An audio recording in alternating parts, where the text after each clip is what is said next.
have two cartoon characters in each room. One is Verizon, one's T-Mobile. But I want to address the Epstein stuff. I think that, first of all, there are certainly a lot of pedophiles in both political parties, a lot of rich pedophiles in both parties. However, I think a neutral, honest, ethical person would say that of the people on the Epstein list, most of them didn't do anything wrong. Most of them just wanted Epstein to donate money to their pet causes. That's why the head of Harvard and the head of MIT was kissing Epstein's ass, not for pedophilia, but because they wanted his money. Now, we as a society have to figure out how do we deal with a list where we know, let's say, 5 or 10% of the people are pedophiles, and we know 90% are innocent. And I don't know how to deal with that as a society, but that's what a grown-up conversation would be. I think a conversation that says every single person on the list is a scumbag who should be humiliated, I don't think that's a reasonable conversation, and I say that with respect. I would agree with you if we were in a normal political environment, but it seems like it's solely focused. Like, I'm well aware that Trump was on the airplane, well aware that Epstein has recorded and impugned and stated that, hey, let's stop at whatever his golf course is in New Jersey, and flew up there and went to go see Trump on a golf course. I'm aware that Trump didn't necessarily like Epstein. They ran in similar circles, but they didn't really necessarily like each other. There was some disagreement or some disgruntlement where Trump threw Epstein out of Mar-a-Lago. That's been pretty prominent, and Trump hasn't really discussed on it. I'm aware that Trump is the only one to sit down for a deposition. That's striking to me. That one is eye-opening and revealing if he's the only one to do so. He's also the only one named in depositions as not partaking in the events. So far on the ones accumulated, and on the list, and in the Maxwell trial itself, he wasn't listed. So I'm confused as to why everybody seems to zero in on Trump and the Epstein. Like, he made the promise casually. He didn't really make a promise. He casually inferred to it. But even if he doesn't release the Epstein list, Brad, let me try to answer you very briefly, okay? I don't think that any of the Epstein money is to Trump, and I think it's for a reason that you've never brought up. To the best of my knowledge, you've never brought this up. The reason, and you're welcome to criticize me, but don't interrupt me, okay? The Democratic Party has a 20-year track record of inventing fake rape charges against Republicans, right? It's a very, very popular technique. The Democratic Party will find a Republican they don't like, they'll invent a rape charge. Obviously, they accused Trump of raping a woman in a dressing room, but more importantly, and it's easy for you to prove everything I'm saying, the Democratic Party decided to falsely accuse the Duke lacrosse players of rape. The Democratic district attorney knew they were innocent. He had ample evidence they're innocent. But he said, look, I'll get donations from rich Democrats if I prosecute these innocent people. So it has been absolutely proven that he knowingly prosecuted innocent little boys because they were Republicans and because it put money in his pocket. And then the final thing I'll say is you could Google a case called the Tawana Brawley case. In New York, the Democrats invented a false rape charge against some Republicans, and they were ready to put these Republicans in prison for life on obviously false rape charges. And you could go on and on and on. It's very easy for you to confirm. So I'm trying to be politically neutral. I know of zero examples of the Republican Party deciding to frame Democrats who are innocent of rape, but I know there's so many examples. So I think as Trump makes those cases well known, I just think none of this mud will stick to him, but I'm eager to hear people criticize. hey Gus, how's it been? I haven't seen you in a hot minute. How you doing, my friend? Yeah, it's been a while, man. It's been a while. Yeah, just stopped back from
a day to like the age or something like that, right? Because I just can't be bothered right now with what's going on.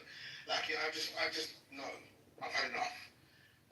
The United Kingdom is a third world country. England is a third world country. We say it's falling to shit, basically. Sorry if I'm swearing, people. It's falling to this. The nation itself is just deteriorating just rapidly.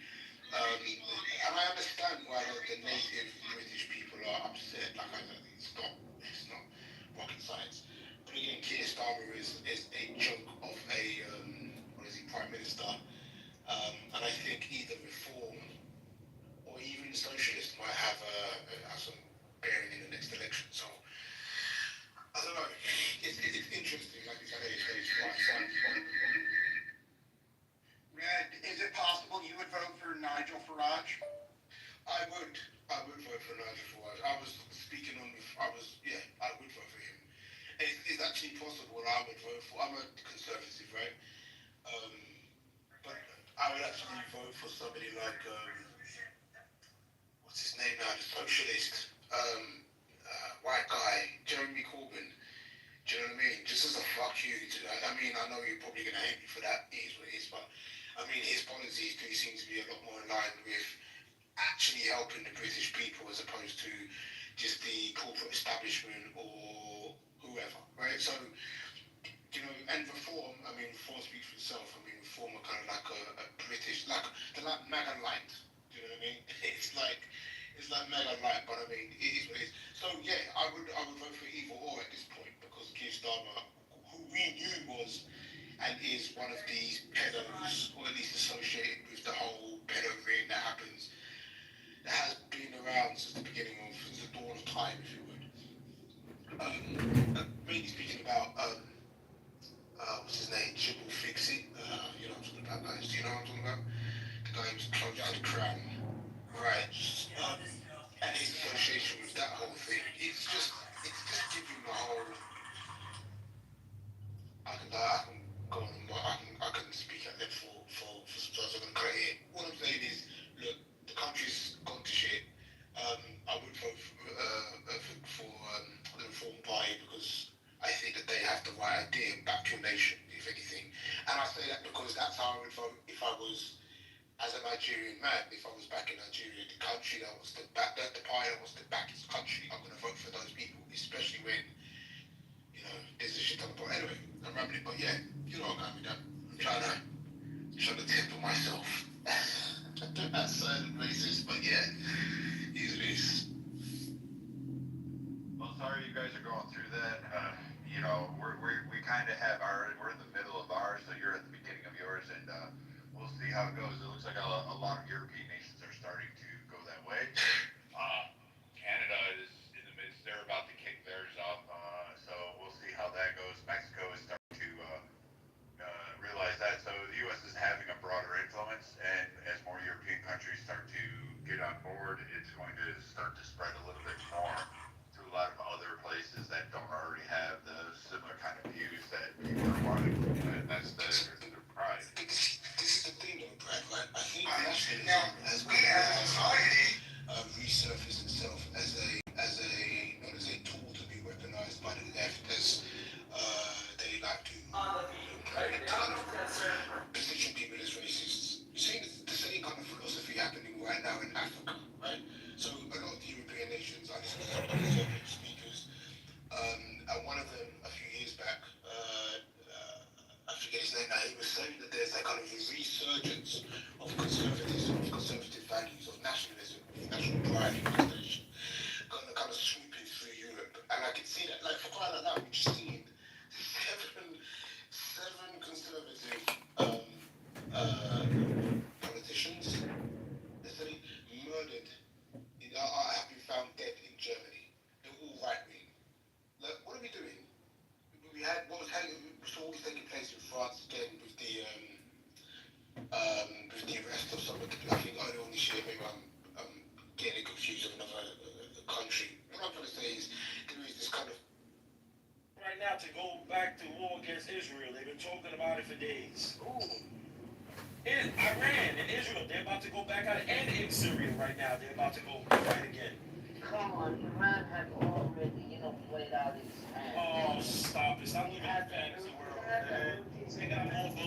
missiles to give Israel Tel Aviv for. Okay, I'm gonna take everybody for a second, guys. So AR's coming back up, but he was saying what I was trying to say is, I don't like Israel, but I'm originally from Lebanon. I live in America because my grandfather was killed by the PLO when they were in Lebanon. You got the mic, AR. Everybody be patient. He has been patient enough to speak. Please don't interrupt him. Go ahead. Thank you.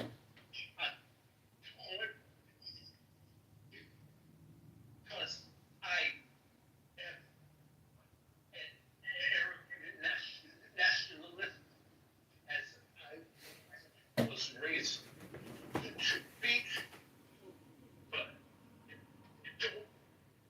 Prison time in another leak core.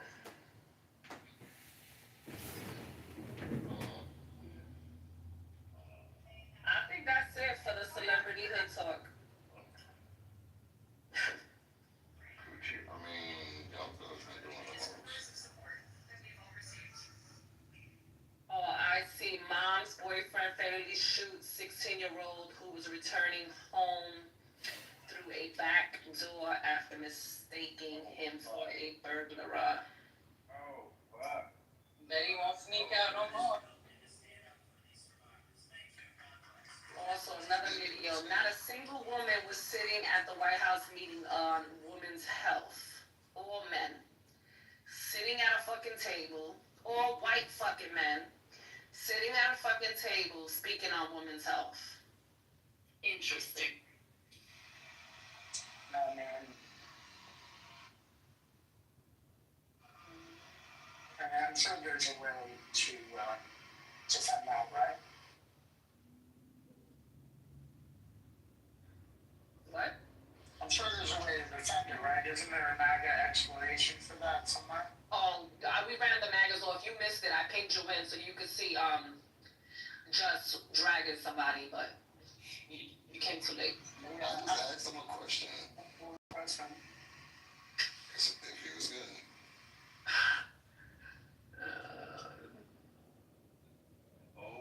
Was it your mom? Was it your mom? The answer. It was E. Liddy.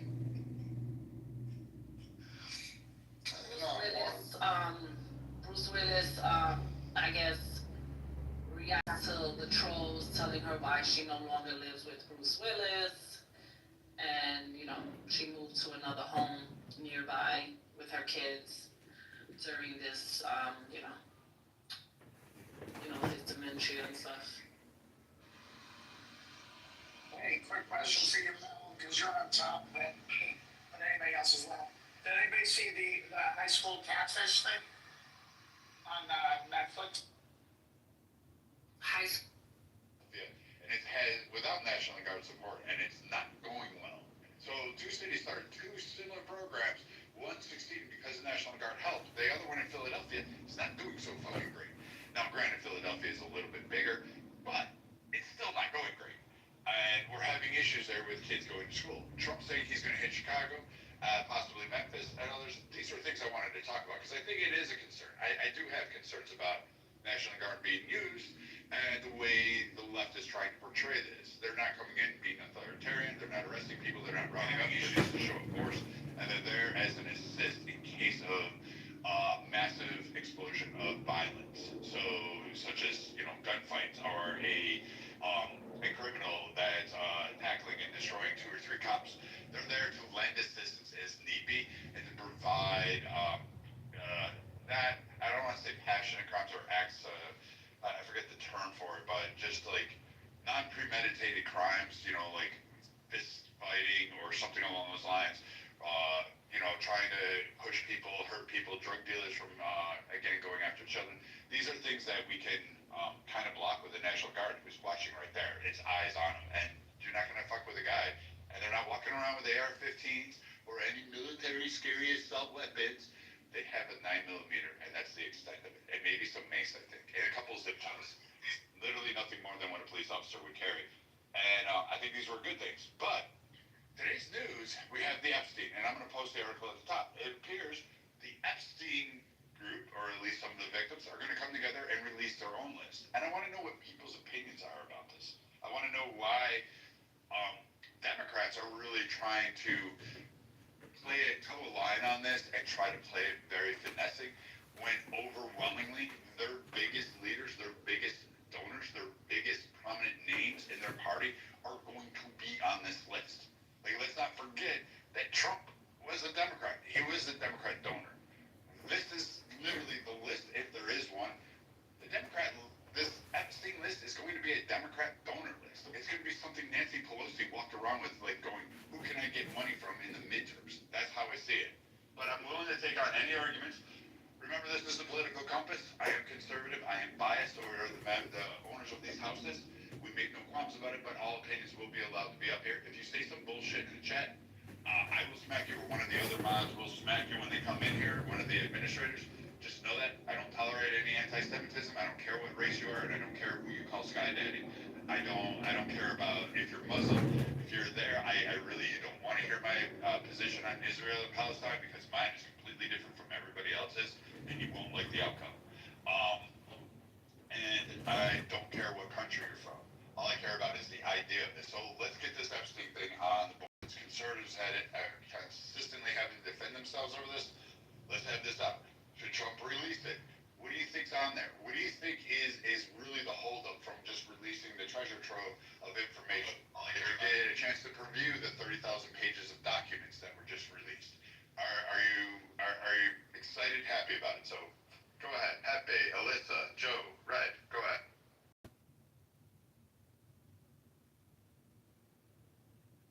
Well, all I know is that it's so much more than I thought, that they have to go through many more. What's it? Push-ups is actually things.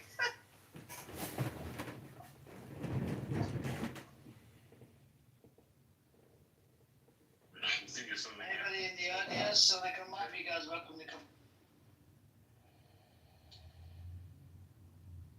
Hey, what's up, Rodney? How you doing there, bro?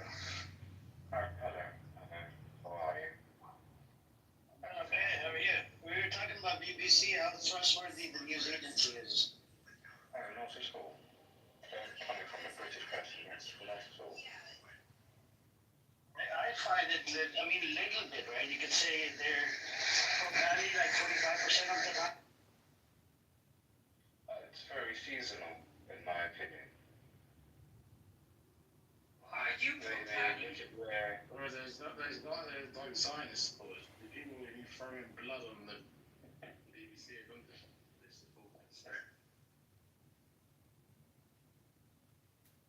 I mean, it's a government-funded news organization. If it's government funded, why the bias? Who runs it? Yeah, but don't they leak? Jesus.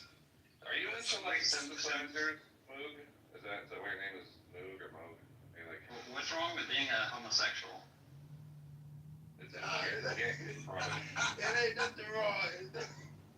Oh, they didn't have to have October 7th happen for that to happen.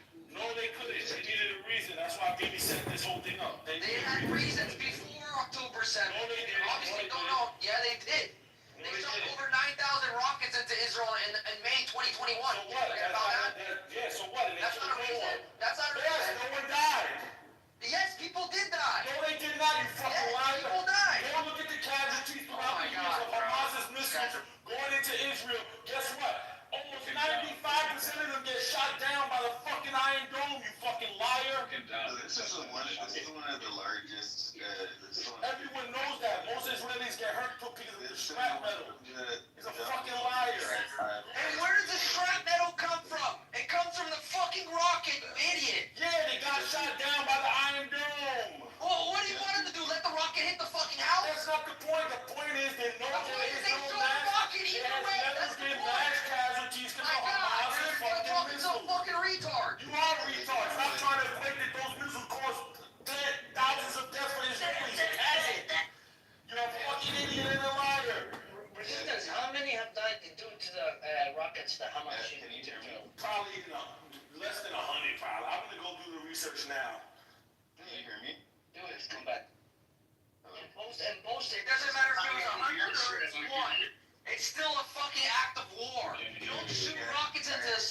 nation. He doesn't understand that.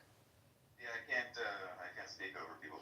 But, yeah, it's one of the dumbest things I've ever heard. One of the biggest excuses I've ever heard. It's okay because Israel has the Iron Dome to defend itself, that it shouldn't be able to retaliate against anybody else because they don't have an Iron Dome. It's so stupid. Like, It's so stupid. Who said that Israeli couldn't respond? No one said they couldn't. You idiot. like you literally just said. You're an idiot. You're an idiot. Somebody Israel knows to just know Hamas out of this shit. Gaza out of the war. Just like pushed it into the ocean. God. Much. Thankfully, left without.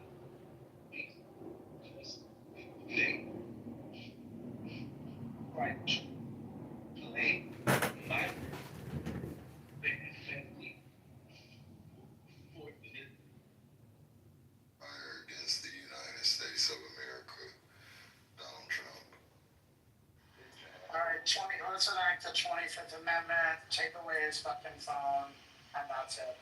Yeah. Amen. Because this shit is the kind of shit that you're fucking drunk and stoned and you're tweeting from underneath your covers. But there isn't a nation I he didn't. agree. Hold on, Alyssa.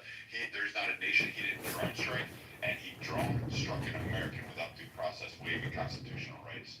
So I have issues with Obama, like on his bullshit, but not saying he's gay or transsexual. That's just not me.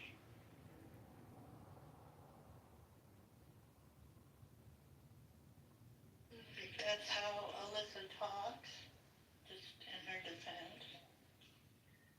He knows who I am. He's just coming out on the other side, revealing who he really is. And he played a different part. He played a different character when he came on. I'm a different character. I'm the same guy. I call everybody a faggot till this day. Faggots, faggots, faggots. You were pretty different when I met you 5 years ago. I had a What different changed? stand, political. What changed?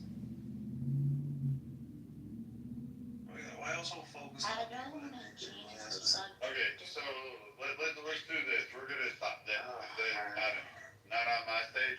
You guys can go have the backroom chat. I don't know, Ludwig. Maybe you forgot to bring home the groceries. Alyssa, maybe you just, I don't know, forgot to remember his birthday or fishing trip. I don't fucking know. But whatever the love quarrel is, go have it in another room, come back, and, you know. I was allowed to slam my dick in between the door.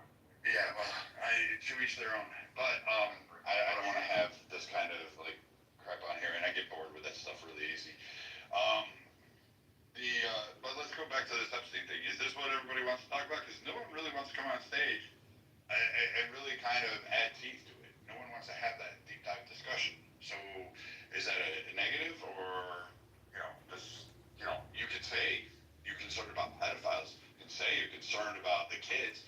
You can say a lot of things, but I'm just asking you to come up and offer your point of view, and I'll make sure everybody gets to hear it.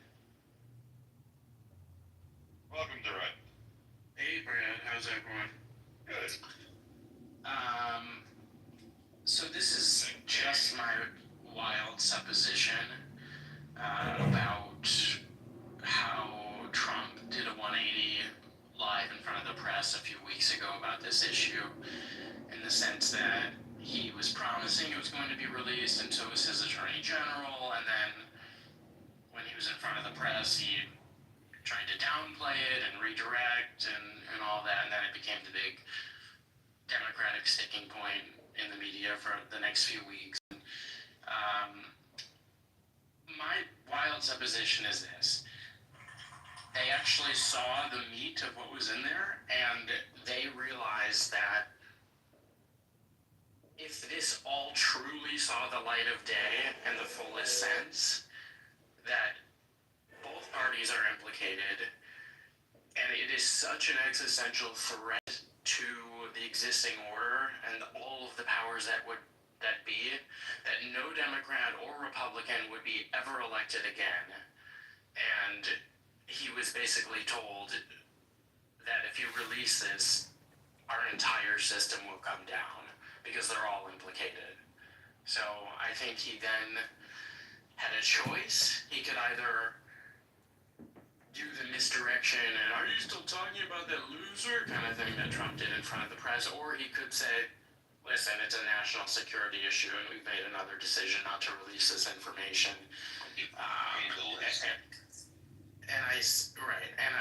But the full meat of the list, and so I think he tried to do his little Trump shit, and it sort of backfired at him for a couple weeks, but the public have short memories. People will move on, and that's why I think he didn't, and they didn't release it. Alright, welcome First Lady, and thanks for raising. I do have a question though. And here's my view. And for those that don't know, First Lady does run the political correctness room. I encourage you to go in there.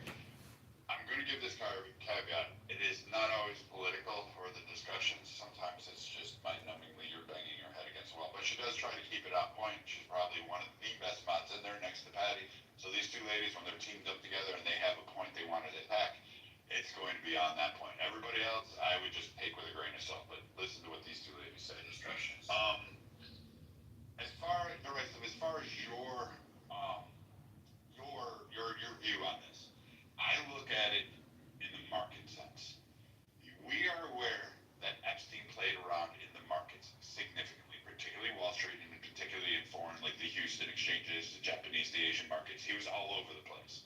We're aware that he miraculously somehow put together billions of dollars, but no one knows necessarily where all those funds came from, what the sources are. So he had to make it up in where would be Wall Street's.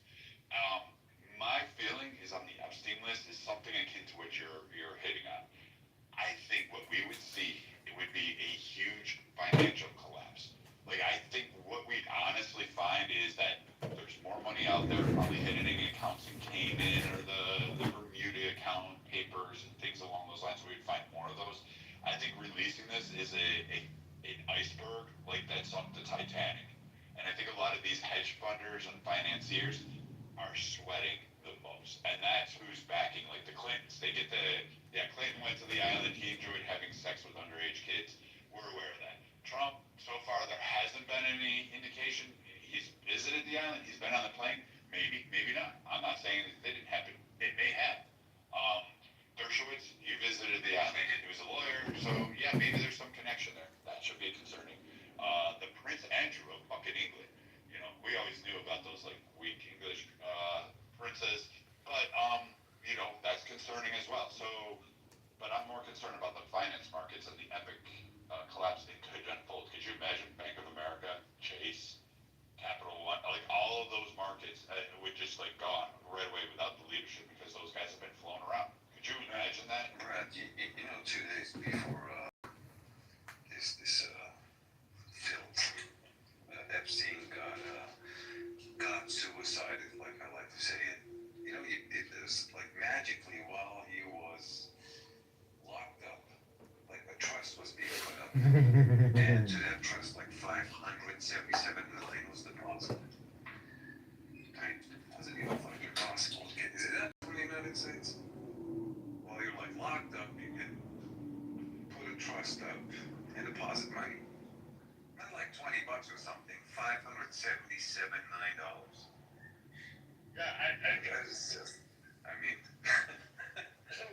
I'll say this, like, the Epsteins of the world, they don't circulate with people like me or you or even the most elegant first lady.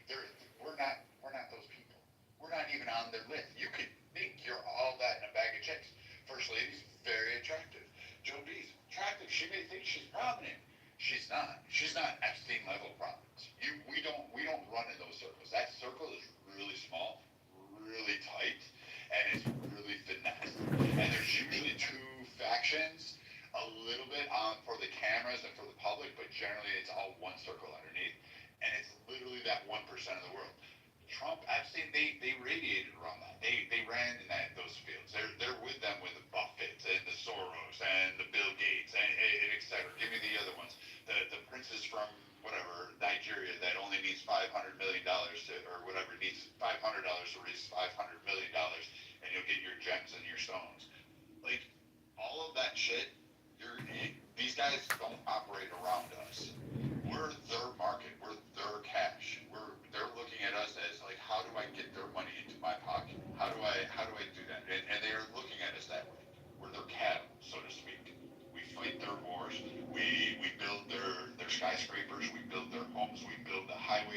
We give them water, we fix their food, we clean their, my apartments, their homes, we make their cars, we do all that. They don't. All they do is fund us with money, and we partake in that society, and then they try to figure out a way to get that money back. These guys don't fucking operate normally, and it's so small. I would expect, like in Epstein and Clinton's, they all run, and those politicians, those are all just parasites on them. These guys are all the shakers and movers in the world. To be fair, I'm not throwing any conspiracy out there. They just are. Go ahead. I'm chomping at the bits to give two famous people quotes to illustrate your point that you just made. George Carlin, it's a small club and you ain't in it. And then Dave Chappelle to an audience, y'all just think you're white people, but you don't actually meet the real white people until you make $100 million. Is even in that circle 100 million a lot of money? I mean, it was a joke. I'm not thinking it. Yeah, I get what you're saying. It's too weird, man. Like if they can't release that list, right, it gotta be really fucked up. Like even the house of Epstein. Right? $80 million mansion, the most expensive house in at least in upper north of New York, that he got for $1. You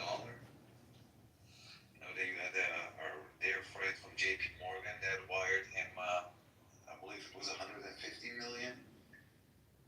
Like, what the fuck do you know that somebody's like, okay, here comes the money? Yeah, I mean, I don't understand. That is something. It's got to be super fucking dark, man, darker than hell.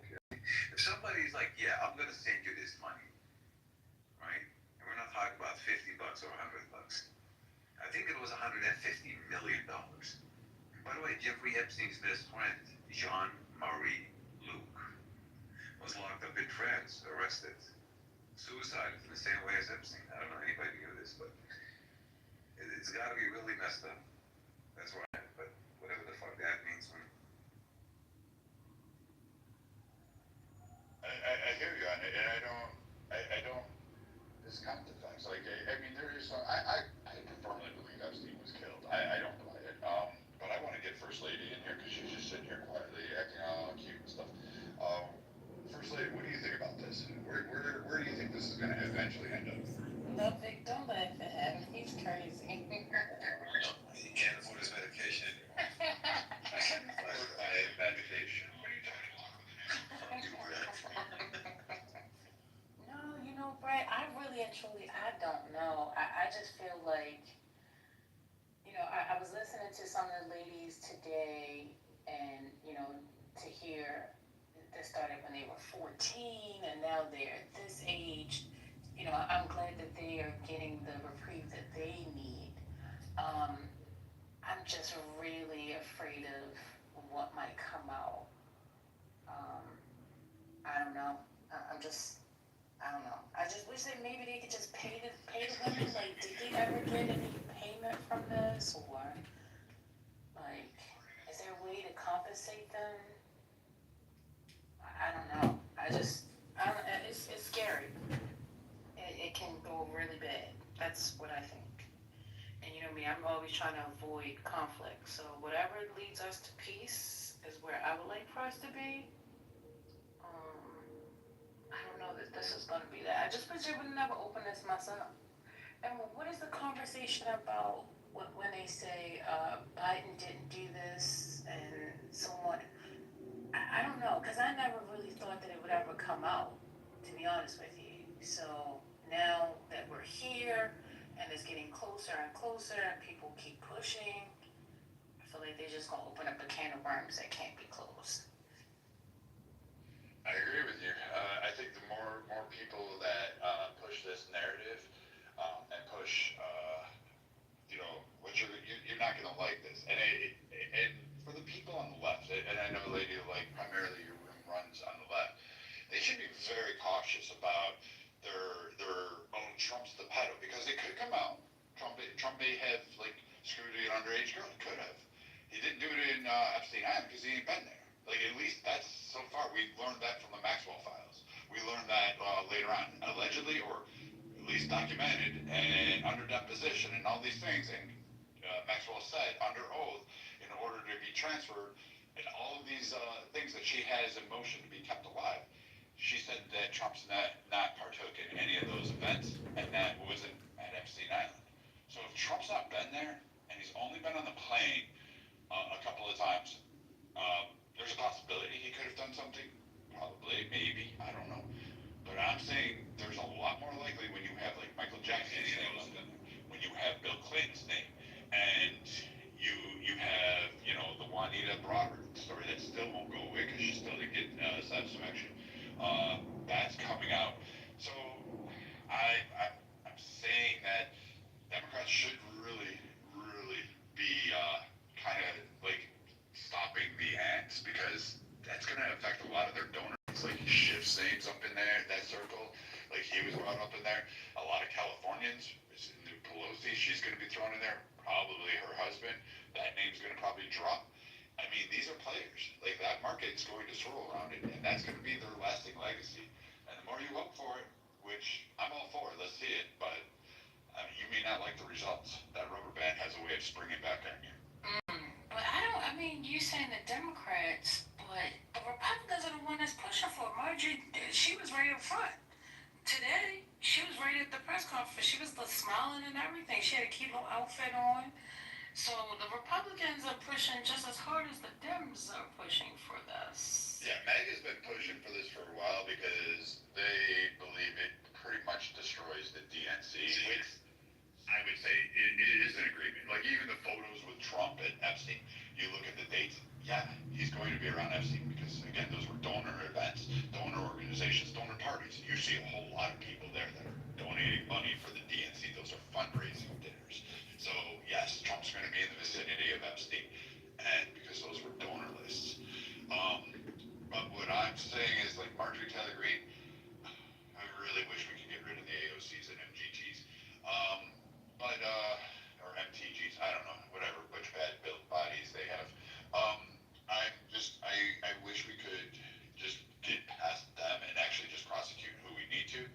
But Marjorie Taylor Greene's going to have a point. She's going to be cleaning this. She can go out front, and she represents a good, significant portion of MAGA. And she's going to go to the two because they want it. They want it. That's who really wants it, not the whole Republican list, because they also know there's a lot of financiers that they have to go to for money. And that's going to hurt. That's going to really. Did you listen to Marjorie Taylor Greene last week on the Megyn Kelly show? It was either last week or the week before. No, I think you'll have to give it to us. I'll listen to it now if you have it, or if you just want to recap it. Well, she had her for the whole hour. It was just a one-on-one interview for the whole hour. So they went through a range of topics. And Marjorie Taylor Greene, I've never heard her sound more with it, and current, and smart, and, in a way that it goes against the popular perception of her. So it was a great interview. Do you want to give us what did she say on it, like in relation to this point, or? About the Epstein stuff, I don't remember specifically, but I would still recommend the episode. Okay. Impressive. But I'm still like wondering, because when I look now, even the list of the statements by the survivors today, with Marjorie Taylor Greene there, I'm looking and I'm like, I mean, you got Massey filing the discharge position, Rokana wants to vote to compel the Justice Department to release all of them. But when you go to look at some of the antics by Democrat PAC committees, you see, like First Lady Rice, you see some actions that I don't know, like why are you going to judges to try to block releases? Like, I don't, you're saying you want this, but then there seems to be dueling fights within both parties. And apparently one lower tiered ranking side, like I would say Marjorie Taylor Greene's and Massey's, who aren't normally at the leadership tables, they're fighting for something.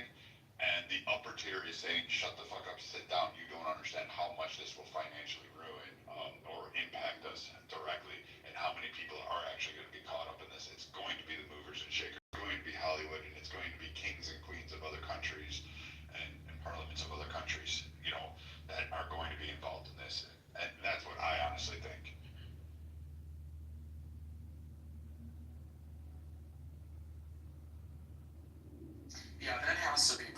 to just that they would have to spend a ton of political capital to release this and probably not receive any huge benefits to them. And it would probably upset many of our allies also. What I'm saying is, like, Marjorie, I'm trying to think, like, Trump could drop this on his last day in office, just automatically release this all the way out. I wonder if he's using, and I'm going to say this, Trump is really good at branding and marketing. He knows how to play these hit pieces. A lot of people have forgotten that when, the Billy Bush tape dropped, people said that was the end of Trump. His popularity dropped, blah, blah, blah. Then the next thing you know, Trump comes out on stage with all of the victims, all the rape people, right in front of the Bill fucking Clinton. And basically subs that in there. So that's pretty impressive. I mean, I don't know. I'm looking at this and going, is Trump using this to gain leverage over the midterms and to use it as a political capital tool and trying to draw it up so that he can hurt certain Democrats? Or is he trying to draw it out to hurt for the 2028 election to make sure that who he picks is the successor and he drops that bombshell onto whoever? So someone like Newsom or somebody who may be involved could end up, in a lot of trouble. I don't know. What do the rest of you guys think? You're all in the audience, really quiet. Usually you guys come up on stages. What's going on today? Is it my presence? It's me. That's all. It's not you. It's just something's weird today. This topic alone, people don't want to touch. I want to avoid it as much as possible. I think the more we talk about it, the more people get excited about it. Everybody was foaming at the mouth. All the Epstein shows coming out the eyes, coming out the mind. I'm like, oh my God, whatever. So people just, I don't get it. I don't get it. Yeah, I don't either. Like, I've heard people come to me, Trump's a pedo. Really? Where's that conviction case? Where's that proof? Where's that? Well, I don't have anything, but he won't release the files. Well, there's lots of reasons why presidents don't release the files. Fuck. Obama didn't release a shit ton of files. We asked for the JFK files, and those never got released. That was starting. We asked for the Iran-Contra files. Those never got released. That happened under Clinton. So, I mean, we always have files that are never always released. We always ask for information. Now, we as a society partially deliver. Most of the time don't deliver. And we're stuck holding the bag. And then we just move on to the next big shiny thing. I don't know. This one seems to be plaguing Trump a little bit, but I think it's also due to his own action. And part of me really wants to think he's using it as a marketing tool. It just screams of that from his prior antics, lady. Well, that's the scary part. I'm like, well, why would you even do this? Why would you play around like that? Now, I don't know. Do you think that the previous presidents actually saw the files? Like, they really know what's in it? Like, the names and everything? You think that? I think some of them know who's, like, here's what I think. I don't think there's an actual list. Well, there may be a list. There's at least incriminating evidence out there. There's something out there. Otherwise, Maxwell would be dead. Like, let's call it for what it is. She would have been killed. I don't believe Epstein hung himself with a sheet. That stuff's not really happening. And I think, honestly, there's something that's at least evidence enough that protect her and give her some kind of leverage against other people. I also think, in terms of it, I think some of the events and some of the parties are much like a PE party. A lot of people that were there, they got oiled up, they saw who was around, and just like when P. Diddy went to trial, a lot of people out in P. Diddy's orbit and network got fucking nervous, and they continued to get nervous, and they acted nervous, and they weren't necessarily, clean cut, and they're like, oh my God, I did this, and they started running, they deleted their social media, they did all sorts of weird things. I think the same thing, a lot of people know who is there at certain parties. I mean, who's not going to remember it? I'm going to be honest, like, someone's going to remember having, like, some kind of orgy with Bill Clinton. I'm just saying, there's going to be people there. You know what I mean?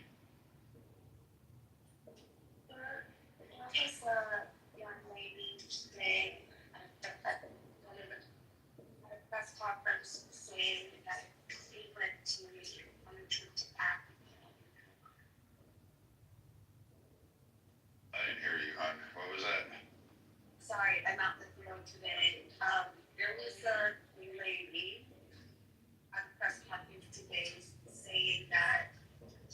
to advertise on the ticket to advertise. The lady, you mean one of the speakers? They're Yes. gonna release, yeah, they're gonna release their list. Marjorie Taylor Greene's gonna do it, and Massey and is filing a rates petition. So there's a couple things going on in terms of the Epstein file. It's just with all this shit in the world. I'm with the first lady on this, wherever she went. She disappeared. I'm with her on this one. Like, it's not my big, like, it's an issue. I definitely would like the people prosecuted, but they're going to escape justice. Again, we don't hobnob with it, and we're asking the people who make the rules, who broke the rules, to somehow be accountable to the rules.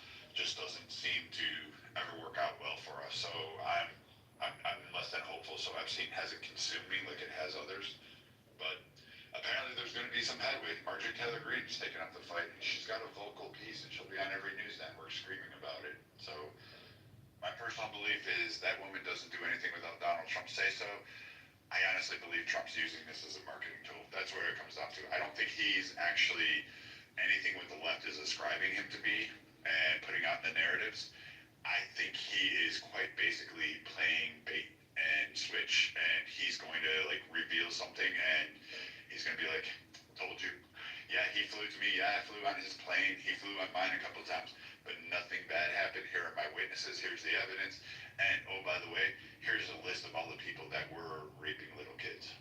And he's going to just throw it out there, and it's all going to be Democrat financiers, and it's going to be that shit show. Brad, you're 100% correct, and I predict in probably 5 hours, maybe 24 hours, Adam Schiff and others will say, Donald Trump's administration violated a court order and released the files. They weren't supposed to release the files. This is breaking the law. And they'll say that. It's like, well, didn't you say you wanted the files released and what was Trump hiding? And now that you released them to Congress, and Congress released them, now you're mad? Like, it's the most genius play because Congress released them, right? And DOJ just complied with what comes asked. So, I think more will come out and it'll be like, oh shit. Because Dems probably thought Trump can't release it because DOJ is courts and the judiciary is stopping them from releasing it. So therefore we can keep tying it to him and we can win the midterms. And now Trump is like, hey, we're releasing it to Congress. They're going to release it. And they're like, oh shit. Yeah, I don't know, like, again, like, Trump doing stupid things like this, like, well, it's not stupid, he's actually a genius. I've just seen him dangle, like a lure in front of people, and people, like, bid on that really hard, and then he's marketed, like, the motherfucker got shot, and still had the wherewithal to put his fist in the air. I mean, you can't, like, that's gonna be iconic. Literally, there's going to be a statue. I promise you this. There is going to be a statue someday of Donald Trump, or there's going to be a coin, or there's going to be something, and it's going to be Donald Trump with the Secret Service grabbing at him and him holding his fist in the air, and there is going to be something said, because that image was super powerful. It cemented his legacy for all time. This, and again, like, the man is just, it just seems he's always, he does these things and he just lets them nibble, and then when they swallow the hook, he just like goes, let me show you how you got caught. And then he lays it out there. And he's done this too many times. I don't get it. Like, his immunity clause, no one would have thought he got that pass, but he did. So, what else you got? Did you see the NBC, I think they met some of the victims and they did this sit down. They said, the President of the United States, did you see his name mentioned in any inappropriate acts or anything? And they all said no. Did you see that video, Brad? And they all said no, we haven't. And like the host was shocked. She was like, I think it was today. Yeah, and that's the first time Trump has sat down with the deposition. So, I mean, I'm always confused by this shit, like, where people think, Trump is this one. And the left going out and screaming, Trump is the pedo. You can't. You don't have it. You don't have the evidence. Just like people are saying, he's a rapist. Okay, where's his conviction for rape? Oh, you mean the tail where he had to pay, and that's still going through all of its areas? Had to pay that woman for her 20-year late attack, where she made a story up about how he bought out an expensive market store in New York City in the middle of the week, told everybody to leave, and then somehow grabbed her, threw her in a changing booth, and forcefully entered her. And you'll have Democrat shells saying that this occurred and this is rape and proof positive. But magically, there's no cameras. The woman never reported, which, to be fair, women oftentimes do not report all incidents of sexual assault. But then, this woman sits there and hides under a Democrat shill pack person who's backing up anything anti-Trump, and gets her to pay for her entire lifestyle, pay for her lawsuit, then petitions the Democrats in New York City to change a law so that they could go after Trump and file this to extend it and not approve it for anybody else and then retract the law. I have an issue with this. When we're just making up laws to target somebody, this just seems like theater. And it's not the first time Democrats did this. They did it with a Supreme Court pick. I think Trump just plays them, and then he's got to do a coup de grace soon. Because, the Democrats are really swallowing this hook, and they're about to eat it. And I don't know why he's waiting so long to pull the trigger, but go ahead. So, excuse me, please pause. Your title, FC Files, looking for ID and search on members. What is that rated as when you made this one? Sorry, I've been traveling and out in the field today, so please explain the title.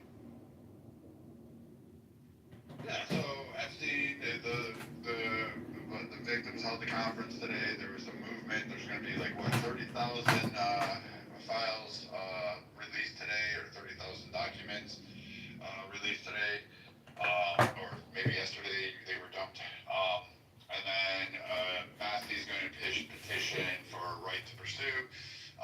Then you have Marjorie Taylor Greene going through, and it looks like the list, or what people are calling out the names, it seems more like... So Greta, we're about to leave. Obviously, we had a brief delay because of the weather yesterday. Except for Donald Trump and Ellen Dershowitz, you got Copperfield, Jean-Luc Brunel, French modeling scout, Michael Jackson. These are all Democrat primary players. And then you have the list from the Gouffre lawsuit against Maxwell. And that listed out some prominent movers and shakers in that orbit. And let's not forget, Trump at the time was a Democrat. So, the only one that was really surprising to me was, Hawking. I'm still confused on that one, but even he was thrown into that list of names. So there seems to be a lot going on in terms of movements with the list, and I just wanted people's take on it to offer me anything about the Epstein files they wanted to. Okay.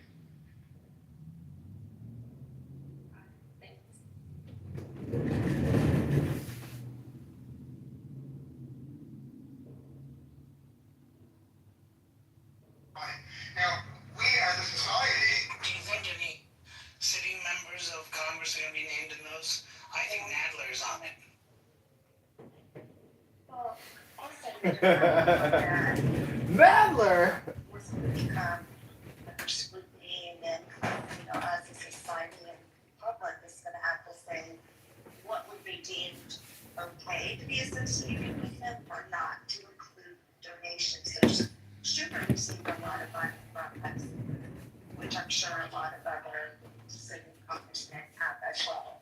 So are we going to then get the guilty by accepting donation as an issue or not, so to speak? Medical misinformation, even if it's true. So. Oh, come on up, Moose. I know you have something to say. Who's A Solomon? And S is back, Alyssa's back, Ludwig. Oh, Patricia's here too. It's all good. Everybody's coming out. This is about time. Hello, Mr. Broad. Hello.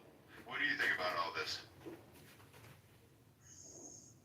I think, forgive my English first, but I think it is not blue or red case.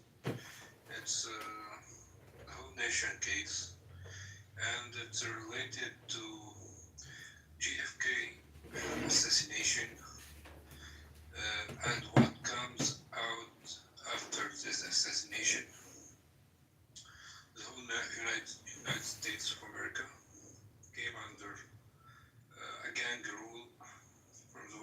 House take it independent into a very, very, very bad passage.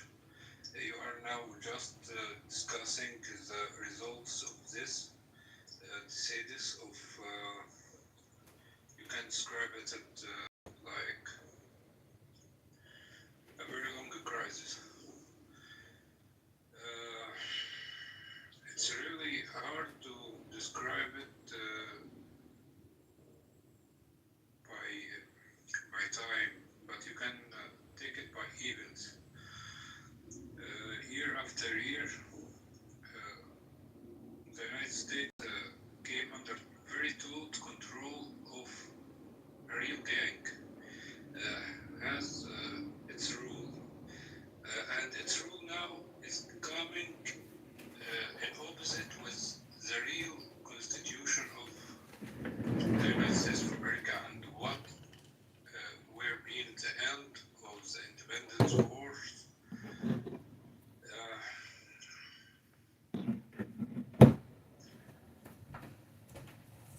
It's a very historical case because the United States of America, it's the states, many states were in a war for long years, and they has ended with a deal. The West and the East and the North and those, they got a deal to make a real one country, big and strong. They got it. And so many presidents led this nation into a very, very good level of hegemony. They control themselves until they control the world. But in this very turning point in the history of America, after reaching a very high historical imperial,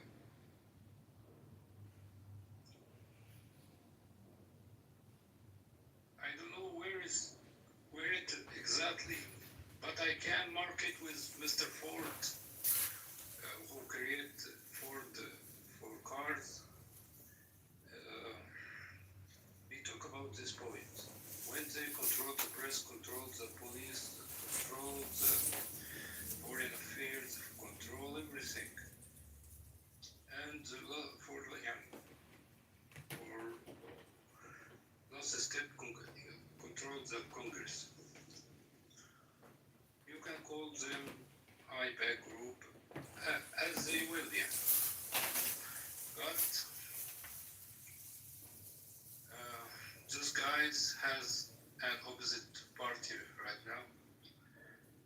I can talk a little bit about them if I am not taking anyone's part to talk. No, like that's good for now. I can chime in. And forgive my English, please. I'm just. You're fine. We understand. Thank you. No problem. Go ahead, mister. I think it's very rare, and it's fascinating how some people just walk out of their butts when it comes to regarding to foreign funding. I think we just heard someone who just blamed APAC, which is number 20 on the list of campaign funds. And the types of misconceptions that I feel like we generally continues to go through because of propaganda and misinformation that people just blab out, thinking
opposite because in reality, there's these pedos all over our country doing all these types of crimes, and not many people even care.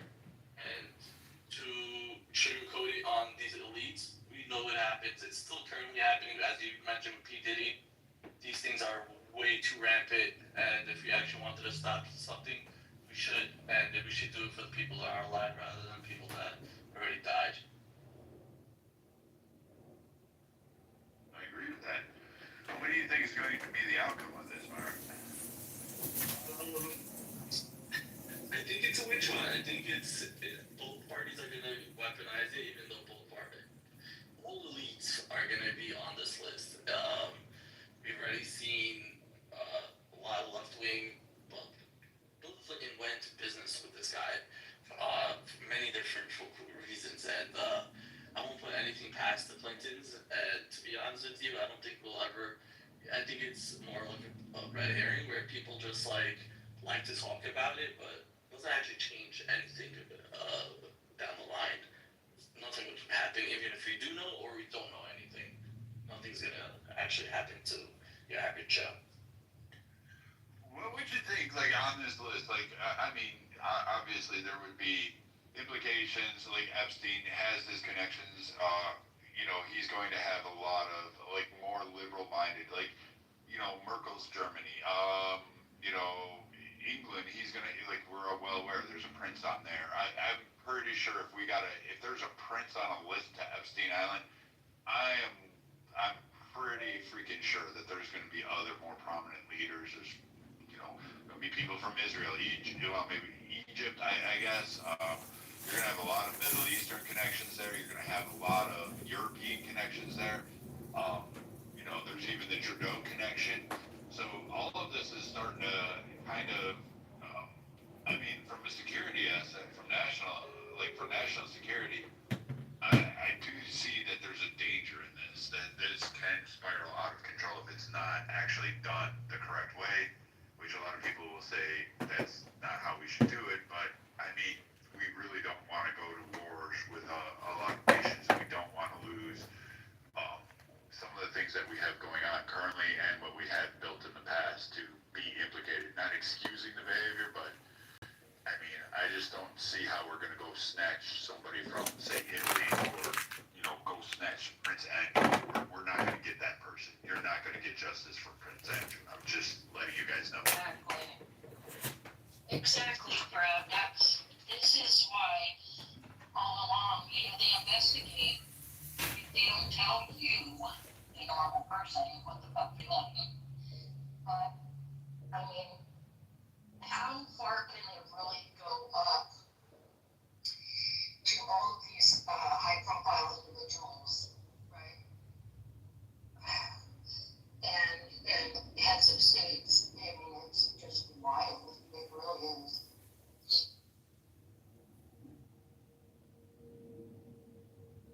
Mari, what do you think? I wouldn't give up the intel. In reality, if I have something like Prince Andrew, I'll go to them and I'll expose it, and I'll get something out of it if I'm in the United States and have that information. That's my personal. I'm more interested in who's not on the list. Who knew to stay the hell away, and not because they knew because they're not sick like the people on the list, but more like I know what's going on.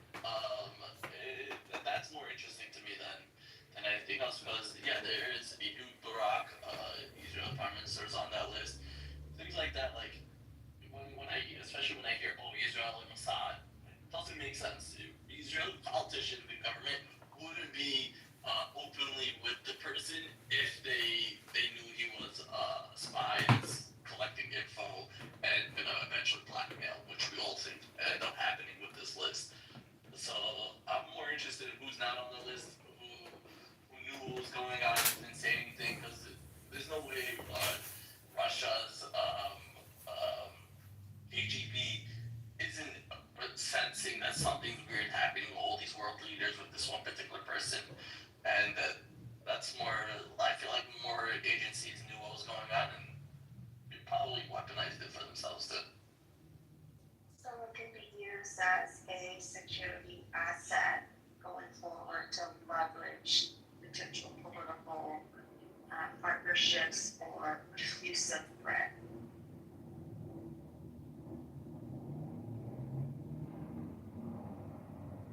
Yeah, exactly. Like, I think Russia, KGB would weaponize the crap out of it. They would get a sniff of it, and they'll use it for their advantage.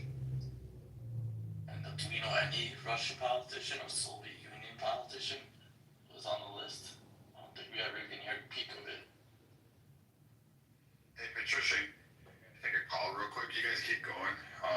Feel free to deviate to another topic if this one just draws out and nobody really wants to comment, because it does seem to, all these Epstein ones, once you get past the attacks and you start getting to the meats and potatoes, they just seem to die out, because even those that are on the left, they just go Trump's a pedo, and that's all they got. He won't release the Epstein, so that automatically makes him a pedo, which when you start diving into the facts and start naming the people on it, then all of a sudden they don't want to talk about it, and that becomes an issue. Let me take this call real quick, and I'll be back in like 5. Okay. Anybody who wants Spanish that wants to talk about this subject that has not spoken yet? I believe that that's good for Michael or DJ Fridays. I guess I could speak about it. I feel like there's a lot of assumptions where people just come to the conclusion that there was a giant ring. I mean, there were 3 people, I think, who Jeffrey Epstein abused, right? Testified against him in Congress. I hear people say things like thousands of people. It's like the biggest ring ever. That's just a lie, you know? I would be interested if there's like real evidence of that, then I would be interested in it. But it just seems like people have just built and built and built on this. And it's to the point that like when you know the Democrats, right, this has always been kind of a Republican talking point. When you know the Democrats are at the point that they just keep repeating it, you know that they're cynical about it, right? Like the only people that we know who may have been, visiting the island are like far left Democrats, right? From both America, the UK, Israel, all the countries involved, it's their left, right? They're liberals. So if there's anybody that's involved, right, it would be the Democrat Party, for sure, right? But they're out there saying, release everything. Makes you think that, oh, okay, they're just calling us retarded, and just throwing it back at us, That's what I think, but, Yeah, it's kind of like a cyclical pattern that doesn't make sense, and that's why it's confusing to the public. So, we've had the alleged Epstein survivors. They had a big press conference today, and they urged Trump to release the names. But even though they say they already know the names, but won't tell us what the names are. So how does that make sense? And then, sorry, I'll let you go, yes, but again, Michael. So why did they not do this 1 year ago, 2 years ago, 3 years ago, 4 years ago, right? It doesn't make sense. Yeah, I was just going to agree with you. I mean, of course, just like you're saying, is now, quote unquote, the Democrats pushing for it, right? The Democrats are saying release it. When they were in power, couldn't release it. Or they did release it, right? They didn't talk about it, which again, adds more of okay, if the Democrats were the ones who had something to do with it, and now they want you to release it, okay, it happened under Obama, right? So it's how if there is a list, has it been messed with? What's going on now? It just seems like so out of the world. You know what I mean? Yeah, it's almost like we are now, since it's been so long and that it's changed administration hands, how much of that list has been tampered with and how much actually can be validated via truth instead of bullying one political side or the other. I think, it's just my personal opinion, I think they're on both sides of the aisle that will be attached in some way, shape, or form with this. Predatory behavior is not just Republican or Democrat. They're just sicko humans. What I worry about is that there won't be two things. They'll be weaponized in a way that can be just guilty by association related to being the exact same group with that person, will be used as a narrative to demean people or to minimize their actual character or that capacity, right? So we have to be careful of that. And the flip side of it is that we actually minimize or also forget the potential national security assets that are attached to this that, if exposed, would be a detriment to our overall agenda. Our three-letter agency side, for those thinking that a three-letter agency is not attached or known to this years would be silly to even think that. Of course they are.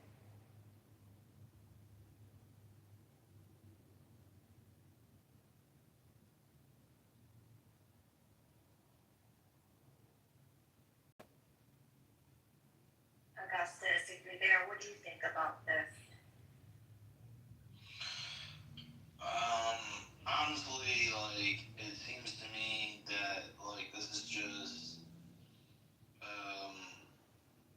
basically, like, a way to undermine the administration and, create, like, a firestorm in the media.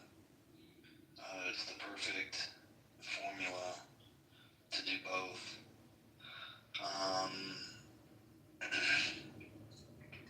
I really don't think that it's important to getting shit done, you know? If you want to go after sex rings, go after the cartels. You know? They're fucking putting razor blades in kids' mouths and raping them at the border. You know? But that's just my take.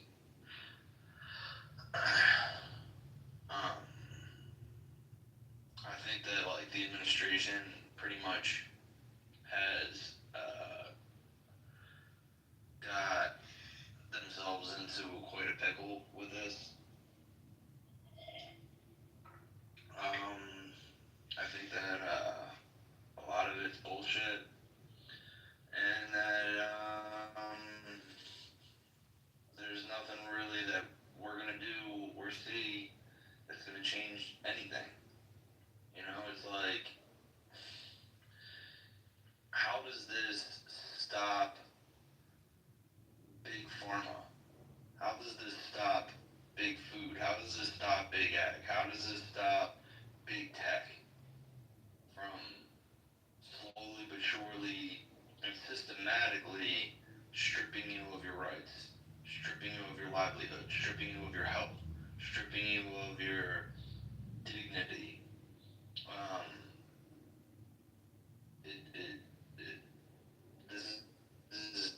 This is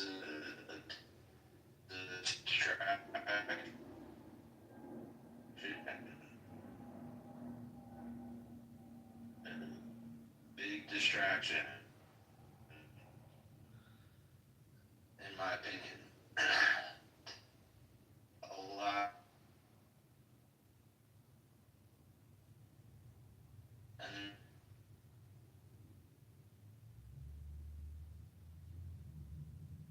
migrants or illegals that have come over the border. Where are we at with that?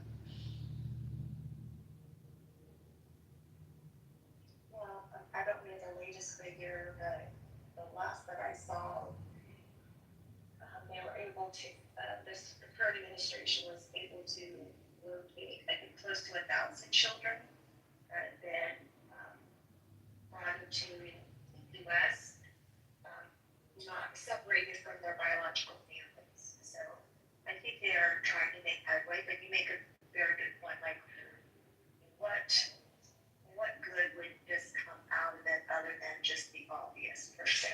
Like, is this a distraction? And I don't know.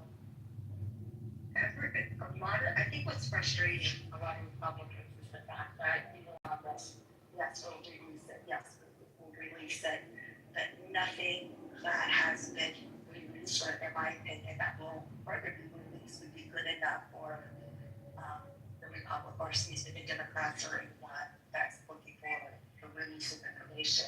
like they're actually working for a little black book with some sort of mafia, some years, and then they have to reveal the clients that did this and the actual terrible acts that they did. And I don't know that it could exist, maybe it could not exist, but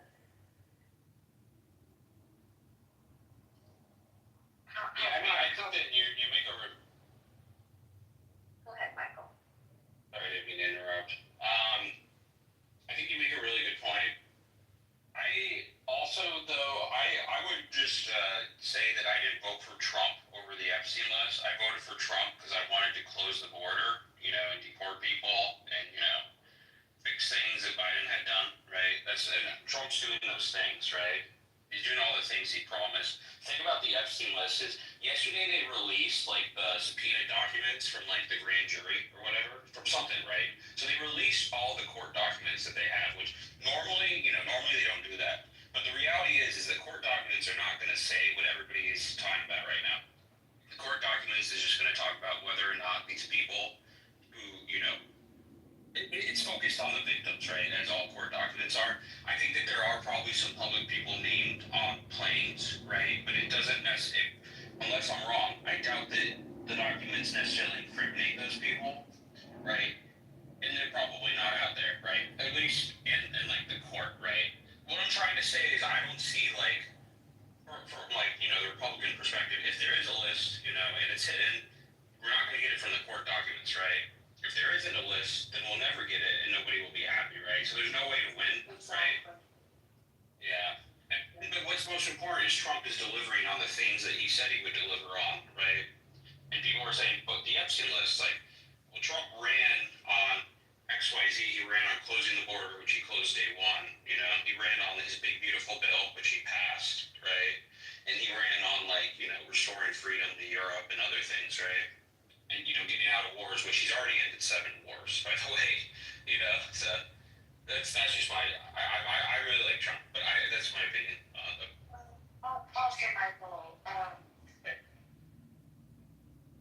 if you think about what the Epstein list is like, okay, we put a label on what a lot of people actually voted for was just overall better transparency from our 3-letter agencies, right? I think the Epstein list kind of just holds that labeling to ensure, the people are reminded that the government works for us and safety and protect us. It's not going to be weaponized and used against us or weaponized or used to protect other people. So when Trump was writing on that, I think that's what we were saying, what we wanted to hear is like a just transparency. Again, why weren't these today 33,000 pages of that part of that file released? Well, why wasn't that released a year ago, 2 years ago, 3 years ago, 4 years ago? They should have. Obviously they could have, but they didn't. And then someone added in the chat, did anyone mention that they released the names themselves? Yes, we started that. We talked about that early on. So this is the confusing part. Why would they have, why would the Epstein survivors do a press conference asking for the names to be released by the president when they already have the names of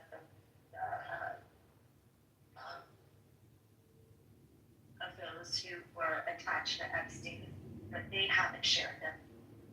That doesn't make any sense to me. It's kind of like a cyclical pattern. So yeah, we did talk about that earlier. Go ahead, Anthony. I saw that you wanted to join the conversation. They take care. I hope all is well, Brad. I hope all is well. Thank you for inviting me to the stage. I'm going to be honest with you guys. Like, I'm tired of the Epstein files. I'm tired of this Epstein nonsense. I think it's a useless conversation. I'm happy to have any conversation. I'm not above, any conversation, but it's like, I think it's a distraction. And, it's like, Ghislaine, she could, I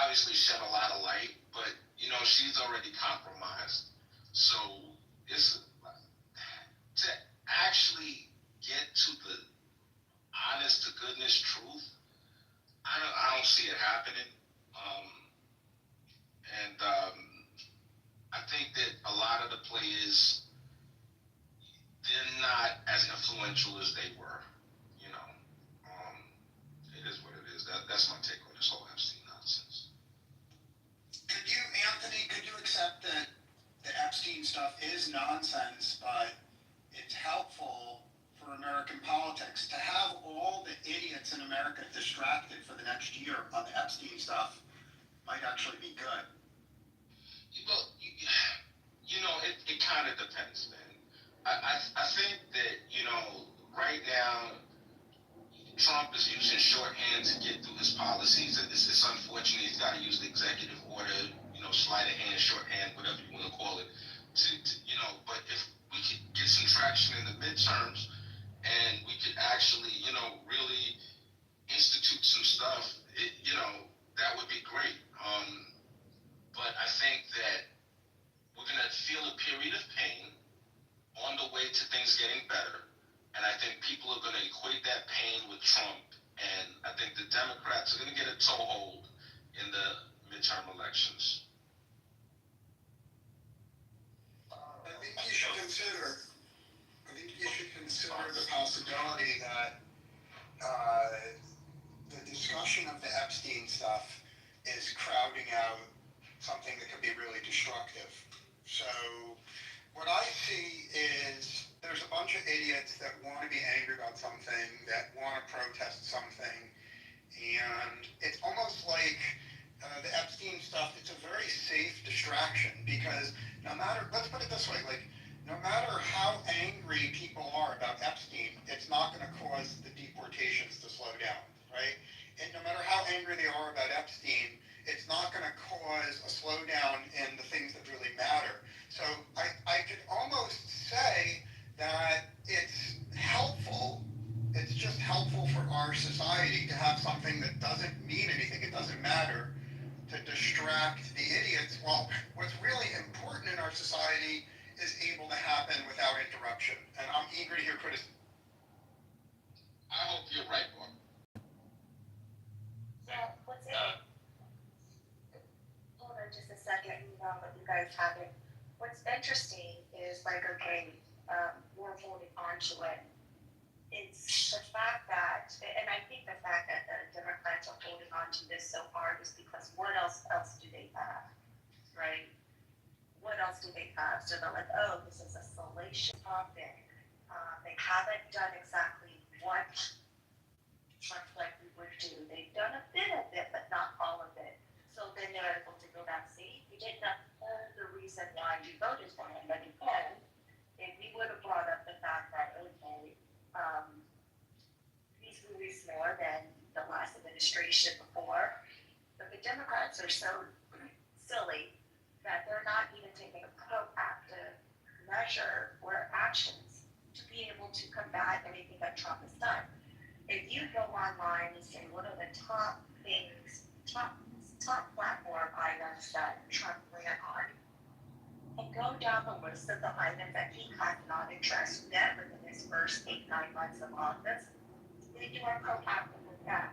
They're lazy, and they actually are still running on everything Trump that orange man, that they're desperate for something that's low-hanging fruit, very salacious to distract, but they can't admit to the fact that he's covered probably over half the items that he ran on. So here we have a politician actually taking action upon the things that he's running on, and they're fucking frustrated with that. But they're so silly, and they are so focused on one little thing to make them appear bad in any way that they are, that they're not even looking at the things that Trump hasn't even addressed. Like one of them is he said that we will protect innocent lives, so that's attached on abortion.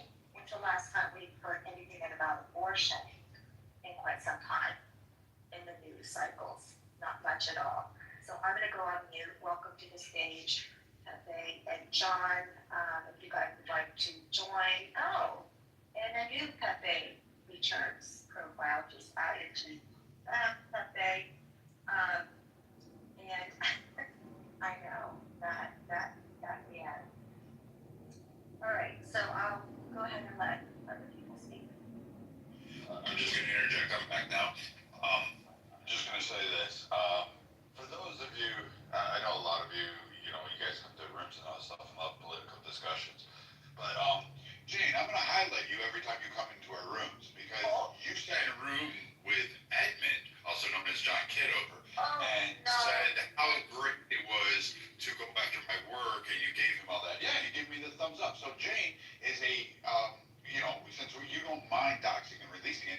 here's some of the things that actually happened.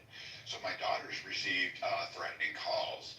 My daughters ended up getting message somehow nefariously, telling them that they were going to be released. Oh, she left. She didn't want to hear about my daughters being raped. No, Miss, protect all women, protect the women. Yeah, she didn't know that. Consequences to certain women. So Brad, you were doxxed in real life. I'm sorry, I've been away, so just share with. Go ahead and just speak it on the audience. Her and Edmund held a room and started work info, and then saying they were going to call the FBI and all that because Edmund, who you guys don't know is John Kitover, is running a fake political scam on Clubhouse. So please don't donate to him. You have to give your information up. Like, understand that there's like legalities you have to jump through to actually give that idiot money. So he decided to open a room because I told everybody that this is a scam, this is a vile piece of shit. I would never vote for him, and he took offense to that. Oddly enough, because I can say Biden, I would never vote for him. He's a vile piece of shit, and I consider that, particularly after the Abigate scenario. Yeah, apparently you can't say that to John Kitover, right? Because Jane gets offended, so she went into a room and said, "Oh my God, Brad's a horrific beat. You should definitely go ahead and do this. I work in HR. Let me help you figure this all out." And so there's a nice, wonderful YouTube video. There, you can go to John Kitover's, one of his 25 different personality profiles on Clubhouse, and you can go check the video, and you can see Jane and some idiot named Kitty sitting up there and having a row and releasing my information and then posting it, which now has led to my daughters getting like interesting messages from a couple people who've dug that deep. Particularly the one about rape. I love that. And you know what's really funny is these guys hit from names, but you had no problem doing that. Jane Rosenwait, who sits at home, who I could release her information all over this page, including your house address. So I could do that on the internet and create a problem and a stir for you, especially on Twitter. I could definitely release that. There's definitely sane people on Twitter that wouldn't retaliate at all. So that's how half of my issue there, KK, is that she came into this room thinking she could just hang out here and be kind and didn't think I would call her out on it. And when I came back from the call, there she was sitting in the audience. And then she gave a thumbs up as if she was so proud of it. So that ugly, fat cunt can fucking go melt off. I don't give a fuck if the worst of the worst horrific things have ever happened to humanity happened to that woman. I would smile and laugh and keep it moving because that's how I feel. And you endangered my kids as far as I'm concerned, and now you're a threat. So Jane, just know, I would definitely be cautious in the future about me. All right, so let's go back to the discussion. We're in discussion what? Really, I don't care about kids because KK, you brought this up earlier. 700 kids are being held. They were found in the United States, close to 1,000, but I believe the number was actually 700. And they're trying to be reunited with their parents from like Guadalupe and other countries. The Democrats filed a motion. This is how fucking retarded this shit goes. They filed to find a judge, multiple judges, to prevent the kids from being reunited with their parents who want their kids back. But the Democrats don't want to send them back to their parents. I cannot make this shit up. It's literally true. It's 100% true. You can Google this shit all day long. I'm not lying about this. I have no idea why a Democrat would like sign their name to something and then say, hey, let's find a Democrat-friendly judge to prevent this current administration from uniting kids with their actual fucking parents who happen to be in another country. That makes no sense to me. Somebody on the left needs to explain this one because quite frankly, you guys only care about abortion and you sure as hell don't fucking care about kids. So spare me with any time you talk about kids or school shootings because you fuckers really don't give a fuck about school shootings. More kids. You can say all you want to, but you don't. You don't. Brad, I feel like you brought up like a really important point right there.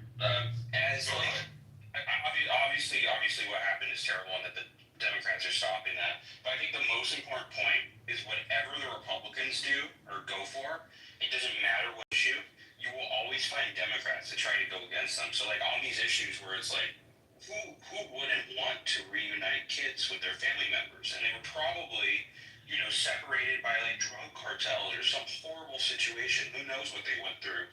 But you still find Democrats who are on the other side of this issue. And it's probably a 90-10 issue. 90% of the people, it could be a 95-5 issue where 95% of the people in the country agree with you, Brad.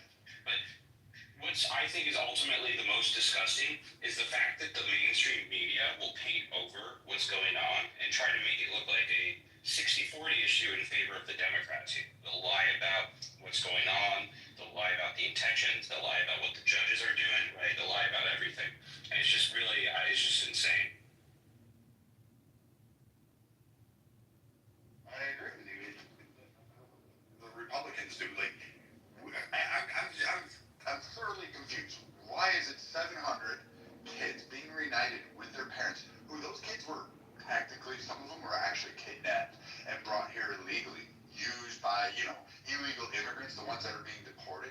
They weren't family members. They American citizens. Hey, so why are you interrupting me? They're not American citizens. They're being reunited with their parents. I don't give a fuck if they were. They're little kids. They belong with their parents. Tell me this. You can't kidnap anybody's kid and send them anywhere. If they're here and they're American citizens, like whose right is it to just they're not American citizens. Send them anything? Yeah, apparently you didn't listen. They're not American citizens. They were used to cross the border to gain asylum. They were used in lies. They were used in sexual manipulation. They were used as trafficking. They were used as proxies. And they're trying to reunite them. And the DNC, which Katie's going to tell me about how parallel they are and how magnanimous they are trying to block the return of 700 kids to their parents. Hold on just a second, please. I don't know what you're talking about. Can you hold on just a second, please? So people might be wondering, like, okay, why were parents or in this case that Bryce talked about, a lot of them kids on Guatemala. So why would these parents in Guatemala have their kids, drop them off, and give them to cartel members, get them across the border?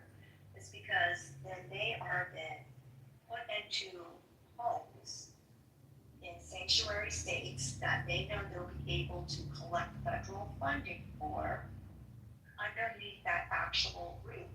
Now, why this became a prevalent problem that we have today is because under the Biden administration, they stopped taking the DNA tests to be able to connect a biological parent or family member to the actual child to reunify them together. So that was addressed. Tom Palmer talked about that. That was the old practice, and then they removed that. So Mr. Holman has worked for several different administrations in his current role today. So he can be the first person to be able to say, they did this during this administration, they took it away in this administration, they're doing this in this administration. These are the trickle-down effect of adverse effects for these children in particular, but it's a money game. It's a money game. These parents or the households where they stick these children in are actually receiving federal funding and money. That's all it is. It's a money grab. We can say, oh, we have this person here. We have to take care of this person. Oh, we're applying for under this name for this child. That's exactly what it is. It's all for the money.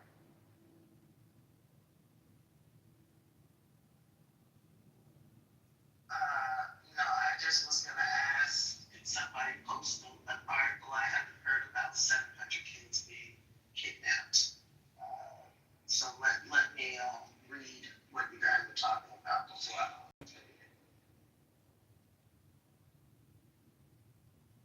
Maybe you could put it at the top or something. Did you say kidnapped? Yeah, she said kidnapped, bro. Listening to what they're saying, how many times do they have to say it? Do they need to say it in another language for you to understand? I just don't understand where you're getting these. What is the proper word? Where did you get the word kidnapped from? Holman is handling this, right? Holman is handling this, right? So are they being deported? What is the proper word?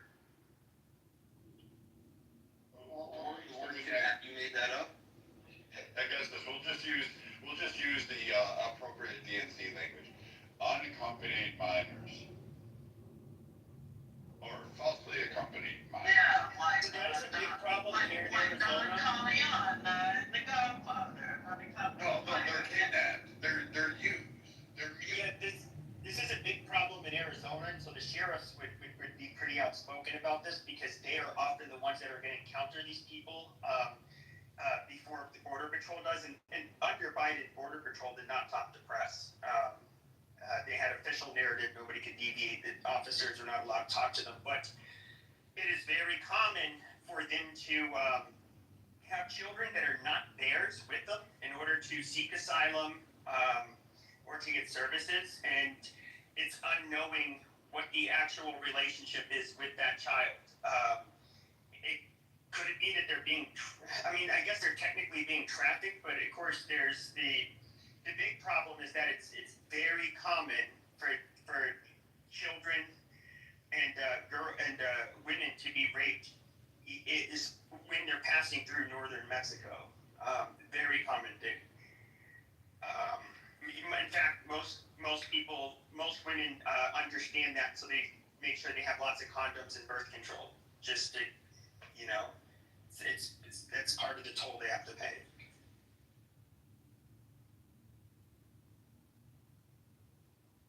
What is the Office of Refugee Resettlement? What agency is that? Because it's what the article is saying is that removing the kids breaks one of the mandates of the refugee resettlement, whatever this. What agency is that? Is that an international thing, or is that?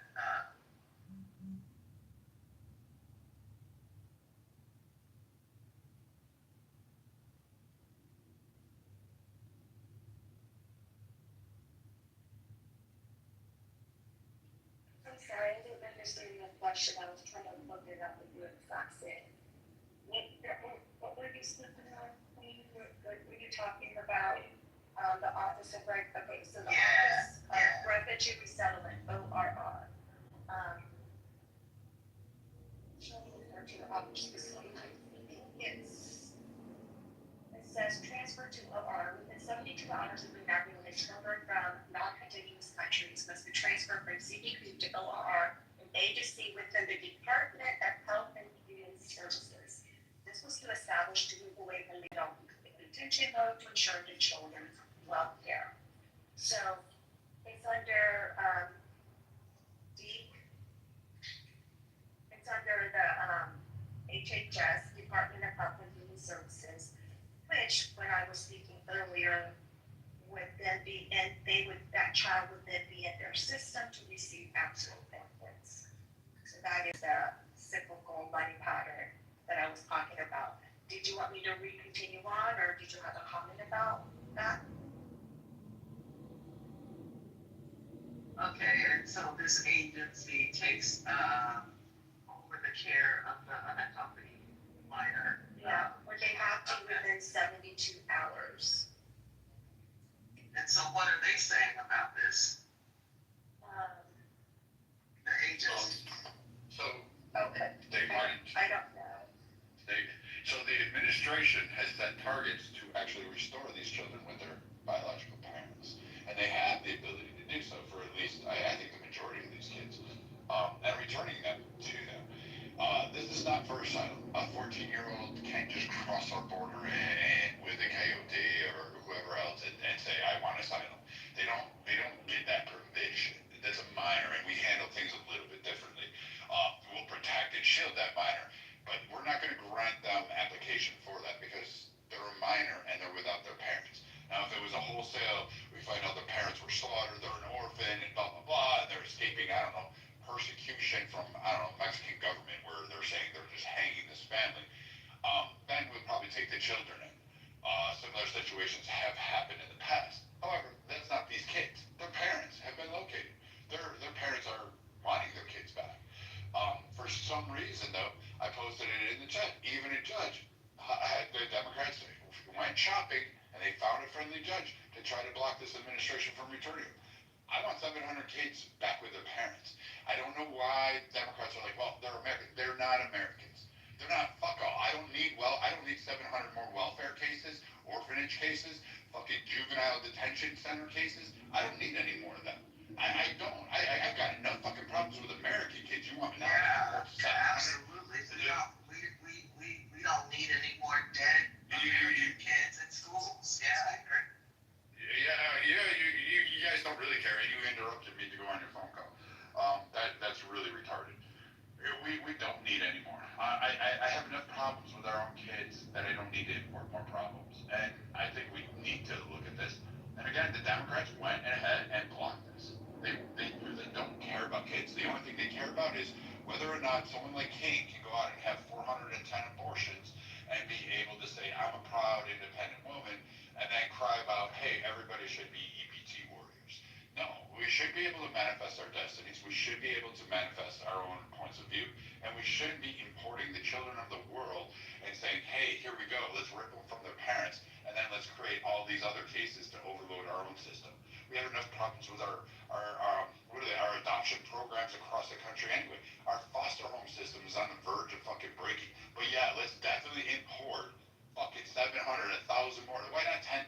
Why not 1 million? Let's just import all the kids from the world into the U.S. because we don't have like psychos in the Democrat Party that go up and have their own fucking island, absconding young little girls so they can get booty raped by Bill Clinton and their president. You know, Mr. Sure squirts a lot over Monica Lewinsky's dress. So Brad, I can't say this stage right now because I want to read this. People are asking, all right, so they're underneath the ORR 72 minors. The minors are, but then what they do is ORR has to provide shelter and care. The children are placed in a network of state licensed shelters, group homes, or foster care. So think about the state license means building federally funded shelters, group homes, and foster care takes away from the actual American kids that need those actual services, right? The ORRs then also require to provide food, medical care, and other services in the least restrictive possible setting. Now, this is where it becomes political. Under the sponsor unification, ORR works to identify and vet sponsors who are typically family members living in the U.S. Potential sponsors must undergo background checks before the child can be released into care. Under the Biden administration, they stopped doing the DNA test, so that way they can actually reassert them with a biological member of the family that is in the U.S. The problem is many of these children, they don't have any biological parents or biological family members that can actually, quote, be their sponsor to reunify them because their parents and biological family members are living in another country. So they're flooding the system, taking away from actual homes and state-funded homes and care for actual U.S. citizens to include our foster program that is already flooded. So that's an important factor to understand, like the whole chain of custody for these children.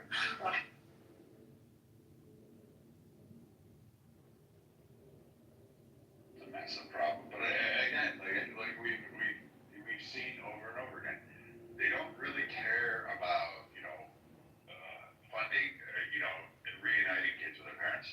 But no, they're concerned about, hey, should we give puberty blockers? They're all about that. That's when it becomes a problem because, again, they need to chemically or groom, I guess, some sort of fashion onto kids and not let them all discover their own sexuality as they mature through life. But no, we want to be able to somehow over-influence them into becoming a certain way and inject that. That's when they care about it. They don't really give a shit about the schools. They don't give a damn about school shootings because the only thing that they care about is, hey, I want to ban firearms. But when it comes to actually talking about measures to strengthen and harden targets, such as schools, such as expansion on those, such as reviewing medical doctors who are giving SSRIs at an alarming rate to children, how the teacher system, the education system, and the teachers within that system don't need to be elevated to a high level, but somehow need to be actually checked and monitored because they are not performing at such a significant level as indicated from post-1985 onward. We have seen a rapid decline in it. And the fact that teachers say we're overworked or Go ahead and look at the studies. 1950s, 1960s, 1940s, they had more kids per capita in classroom than our teachers do today. So if they had more kids in the classrooms and kids were excelling and we didn't have school shootings back in the day, I'm kind of confused as to why teachers are complaining when they actually have less kids per capita in their classrooms and they have more technology available to how the kids are ending up screwed up. And the argument has always been from the left, we just need to get rid of guns because that's what's scary. The legal gun owner is what's scary. Not that we put up all these laws and we somehow believe that that's going to protect us when literally the case that just happened in Minnesota had all the wet laws that all of these vibrating Democrats could ever dream of. They had them in place. And this person was able to just go right through all of them and commit an egregious act. So much for the Democrats' playbook of checks, special licenses, background checks, all of that shit, all passed, all flying colors. Immediately went through and did it. But, you know, what didn't trigger was the psychological reports, which now are getting unveiled, of saying, hey, this kid was known to have psychological problems. No, they were being pushed by transgender. They were being groomed by an education system and parents and others that were influencing him. And what was in his note? I regret accepting being trans to shoot everybody. So there you go. Yeah, and too bad, you know, the NRA, when they were advocating against these, you know, mental health checks, because a lot of people wouldn't pass The NRA doesn't check all that. that are not the lobbyists. The NRA does no. The NRA has no control. In fact, its membership is often significant with trial membership, and it isn't even the biggest understanding of where people are. So when you guys use the NRA, it isn't even pro-friendly for gunmen. Like, I'm not a member, and the majority of gun owners are not a member. Yeah, but you know, Yeah, we look at them as selling out. They sell out gun owners. They're, like the last 5 years, they've got nothing but shit. People migrated to other Second Amendment advocacy groups because of that, and they basically for well over a decade has been just seen as a lobbying group for the fucking firearms manufacturing industry, not fucking Second Amendment protections. Yeah, and your opinion piece, they're not the lobbying group that does it, because you do this every time there's a shooting or something involving a gun with a police officer even. First, we're aware you don't know what firearms are because of your stance right there. The fact that you're saying the NRA is a lobbying group. There's lots of lobbying groups. There's lobbying groups for expansive oil. There's lobbying groups to make sure you yourself can buy produce or food that is loaded with sugars on EBT food stamps. They are literally doing it. It is crap. They are fucking going crap. In fact, it just split today. Start your investments early because you gotta pick one, and that one's going to be an interesting investment opportunity. But you have a whole plethora of lobbying groups that go to Washington. The NRA does not write policy. It does not fucking vote for a massive group of people. They are a gun rights advocate that has failed in, I don't know, fucking since 1990 to actually provide gun rights because they kept stipulating despite what owners wanted. And we don't belong to them. And they are just a small fraction of what gun ownership really is in this. But you are about to give me some other information and then keep talking. And I'm sick and tired of it. Like, I don't, you get your point and then move on, and then when someone else speaks, you let them finish. You don't get to interject. You're on our stage, so understand that. Either come up and participate and go with it, or don't. I don't really care. But I am tired of this fucking insipid, dumb, retarded talking point about, the boogeyman NRA. It has nothing. It's up there with, like, Flowers for fucking Matilda's lobbying group, or Dinosaur Preservation Committee that wants to fucking enact Jurassic fucking Park. They don't mean shit. They don't actually get legislation, and they haven't won for gun rights owners fucking in ever. Since 1986, they've been on a losing streak across the fucking nation and haven't done fuck all in terms of gun rights and for ownership. It's the other organizations that actually help us.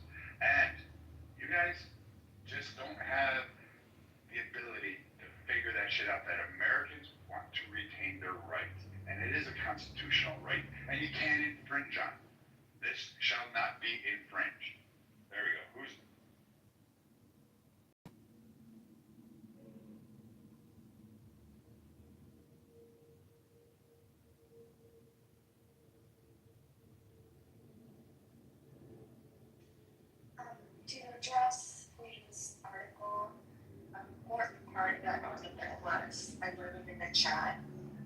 it was done to undo some of the previous administrations. It was just, the ruling covered too fast, and it included people with disabilities that was not able to treatment or function a firearm. So when you get into the minutia, what's the labeling of disabilities, not disabilities, it just kind of was too blanket in general. That is one of the reasons why it was no. So think about, sorry, I'm just veteran, think about all the veterans, if they have what would be deemed a disability on that list, then they would not be able to own a firearm.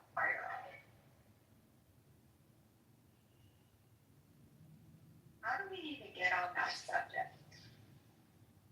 Because Democrats like to distract and just kind of Move the goalposts.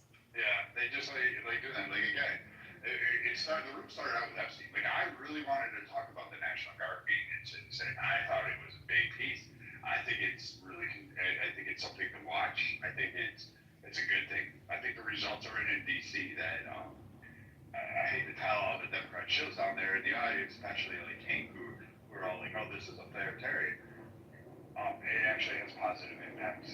Crime is actually dropping rapidly, and carjackings are dropping, and muggings, and sexual assaults. They seem to be dropping at a rapid rate since the National Guard came in. Had nothing to do with Muriel Bowser's plan because that didn't work. And the only impact they've done has been positive drop. Even the homeless people are glad to see the National Guard out there, and they've said that the National Guard has been so assistive in preventing attacks on them.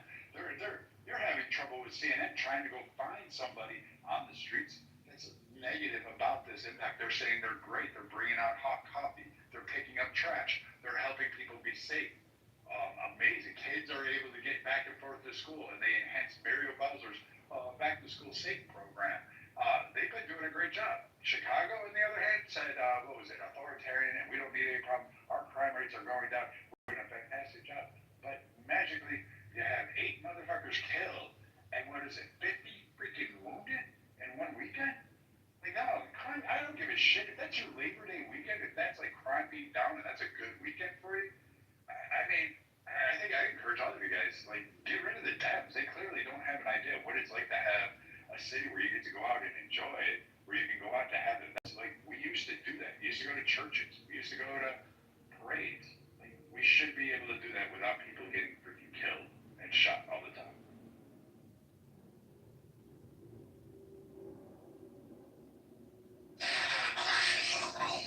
How y'all doing, by the way? Good. I myself, to be quite honest, I don't have faith in either party anymore. I know it's called the United States, but it ain't anything united going on right now, which is a problem, right? I understand why both sides are disgruntled in their own ways. Crime is ridiculous. Something does have to be done. I do feel like the buck has been passed so many times that nothing is being done on anything. And from the last thing I understood about Congress, it's supposed to be based upon Democrats and Republicans figuring out a way for the people to make things happen for the betterment of the people, which is not what's going on. It's just ideology over actually actions. And by that I'm saying, like, no one should be okay with the fact that everything that's affecting us is getting railroaded and pushed to the back for rhetoric. It's a lot of rhetoric that's been going on Joe Biden's rhetoric, Trump's rhetoric, Obama's rhetoric. We can go on and on and on. So what I guess I'm asking this room and the people is, when do we understand we're getting fucked over? Each and every one of us. And the real needs and the real problems going on are not being solved because the rhetoric is winning. Whether it be promoting racism, whether it be promoting bullshit scandals, whether it be promoting anything but the real issues that's affecting all of us. I see it in the clubhouse rooms every day. I'm picking a side, surely. I'm for Biden, I'm for Kamala, I'm for Trump. But yet still these problems where these kids are getting killed in schools, these problems where these urban urban communities are under siege, these problems where the job market is fucked, these problems where inflation is still through the roof, get sideswiped and overlooked for the Epstein shit. Like, I'm gonna be real, the Epstein shit is sick. It's fucked up. But right now, what's going on is even more fucked. Is bodies are dropping every day in these communities, and nobody's doing shit about it. And I do agree with Trump on one thing, right? Something has to be done to stop the shit that's going on. I mean, it can't sustain itself with 70 shootings in a weekend or whatever the case may be. However, I don't want it to be an expense of innocent people who are roped into this shit. There's going to be some people roped into the mix of this that might be just walking down the street and get fucked with from these National Guard people. That can be, that two things can be true at once. You may do something for that one intention and then this happens on the other, but I say that to say this. We got to get past this whole picking a side like a cheerleader or picking it like a team and realizing that if these two motherfucking parties can't come together, which I don't think they ever will anymore, we all suffer from it because the way this system is lined up, is set up, it is set up where two parties are supposed to work together and figure out a way to bring a balance to this shit and find solutions to the problems. That's no longer happening. You know what I'm saying? So my question to the room, and I'm gonna shut up with this, is what are we gonna do? Are we gonna keep on going biting each other's heads off and going at each other and nothing gets done? Are we gonna finally figure out that the system's broken and try to figure out some way for everyone to come up with an alternative or a way to fix this broken shit? Because it's all shit to me, and all of them are complicit to it, and we all lose. Yeah, if two parties have to come together, it means people on both sides need to come together, right? Like, if one side of people say, oh, this is all racist and this and that, and the other side, obviously, there's no policies or no laws or anything that we support on the right stating that, oh, black people can't do this and there's only for white people or brown people. I mean, like, so there's nothing about laws that talk about racism or where one group of people can do it, one group of people cannot do it, right? So where as people, like, on both sides, like, where do you think we need to come to a common point to make things work? Well, I think, like I said earlier, I don't think, when I looked at when I looked at Obama, I don't agree with them either. I don't think that nothing was going good under those platforms either. I just feel like people have been falling for the okie doke and the rhetoric of the scandals and the goofy shit and all of this and the real issues that's plaguing us.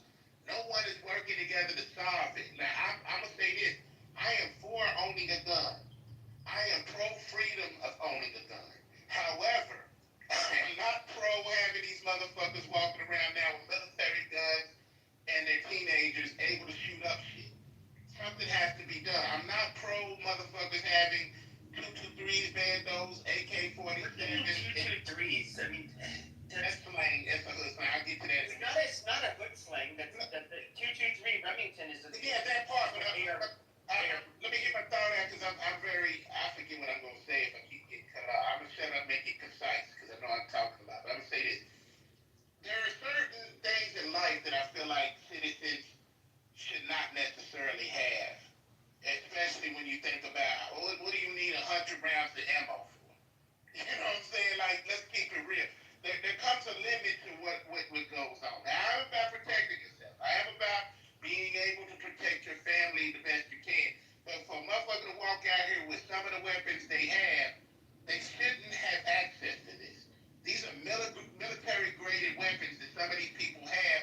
And when we look at these school shootings, we look at this crazy shit that goes on, nobody really gives a fuck except for prayers and condolences until their kids are the ones that's caught in the crossfire.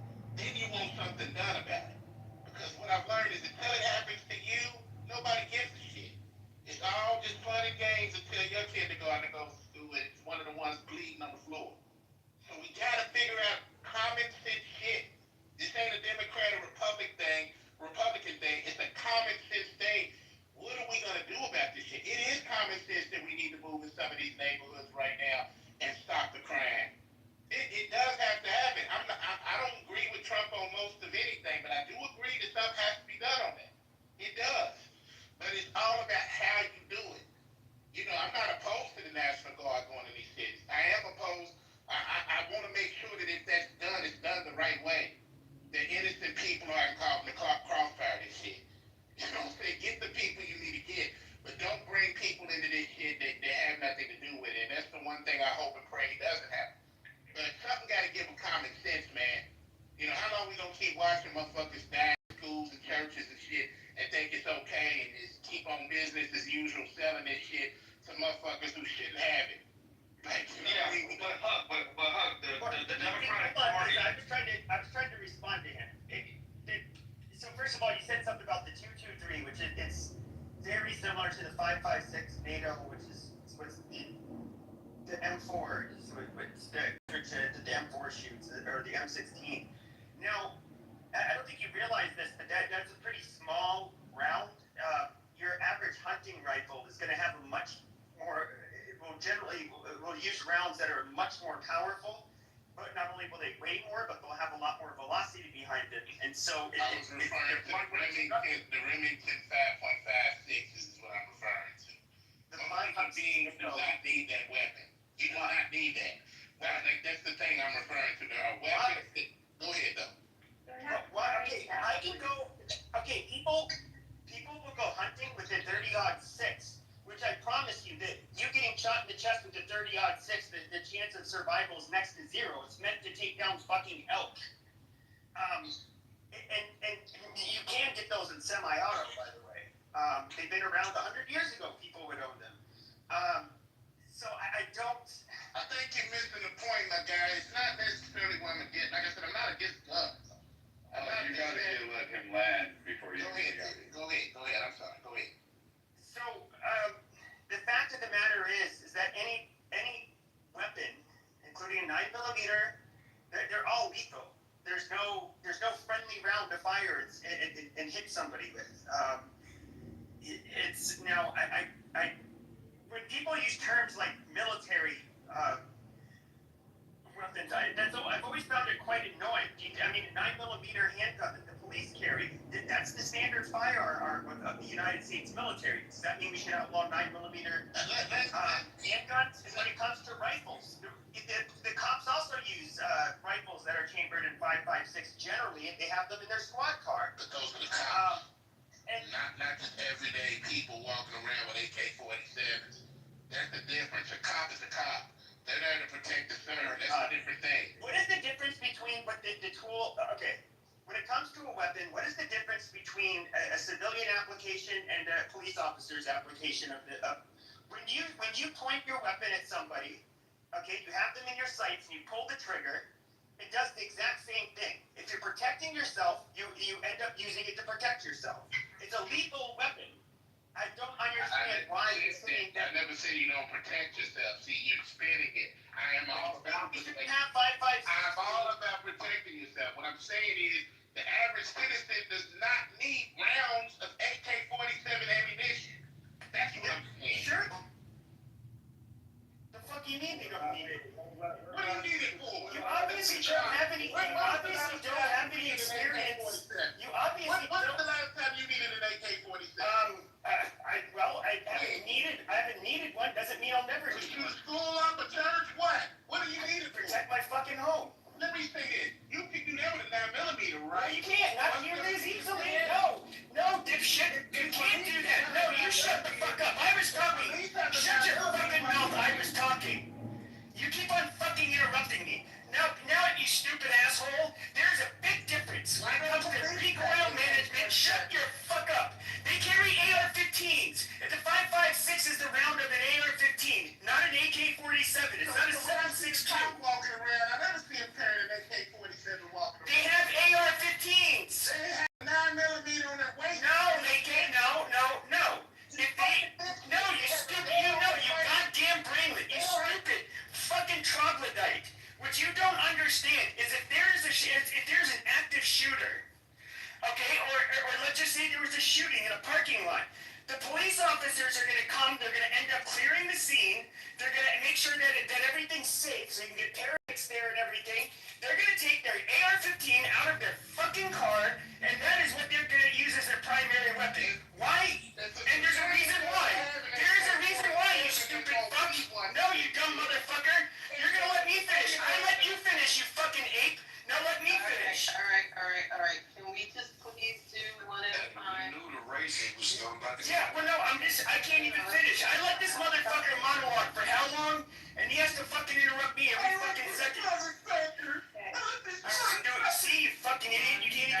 mouth shut. Let him finish up. Now, Yeah. there he goes. He can't control himself. Anybody who has experience shooting handguns versus an AR-15, you can put multiple rounds on target quickly, okay, with a small grouping. Okay, it's very easy to do, especially in close proximity where you're generally going to use one for self-defense. A handgun is a whole different. Shut the fuck up, you whiny ape. Now, when it comes to a handgun, it's actually much harder.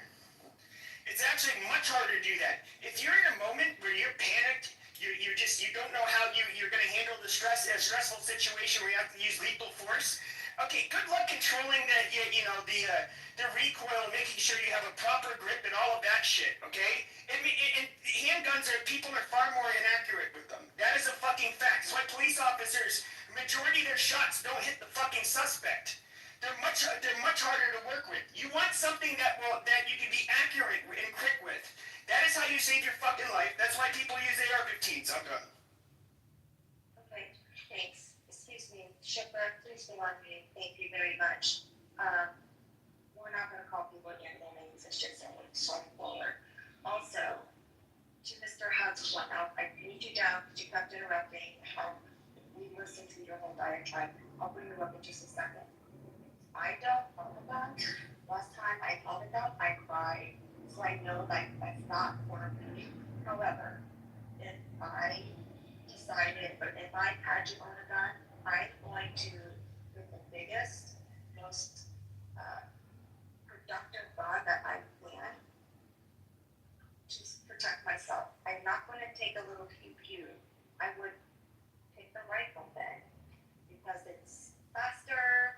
I don't have to. It would be easier for me to use, and I'm a small human. So I understand Pepe's logic when it comes to that. We're going to let other people speak that haven't spoken, that are just on this page. I believe Mr. Shuckrupt. Let me just go ahead and I'll bring Mr. Hud back up. But Mr. Hud, you can do it. Please be refraining from unmicing to the people over speakers. Go ahead, Mr. Shuckrupt. Yeah, I was just going to say, to add into the conversation, that 5.56, where everyone is up in arms with it being a military round, there's actually been multiple times that the U.S. has looked to move away from the 5.56 because of lack of stopping power, and a majority or a good portion of the school shooters actually use 9mm. If you think to Nashville, they use the P2000, I believe it's a 9mm tube rifle that basically is collapsible. That's 9mm. You're not gonna. The stopping power isn't the issue with their 5.56. You need to bring back bullying. When we can bully kids early enough, we can find the crazies earlier. That way, we're able to get them help. In the mid-90s, late 80s, when bullying became the target of the administration within schools, it really did a disservice to routing out some of these people with more susceptible mental health issues. That's it. So when we look at Dylan Rule, we look at Cal Rittenhouse, Michael Carter. Mr. Hud, okay, hold on just a second. I'll let you go in just a moment. Just to clear up how we kind of got into this conversation is talking about the National Guard here in the arms. So I wrote in the chat exactly what the National Guards are is carrying in DC, and also I want to include not all National Guard members in DC are carrying firearms. Only certain ones that have certain missions are carrying firearms, not all. And I'm going to think that this is definitely going to be a test run for other cities, and they'll deviate the plan going forward, the mission going forward. So it's not all, and the information that we were sharing, what we were hearing in Congress, I really in the chat. Yeah, floor is open. Go ahead. And Mr. Hud, would you please give an opportunity for Mr. Marquise and Mr. Rob to speak since they have not spoken yet? You got it. Okay, thank you so much. Thank you, I appreciate that. Go ahead, Marquise and Rob. Thank you. I'll make mine quick. I just want to say that it feels like every event that takes place with a firearm, whether it's a rifle, a shotgun, a pistol, something in high caliber, something in a lower caliber, it's a reason for sensitive extremists to try to poke at to try to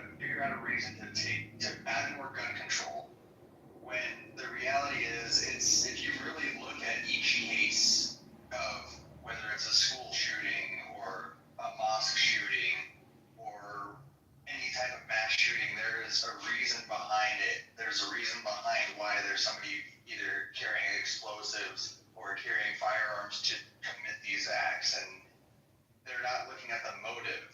People look at the tools that are used and they think, oh, well, not everybody needs that. But everybody does need the idealism.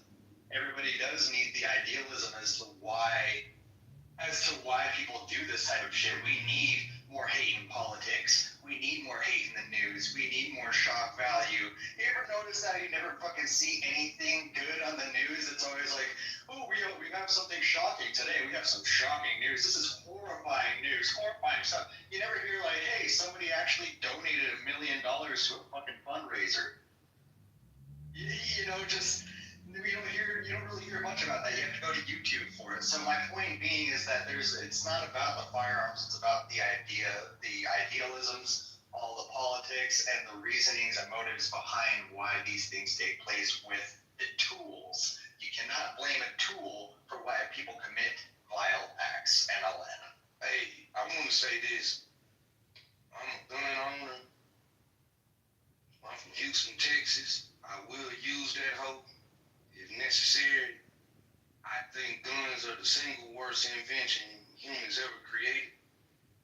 One can say that the nuclear weapon is worse. I do understand that it's a far more massive weapon, more powerful weapon. But the idea that we could carry around a weapon of mass destruction, because that's what a gun is. Don't get it twisted. A weapon of mass destruction. Anything you flip it, if I can take multiple lives with it, it's a weapon of mass destruction. We're a violent nation. Our government is violent. We enjoy violent TV. We enjoy violent movies. We enjoy violent music. We enjoy violence.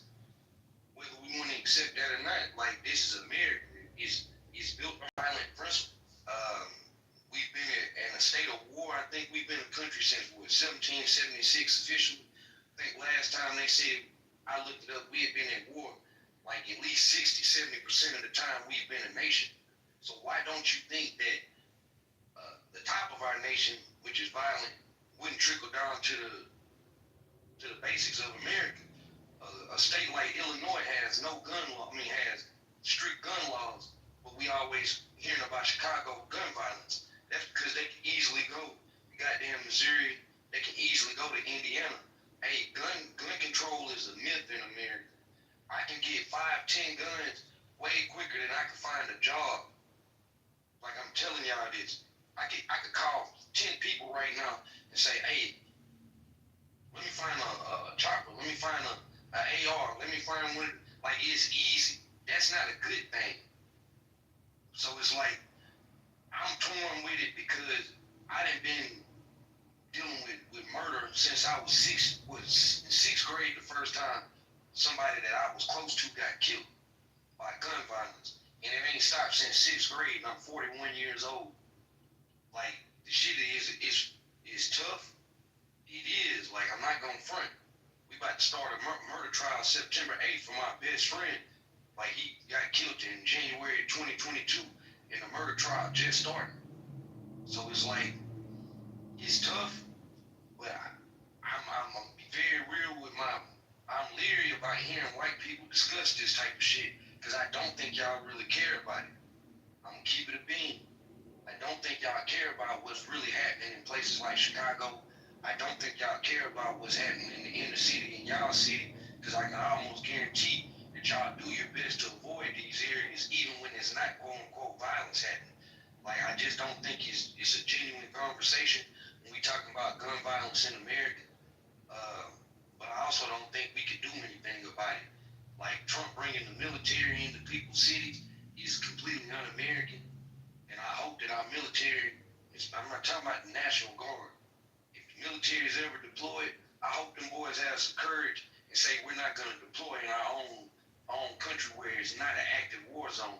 No matter what the numbers may look like, Chicago is not a war zone. Detroit is not a war zone. St. Louis, which has the highest crime rate in America, is not a war zone. It's some segments of these neighborhoods that are fucked up. It's some people that are doing some fucked up shit, but we're not in a war zone. And if y'all think that keeping the military prolonged in a situation is good for business, it's good for growth in the neighborhood, we'll see if people want to come and invest manifest in these neighborhoods, or if they just become glorified military occupational zones. I don't think it's good for us. I'll land. Not good for us. Yeah. Hold on just a second, Marcus. So Rob, there's a definite distinction in what the National Guard can do and what active duty can do. It's going to be very rare if active duty are going to be called, because I'll write it in the chat everything, so I don't forget to worry about that. But the National Guard serves under the actual Guard state. However, the president can also act and have them called in for special missions. I'll put it in the chat when we go down, okay? Go ahead, Mark.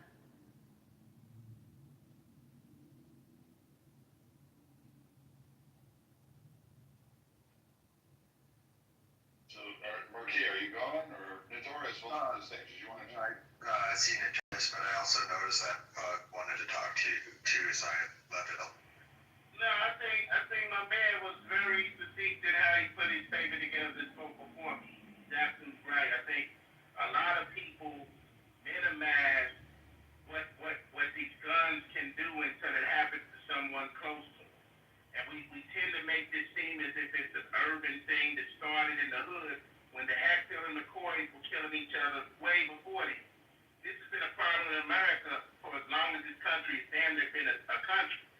Is that we do promote violence, we do promote killing each other, we promote all of that shit, and we look at a gun, which is used to kill, as a toy. It's not a toy.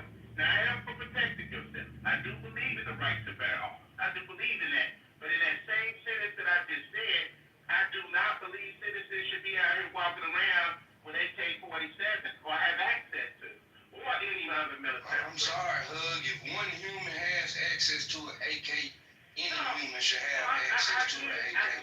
I get what you're saying, fam. Because like you said, I got my gun under the seat right now. I'm riding. I keep it with me. I got an AR at my crib. I got a shotgun in my crib. I got a Glock 40 at my crib. I got a 38 at my crib. You feel me? When I walk around. What it is, fam, is when we kids, I didn't know fellas. Kids that are 13 and 14 with shit, you gotta ask the question, first of all, besides getting it from their parents, with a couple of... You're not getting AR-15s from your parents if you talking about inner city. I can't speak for no school shooting ass shit. You feel me? Like, I have not wrapped my mind around that. I went to school during the age of Columbine. I remember the Pearl, Mississippi shooting. That was like the first one that I vividly remember. I remember that shit happening in, where's Arkansas State at? Jonesboro, Arkansas. You feel me? These things happen. I went to school. When you look at Dylan Roof, when you look at Michael Carneal, when you look at the Virginia Tech shootings, when you look at all these shootings, these are white people doing it. So it's not an exclusively black thing. Like we always get told Chicago, Baltimore.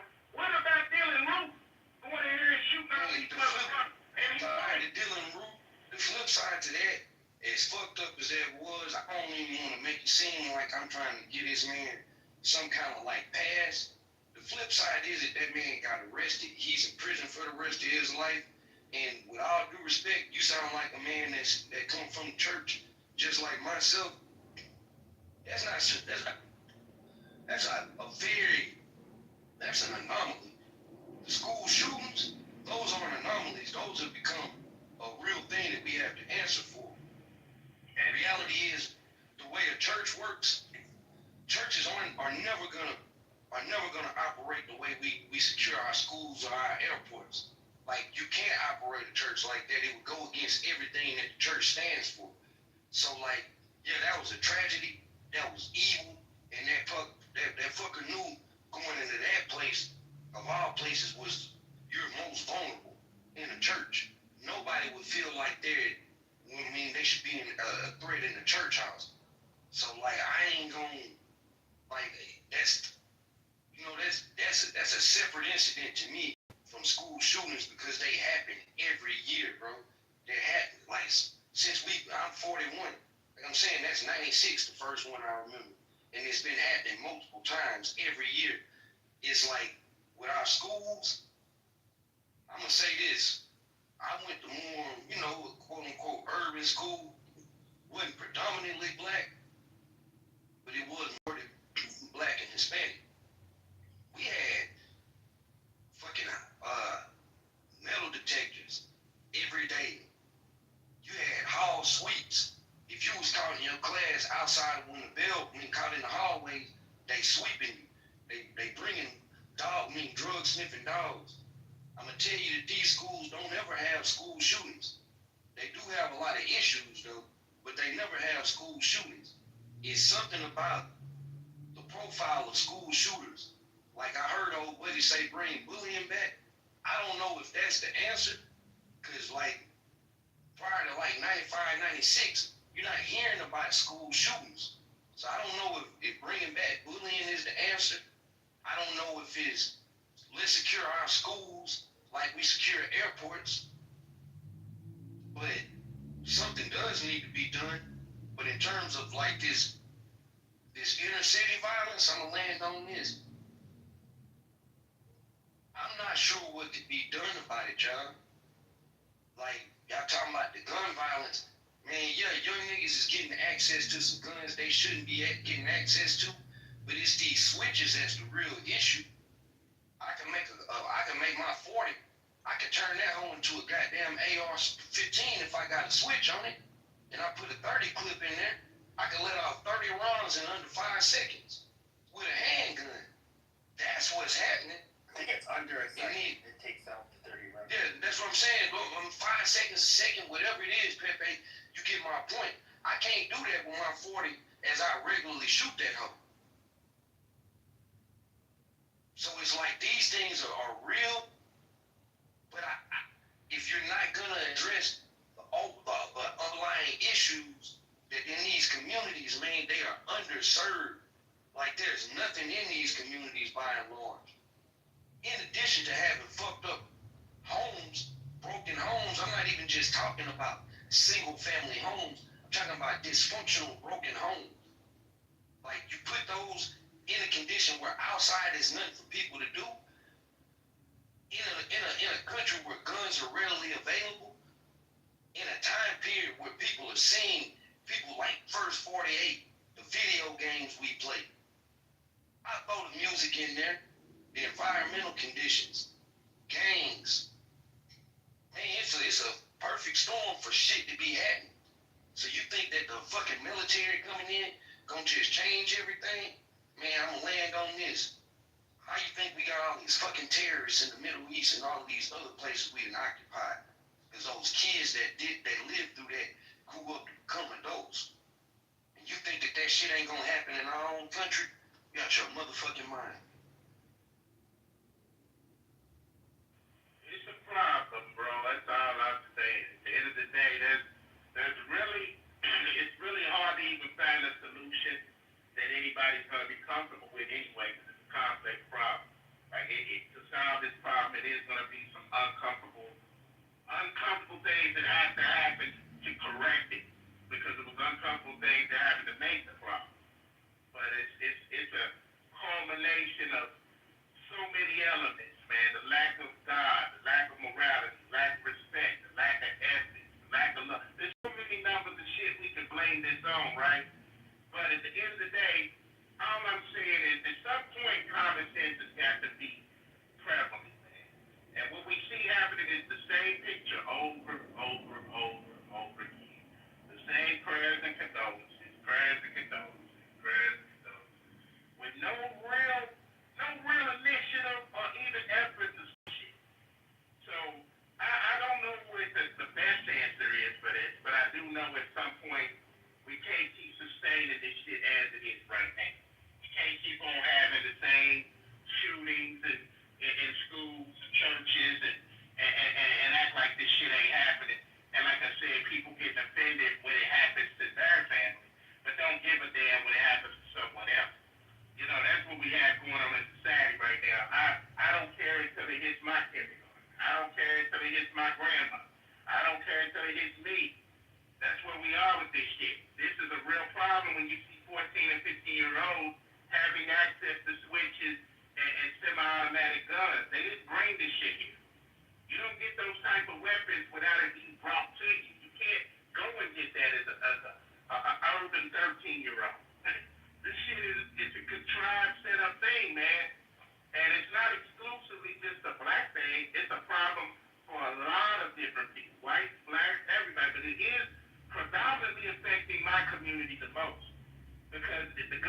being brought into these communities with the sheer intent of us using it to kill each other with.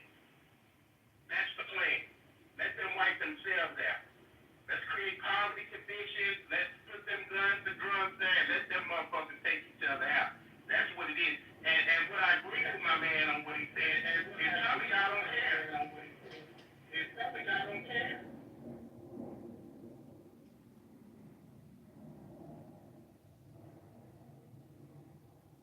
Hey, can I ask though, in regards to the title, is that me with the echo? Oh, my bad. No, sorry, Why don't Democrats care about kids? It's all good, KK. It's all good. Why don't Democrats care about kids? What indicates that Republicans care about children? Like I understand like having the pro-life stance. That should be the number one reason, right? I guess. But like outside of that, what would I go by that shows that Republicans care about children in the United States any more than the Democrats do? Bingo. Is this just a title to bring people in? Is this based off of some statistics, some stats we can look up, some data we can look up to show that Republicans care more about kids? Because if we look at certain policies, things that have been geared towards helping children, it's Republicans that seem to have more of the issues with those type of programs. So if we're talking policy-wise, and again, I'm not here to say that the Democrats actually care more about children. I'm just going by the policy. Like, who's more likely to cut funding for school? Who's more likely to be against like Medicare, Medicaid? I would say. Rob, I think it was tied. Hold on just a second, Notorious. Brad, are you there? He's the person who put up the title in the article, and it was in a specific situation where there's 700 unaccompanied minors that were brought here illegally. Their families live in this case, I believe in this article, in Venezuela. And so now Democrat courts are trying to uphold it and say, no, they don't want those kids to be reunited with their families that live in a different country. I think that's what the topic of the room is or was. But Brad started the room. Are you there, Brad? Is that the direction you want to keep going, or you want to let people free flow? Bradley going once. Bradley going twice. Okay, so I'll just. Hey, Brad out here looking for Keyston rings, so he quiet, but Keegan ring up, so he quiet. He said just a second, so while he'll be in a second, I saw Notorious go off mic. Go ahead, Notorious. Yeah, I wanted to touch on something Rob said earlier. Rob, you had said that you didn't think that white people care about the crime or the murder, right? And then when I'm talking about murder, I'm talking about the senseless murder. I'm not talking about the typical murder that happens between all groups, right? I'm talking about the senseless killing. Do you think that white people should care more than we do? Because in my opinion, we don't seem to care. When I say we, I mean black people. Are you asking me, say that again? I didn't hear what you said clearly, Notorious. I said, you said that you didn't think that they should really be talking about it because they don't really care about the subject. And so I'm asking you should they care more than we care? I don't think they care more than we care. I don't think they should care more than we care. I don't think we should care about their issues more than they care about their issues. I'm simply talking about in the scope of the conversation. I don't think white people really care about those things because, like, the evidence shows that it's happened so much. You feel me? Like, and I'm not saying that they should care, but I don't see where's the care in? Like, what do you have to care about? Like, you purposely avoid these communities as is, even when it's not those things happening. Like, you don't come into these communities, You won't shop there. You sure as hell won't live there. You won't send your kids anywhere over there. But we're supposed to believe you care about these areas when headline news comes out about the murder stats that's going on. Like, that's my point. Yeah, but why would they shop there or go there if it's unsafe? You'd have to ask the citizens that live there, like how we survive, how we actually like live normal lives, things like that. Hey Rob, I'll be honest with you. Most of what's sold on inner cities, and I'll say this for urban areas, I wouldn't buy it. Most of the shit that I buy is literally at a Bass Pro, a Cabela's. You know, I'm going out further. I have to find stores that cater. My clothing attire, KK can tell you this. She's probably able to pick out what I'm freaking wearing right now. I can tell you it's probably select. Either it's coming from like Orvis, over from Ireland. It's going to contain a mixture of outdoor gear that's built to, withstand the Oregon Trail. Like, I would not be the one dying of dysentery. What's sold in the cities would maybe be a restaurant, and I'll go there. But if there's nothing like really in those areas, you're right. I'm not going to really particularly care. It's not my focal point, but I wouldn't want anything negative because my pursuits are vastly different from somebody who loves that urban life. I can pick on KK. She's all about the glamour, glitz, and Gucci, the way of life. She's going to stroll down there and she's going to be shopping. She's going to enjoy those. That's her forte, not mine. And so white people are not a monolith. We're all also not kinfolk. KK's not white, by the way. She's just kind of badass. The thing is that That's a fact. the thing is that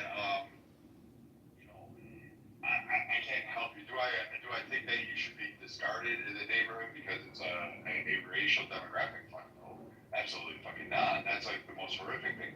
In fact, I want the National Guard to go in there. If you have women sitting there saying, I can't use the front of my house, I have to eat in my basement and live in my basement because we're afraid of a stray bullet going through our neighborhood, yes, send in the National Guard. That person is being held prisoner. Fuck, I'll kid them. I'll go back. I'll get my old uniform out. I'll get my gear on.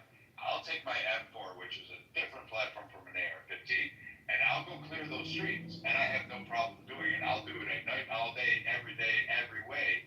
And we'll have a good time doing it. People won't like how I get it done, but I promise you she'll be able to eat in her living room and sit on her porch by the time I'm through.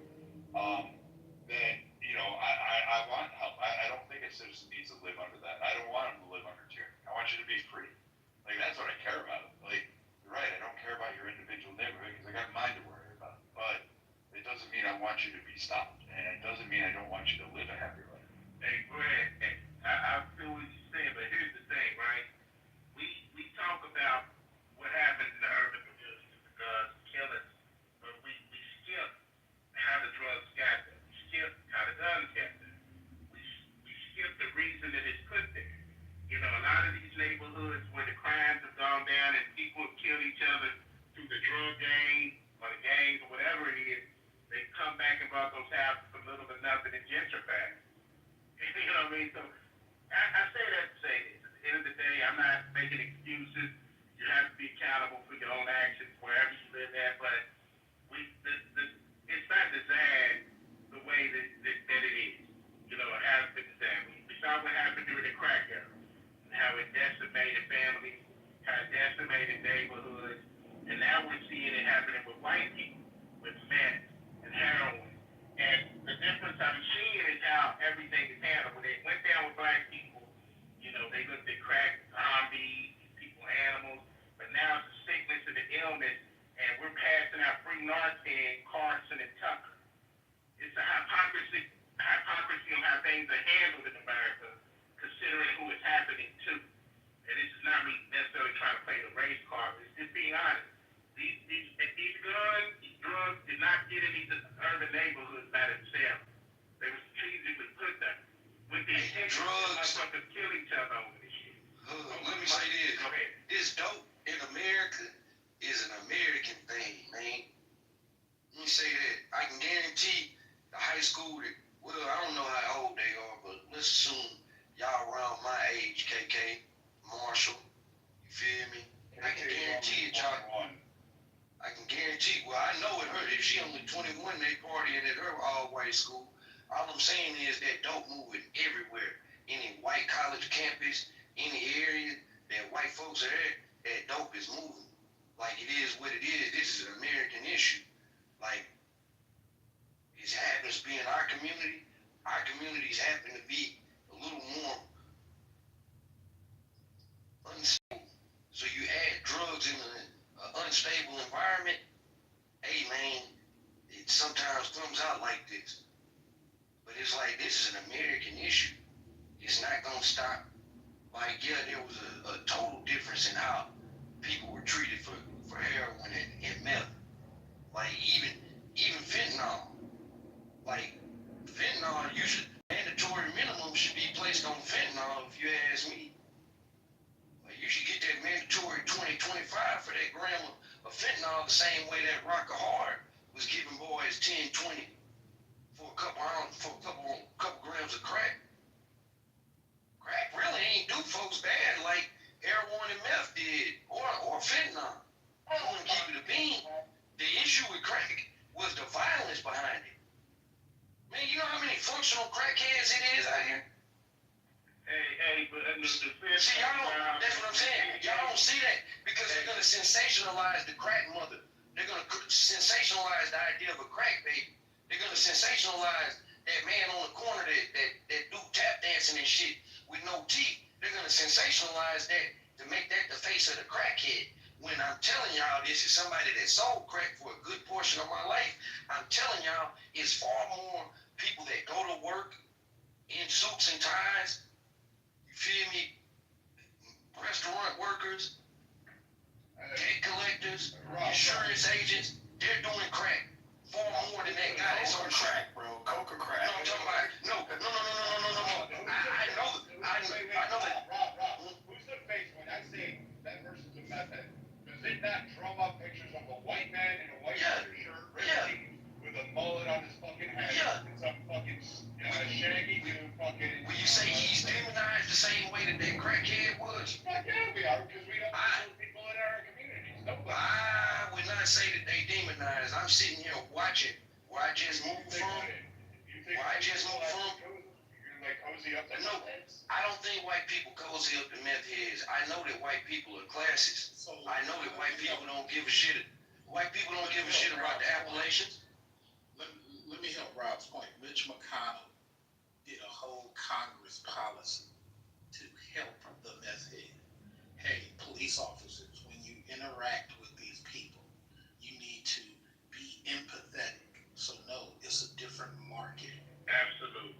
And let me give y'all one example I'm looking at right now. It's funny you said Mitch McConnell, because I'm in Louisville, Kentucky right now. That's where I'm at. And I'm watching where there's a drug and treatment facility that is put in the hood, and it's called a healing place. And in this drug and treatment facility, most of the people in this drug and treatment facility here, believe it or not, are white. They're here for heroin, meth, now whatever they're doing, right? Here's the thing that I noticed, that I kind of agree with both of you on, right? Even when you're looking at white people on their own, right? They don't want the trash in their backyard. Most of these people who are in this treatment center right now come from suburbs that had parents that had decent money, and they just got caught into the drug life, whether it be through college or just experimenting or whatever it may be. But they don't want that treatment facility in their neighborhood. They want to put it in an already fucked up neighborhood. It's no different than when you see a person littering it, like they're littering in a neighborhood in a hood, but if they went into a suburban area, they're not going to drop that piece of paper or that popsicle stick down on the ground. Because they feel like either a cop might ride up on me or it just ain't no other trash out here, anybody's going to drop it. So we got a philosophy right now. I do believe there's a hypocrisy on how things are dealt with. Even white people on their own, like my man made a good valid point.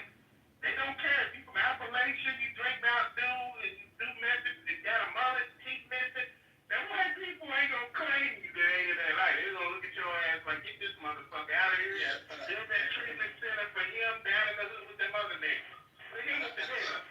I think if we just limit it to the ancillary anecdotal thing of claiming, they're always going to win that argument because claiming is something that is spontaneous. It ain't nothing you can see nationwide. The thing is, nationwide, we put out these little tropes, these little fantasy comments about one community, and then the other community does the exact same thing or worse, and all of a sudden, let's not talk about that. As an example, I use the words black commit crimes. Well, when you look at it, the word commit doesn't even show in FBI statistics. And then FBI statistics are really tracking 911 calls and what people are charged for.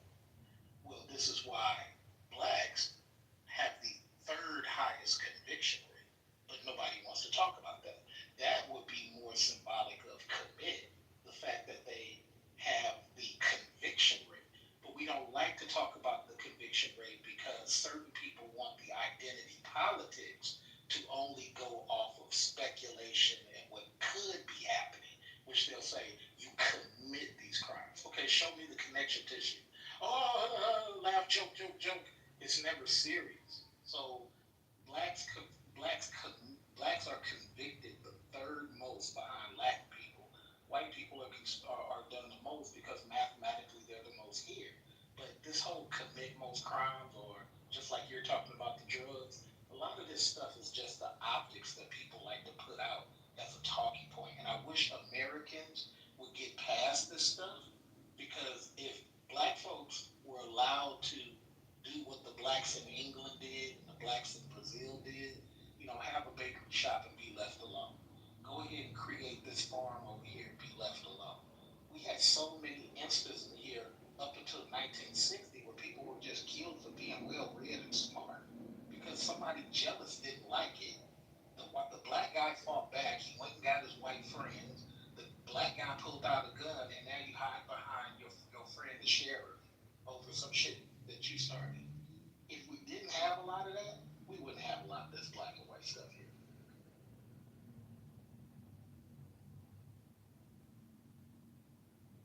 Hey, Hug, if you're in Louisville, just make sure they don't put that treatment center near Mama's Mustard. I want to still visit when I get out. Oh, yeah, that's the shit, man. Hey, listen, no doubt about it. I won't let that happen. Yeah, I love Mama's, man. That's good food right there.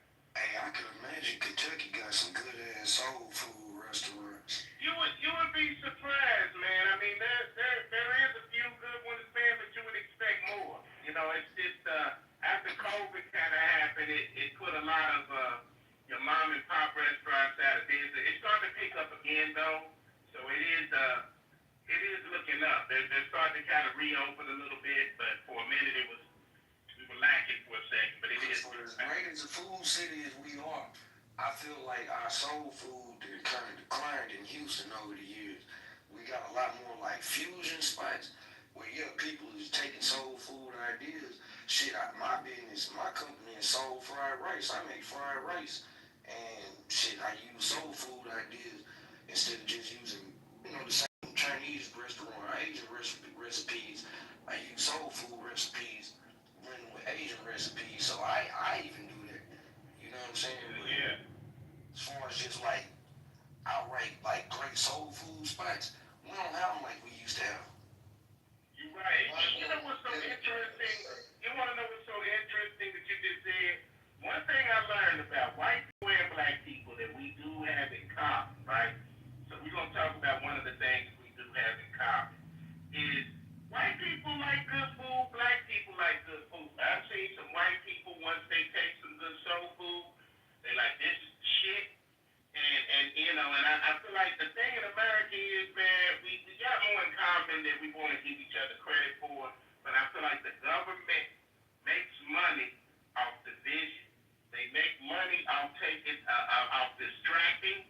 And I feel like when we talk about racism and racist things that go on, that's not always the norm. That's what they want to promote to take their mind off the fact of all the other issues that they're putting into play when you're asleep at night. All of the laws, all the regulations, all the bills, everything is being passed that the American people don't know about because we're so distracted by the optics. We so distracted by the bullshit that we don't see the play that both Democrats and Republicans are complicit to. These motherfuckers are truly cahoots on below, but we thinking that it. Yeah, but we as black folks got to be a little bit more honest too. There's a lot of stuff we can do internally that we don't like doing, and if we bring it up, then the city blacks get pissed off. You know what I'm saying? So, I mean, there's a lot of stuff you could say that happens outside of black, those people who are black inside of America. But you even look at the people who are cosplaying as if they're black American, really they're Caribbean, really they're Africans. You know what I'm saying? And they go out and do these crimes, and then we get labeled. You know what I'm saying? As if it was us, instead of realizing it's the dude that just got here in 2009. All right, see you later. Let me ask you this. Let me finish the My bad. You got. It's hard to get the microphone from y'all. You got it, big gun. So it's like black Americans do have to start policing themselves, and especially black males. Black males need to be way more well read, way more managers, and we're hustlers, and we love entertainment, laughing and joking. We got to get beyond that. Go ahead, bro. So look, this the one thing, like when it comes to like other like black immigrants or whatnot. What do you to say to that African that grew up in the neighborhood like mine with right next to us? You feel me? Yeah, in his home, his parents is Nigerian. Ain't no doubt about it. His name is a Nigerian name. You feel me? You heard of the rapper dude named Toby from Houston? Yeah, it's a lot of them. No, I'm saying, have you heard of the rap dude? Alright, well, he got real popular, man. I think y'all would like his music, but he from my neighborhood. Me and his brother is way tighter because he younger than us, but they African. But them niggas grew up with us on the block. You feel me? All of their experiences is just like mine from the block, except for when they went in the house, their dad had that accent. Yeah, they had some cultural things, but it's not that much of a difference when you grow up in the same environments. That's the same when you throw the white boy that grow up in the neighborhood. For all intents and purposes, he's experienced the same things we've experienced. The difference between him and us is that he's white. He's went to the same schools as us. He's ate with us. He done spent the night at our house. He done been at our granny house. In his mind, he might feel like he's lived a black experience. The same way that there's a black kid that's placed in, I'm going to just say because I'm from Houston, that's placed in Cy-Fair District, and around 90% of kids his whole life. His experience is going to be vastly different. I'll say this, I think black Americans and white Americans are the same people. It's just our experiences in the country are different. But when you talk about the food we eat, which is what we got on, that led us here, it's the food. Like we eat the same foods, maybe they're seasoned differently, but we're basically all Christian in some when it comes to religion. We speak the same language. We got the same narrow-minded view of the world, because I hear it in this application when we have rooms with people from outside of America.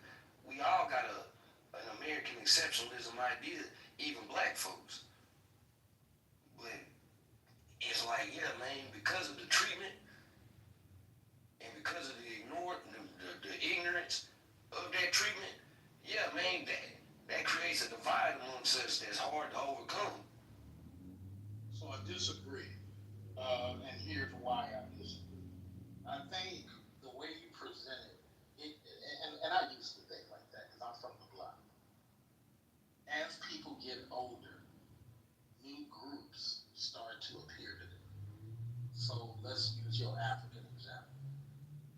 That person who grows up with you, let's call them Eritrean for this example. Now he starts getting older, maybe college, maybe after college, he's interacting with other Eritreans. Now the pull of that culture takes him away from that symbiotic relationship of growing up right next to you. It's just something that happens. While you and I may continue to stay stuck, because our only cultural example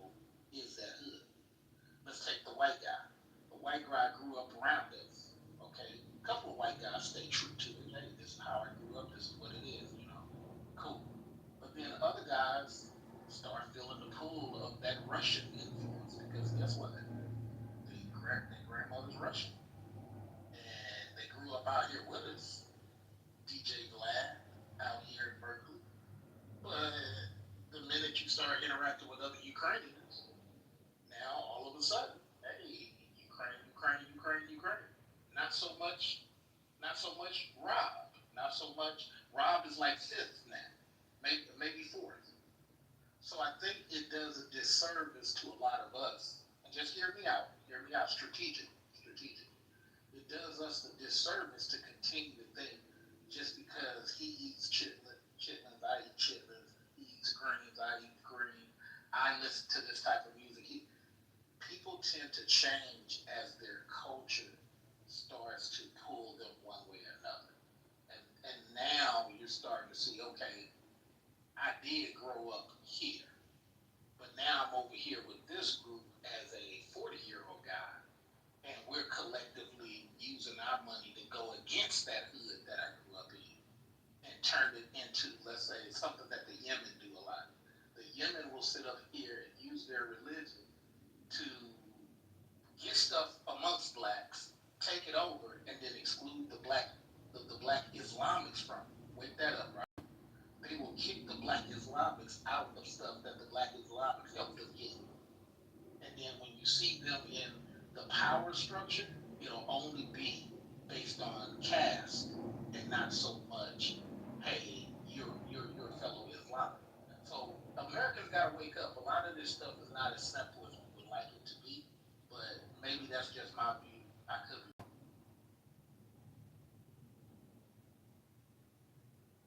I don't think it's a wrong, right thing in this particular phase of the convo because we all talking about our perspective as Americans. And I do hope at some point, I ain't saying we gotta be on some kumbaya shit saying black and white men and white women and white and black women and sisters and all that shit. I do hope we can realize that we got far more to gain by not being on some of the silly shit. Rooms like this is good, in my opinion, because we can share ideas, we can disagree, and then we can figure out maybe something that might work better for us as individuals.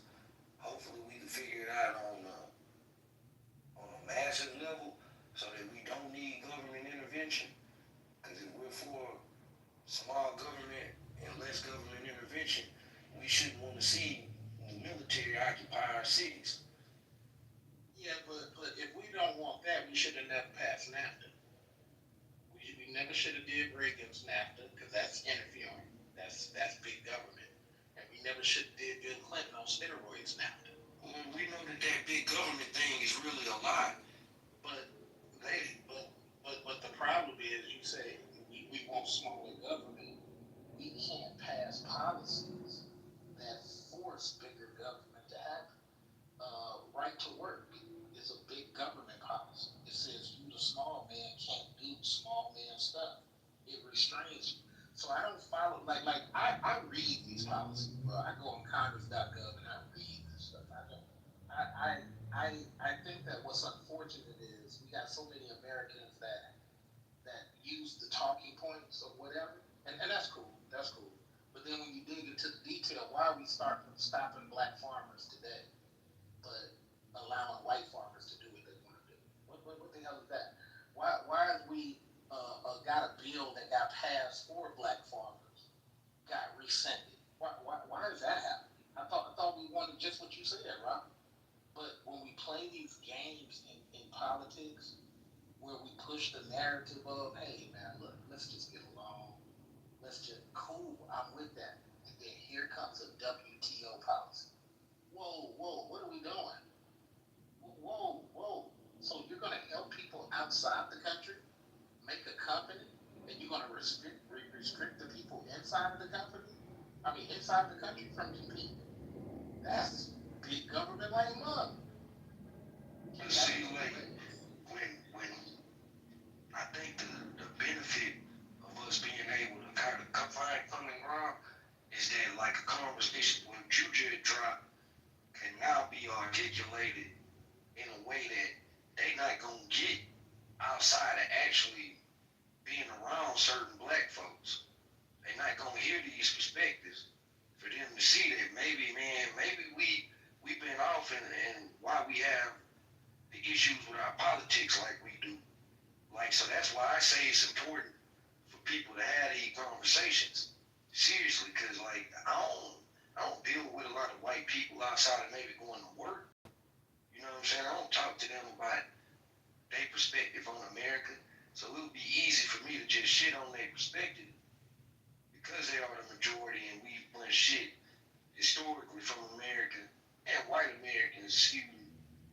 But now we need C-Lay to drop that type of knowledge on them boys because that shit is relevant. Super relevant. Yeah, I just want more brothers to be well read on it. So I'm going to drop a book from you by Barbara Honecker. It'll teach you everything you know about to know about politics. I promise. Go read October Surprise. Go ahead and read that book. $3, $5.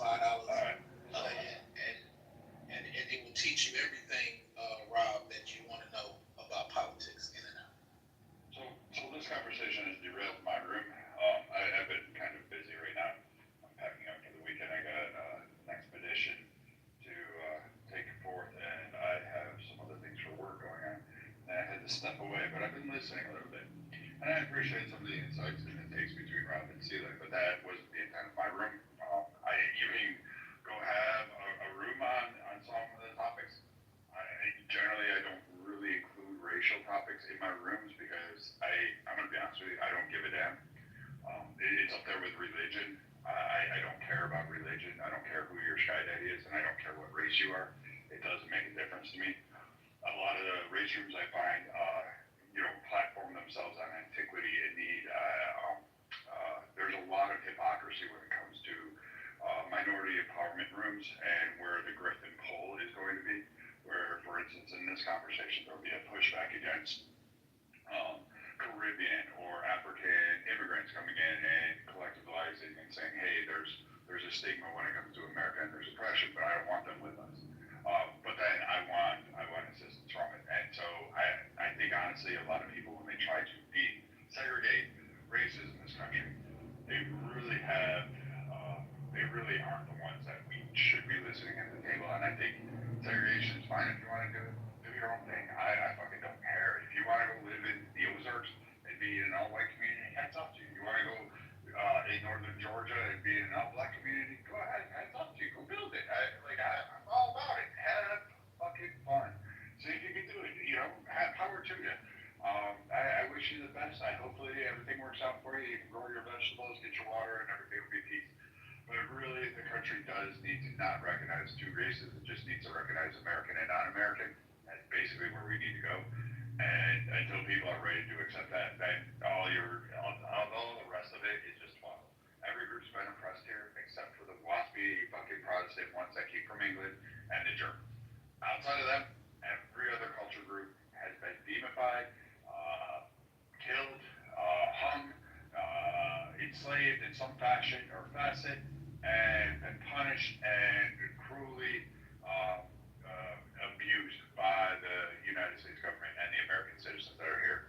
And ideally, by Americans that generally at large have their own perspective on what is and what isn't allowed in America. So I'm going to drift this back to the kids today. And Marshall, welcome to the room. Patricia and others.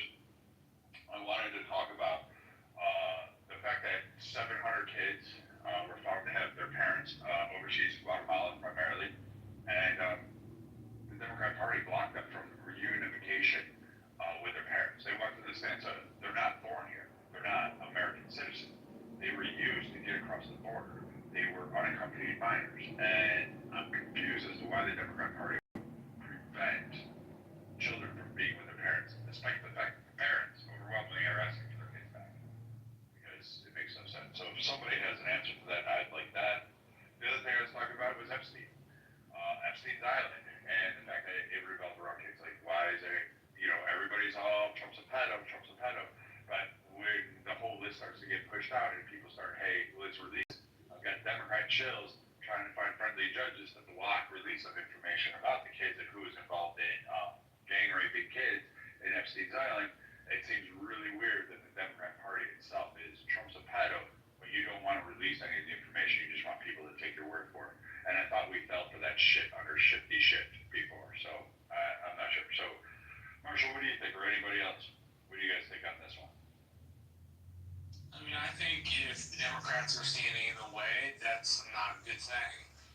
I'd be curious why they're standing in the way, if they've given a reason. But just if you're like, if the parents want their kids back from Guatemala and we're not giving the kids back, I'm not sure why. The American foster system is broken. Well, the Texas foster system is broken. The American foster system, I understand, is subpar. So I'm not entirely sure why we would do that. Other than maybe protecting these kids from becoming sex slaves or like being pressed into a gang. But even then, if the parents are contacting the United States going, we want our kids back, and they're actually parents, then we should probably give them their kids back. So, that's about the long and short of it for me. So I totally believe that the Clintons run the Democrats. There's nobody, not even Obama, nobody's more important than the Clintons. If Bill Clinton is defamed for a second time, for any reason, these Democrats will never recover for another 50 years.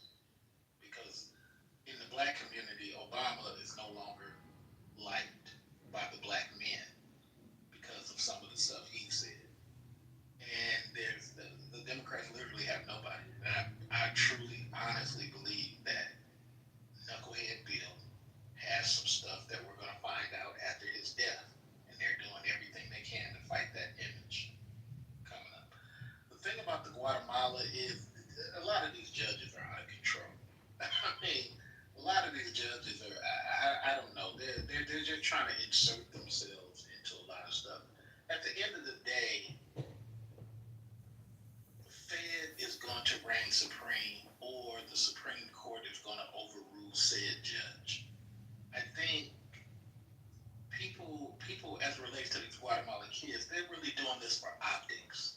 I don't think they care one way or another. I think they know that on the liberal side, there's a lot of bleeding hearts. There's a lot of small violins.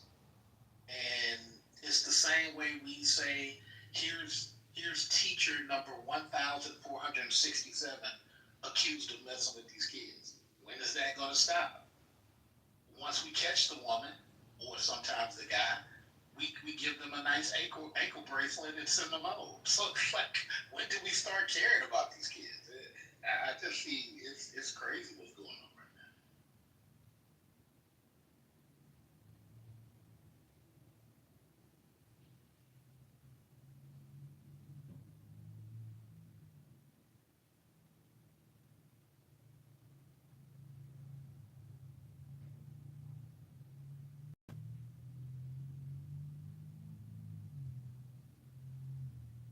Sorry, I have bad service.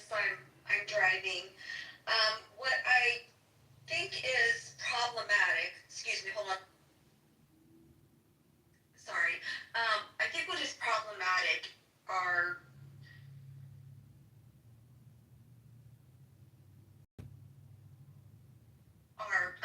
administration. As soon as they get in, they change blanketly a lot of policies that are harmful and not productive, in particular this situation for the kids.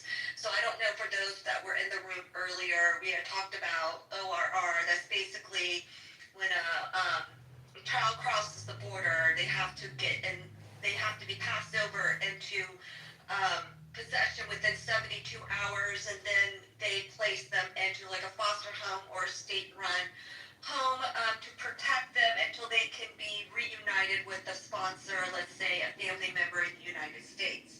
So underneath the Biden administration, what they did is they actually stopped doing the DNA testing when they're doing reunification to identify.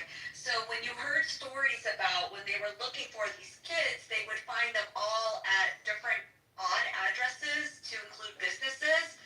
And they would have like 20 or 30 kids claiming one certain address. That itself is a big red flag.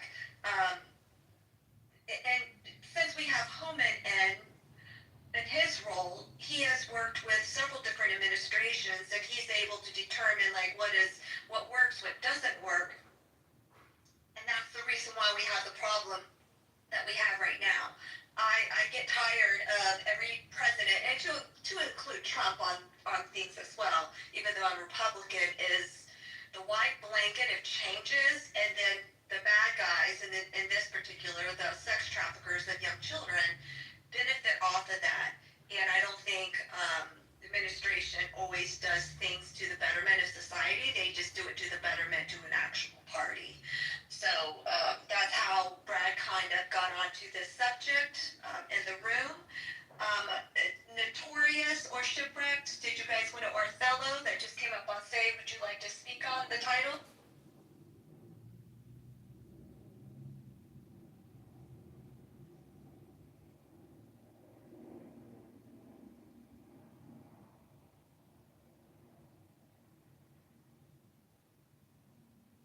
Okay, so what I'm going to do, since the stage is quiet and I'm coming in and out of service because I'm driving right now, I'm going to go ahead and close the room. It's been going for a couple hours, if I understand, unless there's a new person that would like to come up on stage. Anyone new that would like to come up on stage to speak on the topic? No. Okay, so I'm going to go ahead and close the room. Thank you all for joining.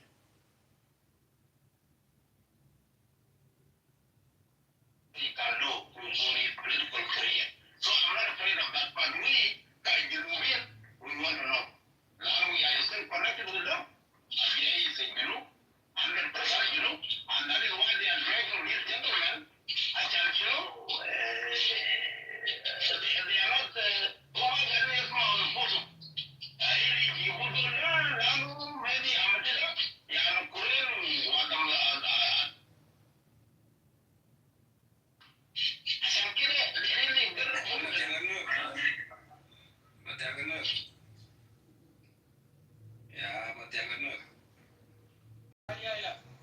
Asma, ya duba Francis ba da kallon da nake buɗe just speak without we just start talking now.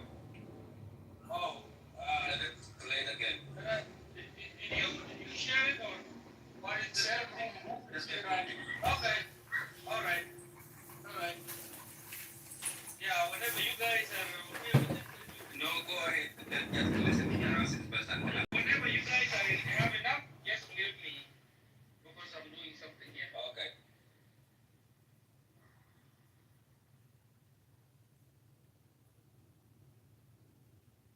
Been on death row, but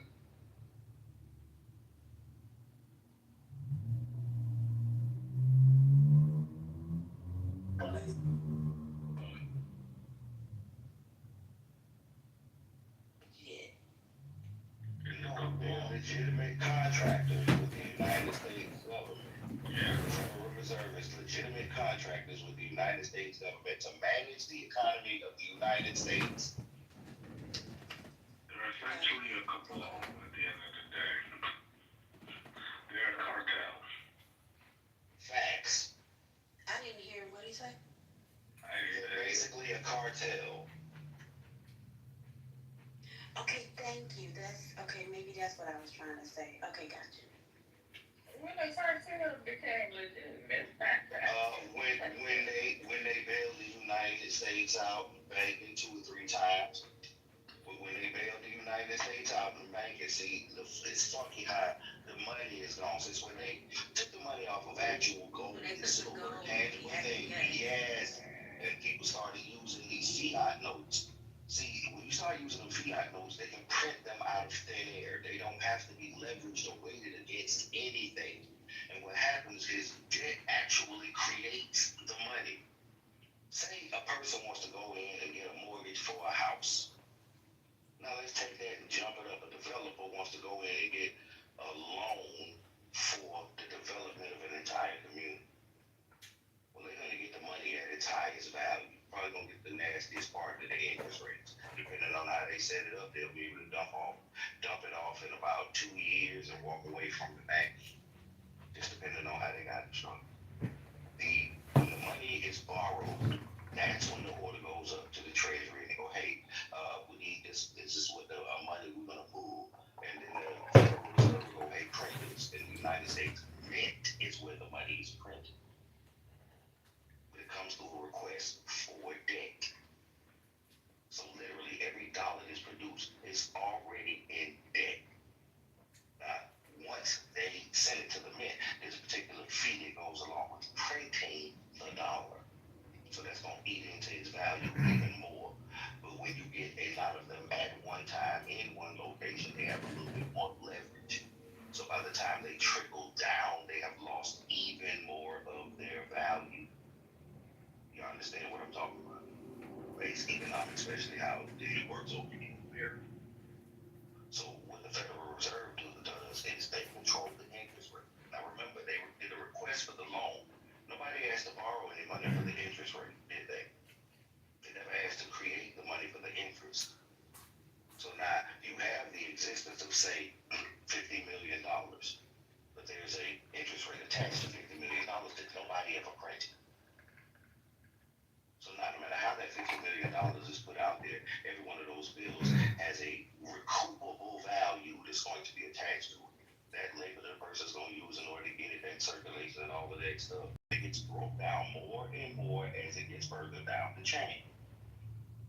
So by the time it gets to the end user on the streets buying a pack of gum, that dollar is worth maybe about 37 cents. Boom.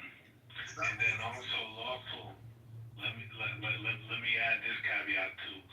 Far too often, too many people focus on the interest rate and where the interest rate is at, but they don't learn or focus enough on the difference between interest rate and interest cost.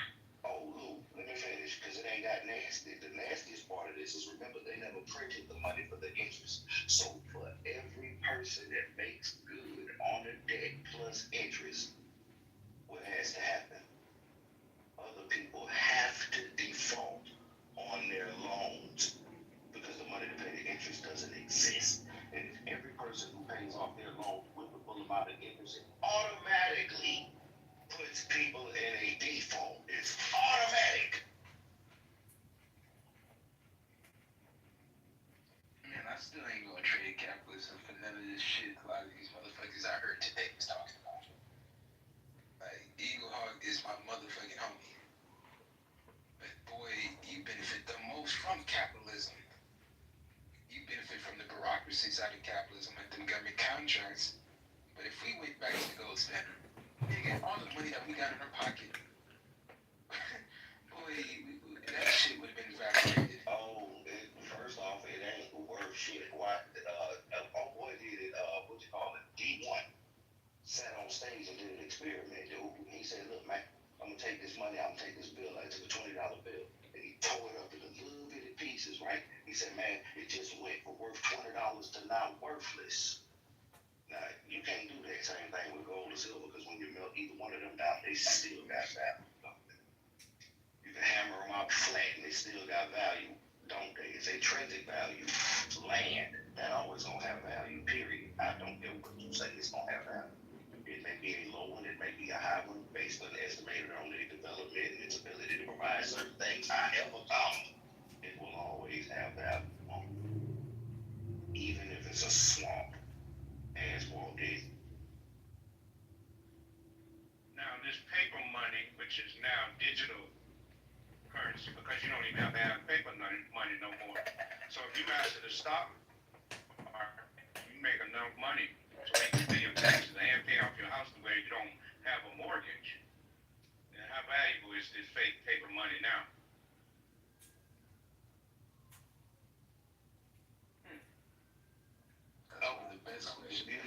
The beautiful thing about fiat notes is you can purchase tangibles with them. Close the loop, if you will. 12 USD 411.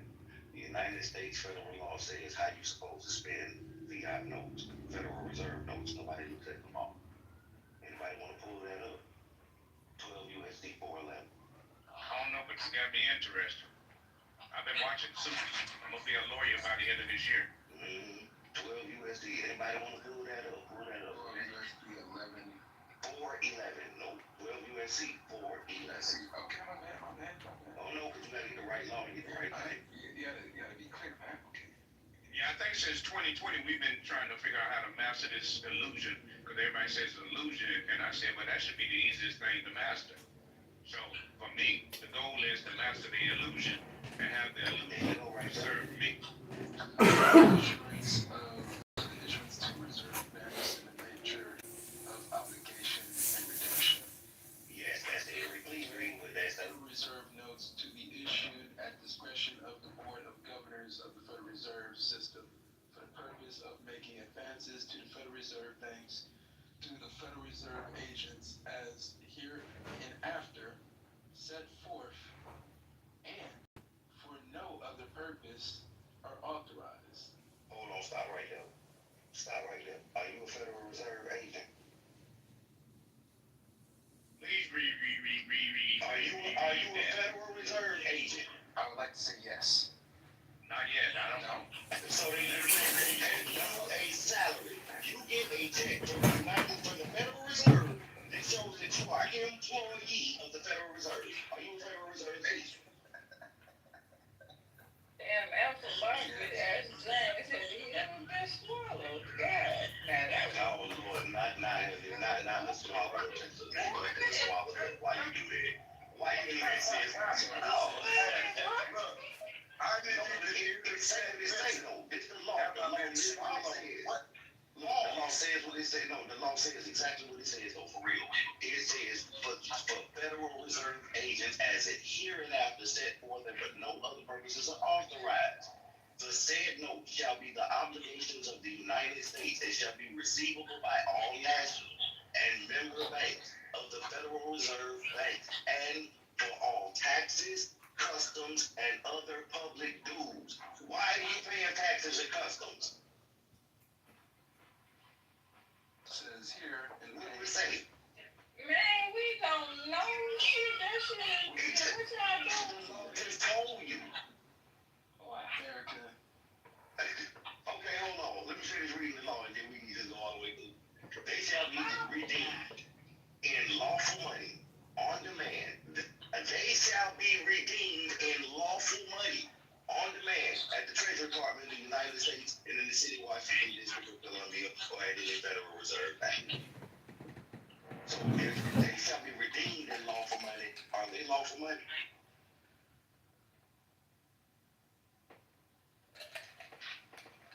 I don't know, you got my brain hurt over here.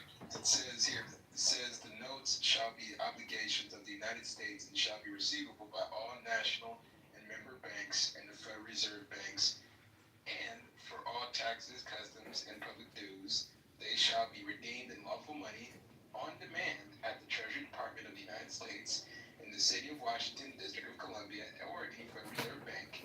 In plain English, this means the issuance of Federal Reserve notes, the paper money that we use every day, $1, $20, $100 bills, are literally issued at the discretion of the Federal Reserve Board of Governors. The obligations of the United States are considered obligations of debts of the United States government. Legal tender use.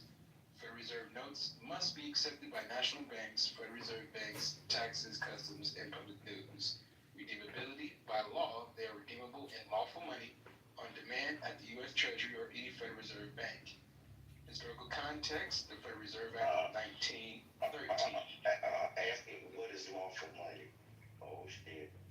Article 1, Section 10 of the United States Constitution, and ask it what is lawful. Gotcha. 31 U.S.C. 5112. Ask it what is lawful money. The kind that you take out your goddamn pocket and go spend, what y'all got going on here? Yeah. And Eric, you don't want to bring shit. No, I don't want to learn today. I want to say Go something. get you a damn plate and go eat something. No, I'm hungry. I don't want to learn today either. Yeah, you gotta eat you a sausage leg. You gotta understand. So does drug dealer money count? Exactly. Federal Reserve notes, correct? All that shit don't count, man. That's why, you know, people have nah, man, people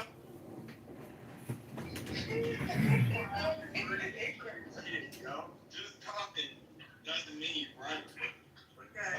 Go read the law yourself. I understand, no problem, bro. the thing. You can literally go read the law yourself. That's the wonderful thing about the law. We don't really have to argue about it. It says what it says. You can interpret it however you want to. The question is, do you know what it says in the first place? I hear you, Robert. No, he too busy reading coloring books. Okay, so you better find out about it. Nigga said he too busy reading coloring books.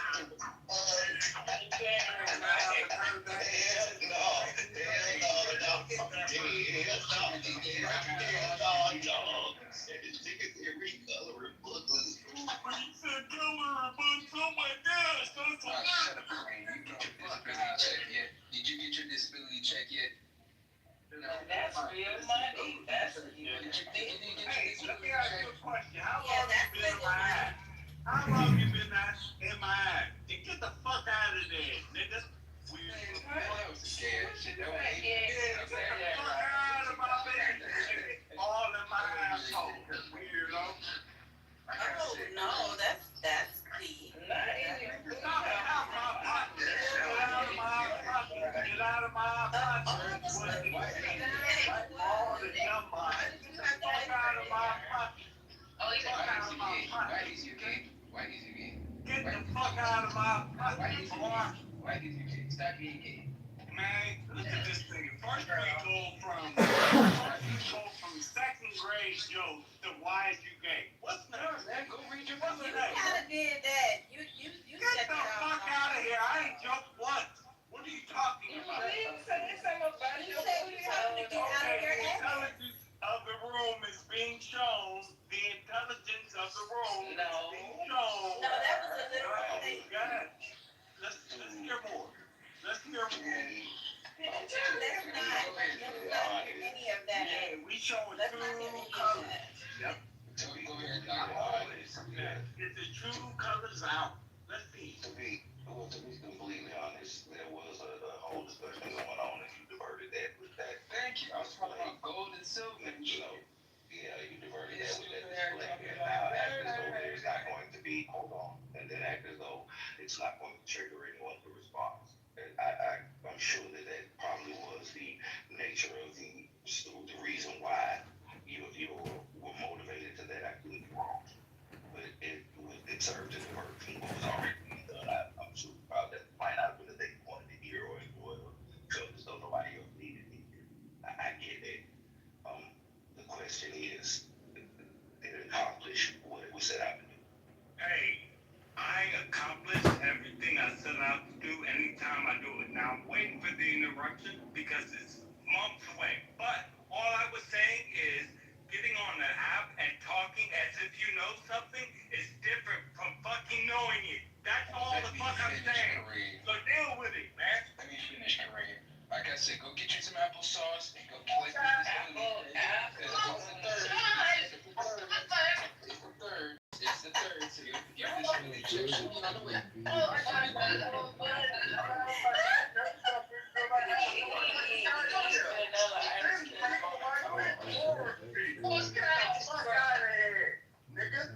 It's ice cream, not applesauce. You need ice cream, applesauce. I'm gonna have all of them. Get you a coloring book and go watch Wednesday, okay? Go watch Wednesday. Go watch SpongeBob. You did it. It's a matter of time before I Hey, take don't worry. because Big what Mama I do. will have your plate nice and Look, for you next shut the time. fuck up, now. No one can hear you. It's this one. That was extremely painful. And then you already challenged let me finish, because he already challenged the talk, and then you colored explicit. Lord, that was painful. Like I said, man, when it comes to this shit, like I said, I want to read this shit no more. Fuck it.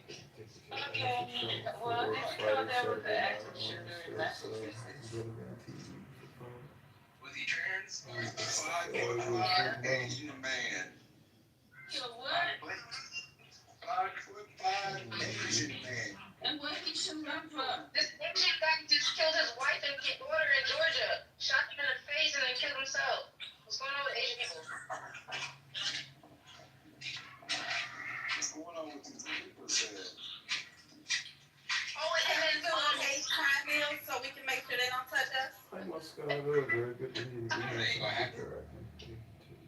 They get stomped out. But there's also rumors that I hear that are happening around the world. My mechanic just told me that the entire Jaguar catalog has been hacked in Europe, and now they can't get any car parts for any of their Land Rovers, Jaguars, and stuff like that. And so he was like, "This is but one of many other cases," and he was like telling me about some other shit. I'm just like, why are they reporting this shit? Like, there's so many cyber attacks that are happening, like in small. They're small, but there's the frequency is really high all of a sudden, and they're not reporting them. So I'm starting to to take your money out the banks. I don't know. I don't know if it's safe in your investment accounts even at this point. Buy some gold, buy some silver. Weren't they just talking about that? What's real money? At this point in time, I'm really about to. I think I'm about to buy a little bit of gold, at least for emergency purposes, like solid gold and silver, because you never know. Like, you know what I mean? What could happen? Now, of course, your money is FDIC insured up to like 250,000 per account, but even in your investment accounts is FDIC insured if it's in cash, not if it's invested, right? Because volatility. But the thing is that if in case of emergency, if we're having cyber attacks, if the banks are down, you can't use your card. You can't use your card. You can't buy anything if you don't have cash. Even if you do have cash, I mean, I know most of us are not walking around with tens of thousands of dollars in fucking cash, or even, I don't even got $20 in cash right now. I don't carry no cash, right? But gold is convertible in any country. Silver is too. So I'm not saying like go out and put all your money in gold, but I definitely think with the increase in cyber attacks, you should keep some money in cash. Maybe some in a resource like silver, gold, a little bit, because gold is expensive and heavy. But also I don't know, just keep an eye. This is very interesting. What are they doing with the pennies? Like, they're getting rid of the pennies too, right? So nothing is left but the dollar. Okay, gotcha. That's because it costs 5 cents to make 1 penny. Do y'all ever sit down and listen to yourselves and what y'all saying? Like, if there's a Girl, it's raining down here. He bored. Yeah, I know he kind of spices up the room and stuff, but it's raining here too. The energy is so pathetic right now.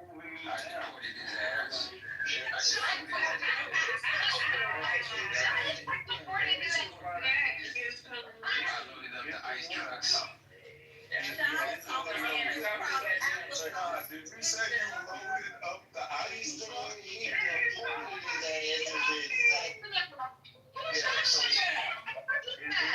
It's called being intimidated, right? Because what I'm saying is just Hold on for a second, Haitian. Here we go. Who put Sean down?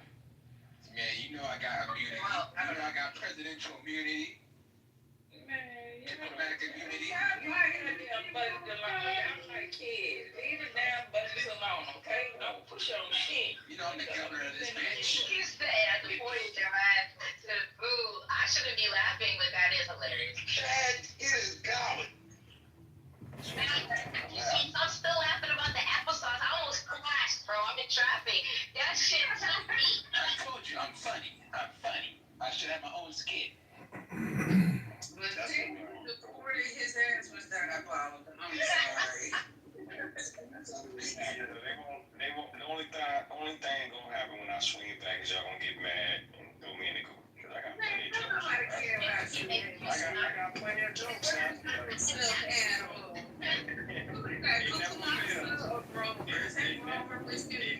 It never fails. That's Jean-Pierre. That ain't wrong. What the hell? So I think, I've said this before, I think this is an instance where Trump usually, I think, has a preternatural way of intuiting the sentiments of his base and really communicating with them in ways that they're incredibly responsive to. And this is just an instance where I think it's fascinating to me, because I've said this before, but this is like your rabbi just getting up there and saying, well, the Jews were never really slaves in Egypt, or your priest getting up there and saying Jesus never really rose from the dead. I mean, this is part of, I mean, the fact that, as you're saying, Gary, you said he's been convicted of things, right? This is not a conspiracy theory. But the conspiratorial intuitions of what exactly who's connected to this and how high it goes plays into this kind of perception of the base that this is, the powerful elite that are running around and running the child molesting pizza shops and all this stuff like Hillary Clinton, and that this is the world they live in, right? And this Epstein sex exploitation is part of that world, and the elites just protect themselves and sort of run all over all of us. And Trump was viewed as somebody who was to battle against those elites on behalf of his base. He's the true populist, and so for him to suppress things and then say it's a hoax. I mean, not only is it a travesty to the victim, it's like burning your Bible. I mean, this is like saying that the miracles. This is the Jeffersonian Bible, man. The Bible without the miracle stories and the supernatural. I mean, this is Trump trying to demythologize and sort of stick it to his base. It's I think kind of insulting to his base, and I don't know why he's playing it. So unless there's something he's really embarrassed about, right? Or unless there's donors or something or somebody that parties that have really strong vested interests in this not being released, and Trump's protecting them, doing something quid pro quo. I mean, why do you want to, and why as a party do you want to be viewed as the cover-up party on this issue? I mean, I don't know what the political upside is for the Republicans. I can imagine the upside for Trump might be that there's some embarrassing material. I'm guessing it's not anything criminal, but maybe something just really embarrassing about him in these files. I don't know. But I just think this is a really stupid play politically. And I don't know why Republicans aren't lining up, again, other than Trump's decided it's a bad idea. They just do Trump's bidding. But yeah, I mean, I think this is not the smart political play to go against transparency here. I was trying to remember, and I looked this up to help refresh my memory, whether the president ever joined in on this course of condemnation of this Epstein pedophilia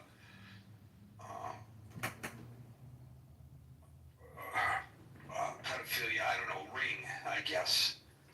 And if you look back, he never explicitly, in any of his campaigns, never explicitly said anything in condemnation. The closest he came, as best as I can tell, was in 2015, in an address before CPAC. He called Epstein's Island a cesspool. So there was an insinuation there, but there was no condemnation. So this may not be completely out of character. We know that they were best buddies and they had a falling out, and at the end there was no love between them, and that was over a real estate deal in Palm Beach where the president outbid Epstein after Epstein called him in for some advice on how to move the swimming pool from one location to the other, and then Trump fell in love with the property that Epstein had fallen in love with, and then, at least according to Epstein, the private citizen Trump screwed him, and Epstein never forgave him for that, and that was the end of all that. Trump's version is a little bit different. He says that Epstein was acting weird at his Mar-a-Lago, and he banned him, and that was the end of the friendship. I don't know. People could decide which one has greater veracity. But he never, as best as I can tell, maybe somebody else has pulled some research that I have been unable to find, he never specifically went after Epstein for the things that he had done, and for which he was convicted. Never. Even though, as you point out, Scott, his base was, has been really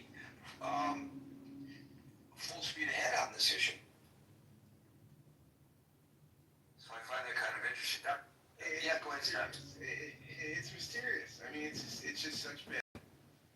Aside from the facts of what this and morality, it's just terrible politics. But we'll see how it plays out.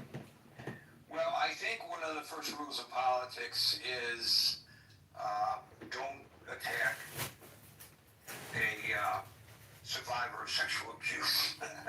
You know, that's not a winning strategy, I don't think. So, aside from the fact that it's the wrong thing to do, if you want to set that aside and not concern yourself over the ethics of it, it's not really the smart thing to do either. So, this is the first time I think that we have seen. I mean, this president has had a hold on this Congress. I mean, he stopped legislation when he wasn't even president because the legislation to tying up things at the border, which was a bipartisan package, might have made Biden look good. So he decided to pressure Congress to not vote for that legislation in order to keep the flow of immigrants coming in, to let it continue to be a campaign issue. It is true that after he took office, he buttoned down the border. No question about that. But he had that much influence even when he was just a candidate, because they were so fearful to stand up to him because they had the votes for that legislation to pass. And I'm not arguing whether that legislation was good or bad, or the benefits or the failings of that legislation. I'm just pointing out that he had such a hold up until now on Congress. This will be a big blow to that if he loses. But I think it'll be a big blow to the victims if he wins. Meryl. Excuse me, I can barely hear anybody. Can anybody hear me? You are loud and clear, real strong. Okay, good. That's I'd like to be loud and clear. Okay. I want to begin first by asking if the congressman, the gentleman who's running for Congress, if he is here or in the audience under his name or any other name, because if so, I want him to produce a recording he claims where I said that Trump is a pedophile, which I never did. I do not say.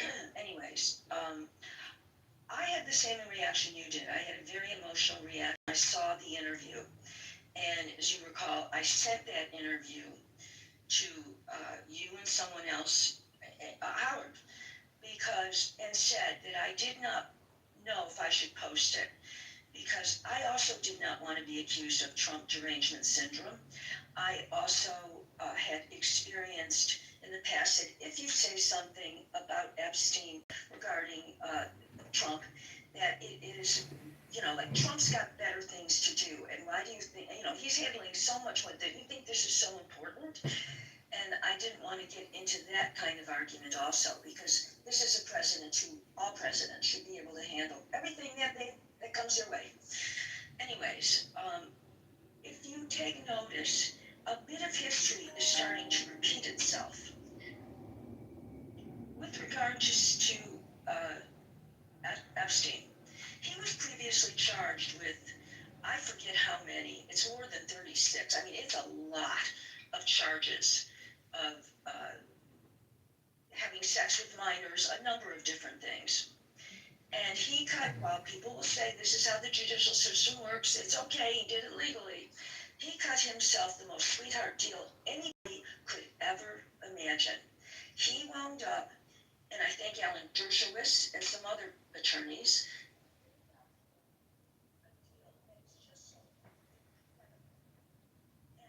Oops, your audio just really degraded. All of a sudden there was like a click and we can hardly... Am I still there? Now you suddenly pop back in. Okay, no, somebody was calling. Okay, he got this deal and no victims were notified. And the deal was that he would not have to stay in prison, he would get 12 hours, 7 days a week to go to his office, quote, home, anywhere he wanted. But he had to come and spend night times there. He would have had years years, possibly a lifetime of time in prison, had they not pled him down to something that is, would just, I think it was only going to be 13 months. And he didn't even serve 13 months. So he was going to wherever it was, he was going all day long and just spending the evenings there. That's incredible. That is incredible for a pedophile. Then, no accountability. And now he gets busted again. And there will be no accountability for him because he committed suicide. Because he knew he was never going to get a deal like he had before. And I'm not going to get involved in the conspiracy theories of whether it was murder or suicide. I will accept that it was suicide. What I really am upset about is the only other person who could be held accountable and that was Maxwell. And she was a partner in every way. She procured the girls for him. She had sex with the victims, minors, with him and alone. And several victims testified at her trial. And she was found guilty by a jury and sentenced to 20 years. And that was not going to be at a cupcake prison. That wasn't going to be the kind of prison where Epstein, what he was going to be doing. She wasn't going to get that kind of a deal until Donald Trump. And Donald Trump, when she was convicted, by the way, he claimed not to know she was convicted, but he wished her luck. We know all Pardon? Just letting you know. I'm sorry, what? We know the history. Let's not interrupt, please. That's not how we roll here. Go ahead, Mayor. Okay, if you don't want the history theory, I won't. But if that person does, I don't care. Doesn't want it. He did not want these. He wanted to make sure that she said he had nothing to do with anything. And she did. She met in the most bizarre kind of interview with a friend of his who was an attorney. It never happens. It never, ever happens. And the interview was not conducted. If anybody reads the interview questions, they were not conducted, no follow-up. It was strictly her. So Donald Trump was always polite, always a gentleman, and I really like him as our president. He's a wonderful president. And 2 days or 3 days later, she got Camp Cupcake. She was moved to a prison that does not take pedophiles, does not take convicted people convicted of sex crimes. And she not only was moved there, we, the taxpayers, pay for security for her because it was not a prison that is supposed to.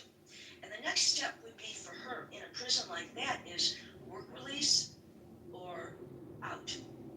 And I would predict that she will never serve even a portion, even 1/4 of her sentence. And I'm sorry if somebody objects to my having given history. Thank you. I think it was rude for you to be interrupted, and I think it was rude for that guy to call you honey. Thank you. You're welcome. I wonder if there's somebody I know. Well, must be if he called you honey. So,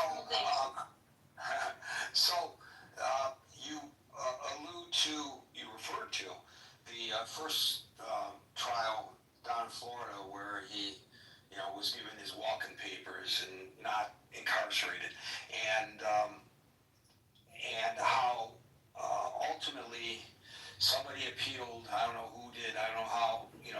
The history of this. So I won't bore the person who doesn't want to hear the history of this. But somewhere along the line, the U.S. Attorney's Office in New York City, in the Eastern District, went and prosecuted him successfully. And I don't know whether there's a cause and effect here. I have no way of knowing. But as we all know, the president fired that assistant U.S. attorney who prosecuted the case successfully against Epstein. So,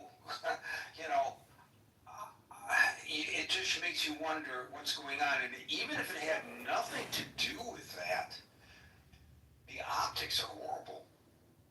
So why would you? It would have to be like something really egregious that you could articulate to explain to the public why you were firing her.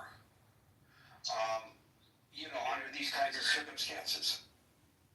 Hey, Gary, I'd like to try to help everyone understand why we're seeing this. Well, but it's not your place to jump in. You know that. You have to wait your turn, and then you'll be able to help us understand. Come on, you know the room rules. Thank you, Meryl, and we'll now go to Jason. I mean, I think they should release them.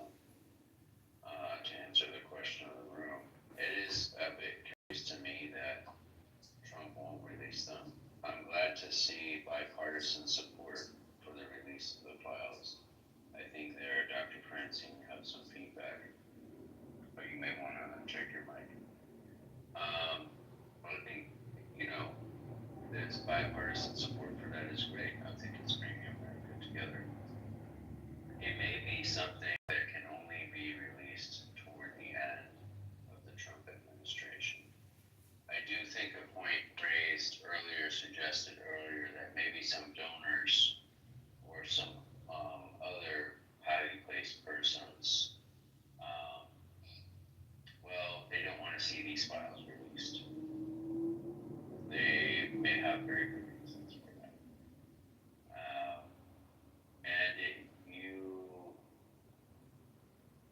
I can see how someone in Trump's position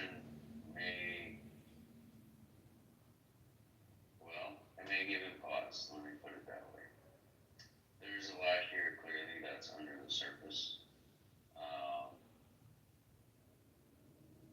Anyone involved with Epstein, given what Epstein got away with, the amount of pull that guy had, the amount of support or whatever, it's kind of an indicator of how much more powerful and support the people who were affiliated with him had. And it may be that these files are not releasable until a lot of people have passed away, as a practical matter. And that's it's a grave disappointment. But it may be how it is. Well, if it's people who passed away, you're correct. It's a grave disappointment. I know you didn't mean to be funny there. Thank you, Jason. Why did you suggest that they might have cause to withhold the release of the files until near the end of the Trump administration? Well, Trump has some things he needs to get done. And he needs the support. He needs all the support he can get. And, he's got to pick his battles, right? And that is one reason to delay. I get a thumbs down from somebody. What an idiotic response there. It's the time to do this kind of thing is when he doesn't need the support anymore. If there's a time. So you're suggesting then, and correct me if my interpretation is wrong, that the release of the files could contain information that will make it harder for him to proceed with his agenda? At least you're speculating that that's the case? Well, I think it would make some of his more high-profile supporters unhappy with him if this information were released, yes. They don't want embarrassing information about themselves to be released. And so, now is not the time to do that. I think that, obviously if the files are released, they will show that virtuous Trump opposed Epstein at every step and was not involved in any way. And, but I don't think it's about self-interest. I think it's about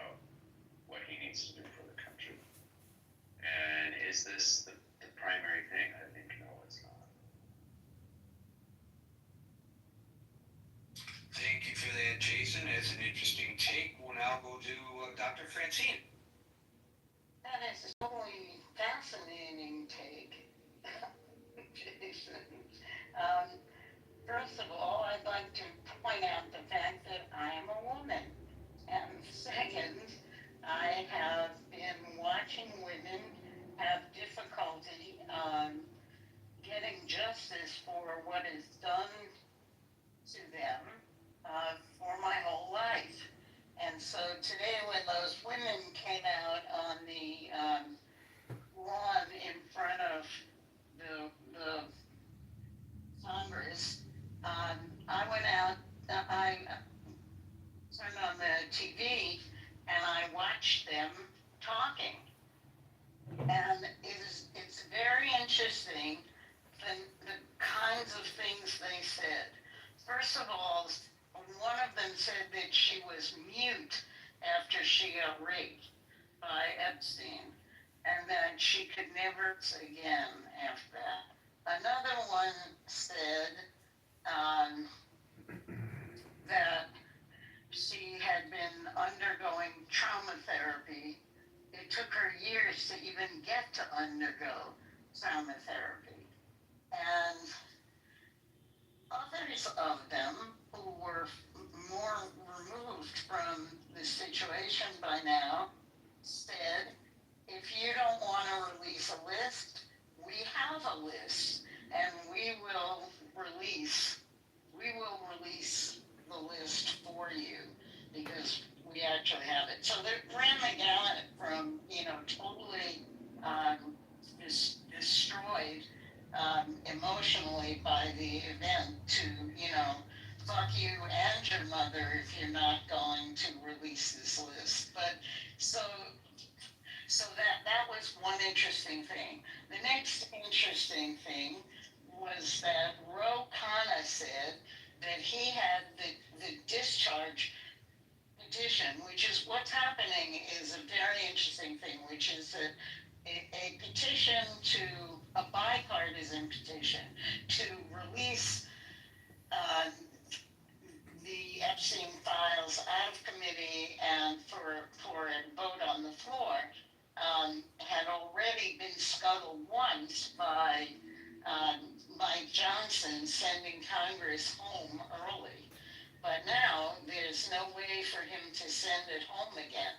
So they have to do something about the fact that it needs a certain number of supporters to get out of the committee. And according to Ro Khanna this morning, they had, and Howard Massey, who is a Republican, they had at least 3 Republican women survivors, and they were Lauren Boebert and Marjorie Taylor Greene and Nancy Mace, who was a survivor. And when Don Lemon came over to interview her, she was having a panic attack and couldn't do the interview.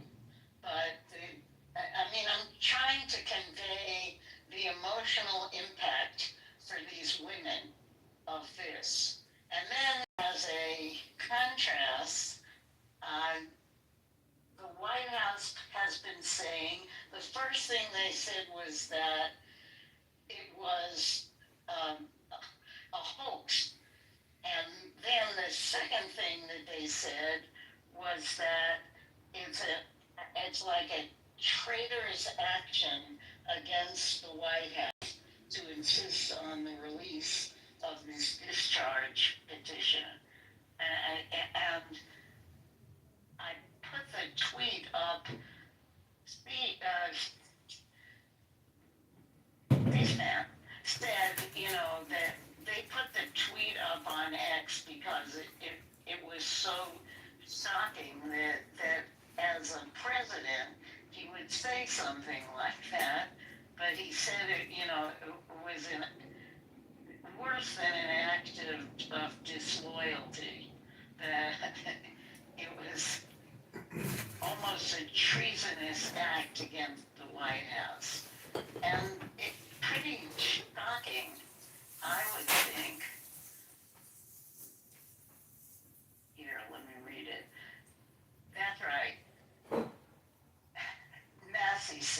Massey is a Republican. I don't know if that's precedented in this country to have a president call legislators to say that they are engaged in a hostile act, particularly when the so-called hostile act is trying to get justice for people who've been victims of sex crimes. So I guess what I'm trying to say to shorten it a little bit is is that there's something really rotten in the state of Denmark or in the state of DC, you know, if Trump is feeling that way, and we have really never had somebody in the Oval Office trying to cover up sex crimes, you know, and working so hard to do it. So, I don't know, Jason. I guess that would be known as I respectfully disagree with your take. So, we've been very cautious in this forum, and we will continue to be cautious in this forum. Not me. Well, no, yes, even you, when it comes to we're being very cautious to not accuse any specific individual of any involvement in the pedophilia other than the two individuals who have thus far been convicted. And this is why Merrill was so correct in correcting the record. Because first of all, I never heard her accuse the president of being a pedophile. Nor would I, as your moderator, allow that to be said by anyone on this stage or in the chat without immediate confrontation and correction, because you're slandering in speech and libeling in text when you do so. So I am holding to the fact that there is no even accusation, despite the close relationship the president has had in the past with Jeffrey Epstein, that he participated in any of these pedophilia parties. If that's the case, and let's hold to that based on the facts known, why would the president say that it is an attack on the White House to want to bring to light the people involved? What does the White House have to do with it? It's very confusing. Right, and I feel the same way. I mean, I'm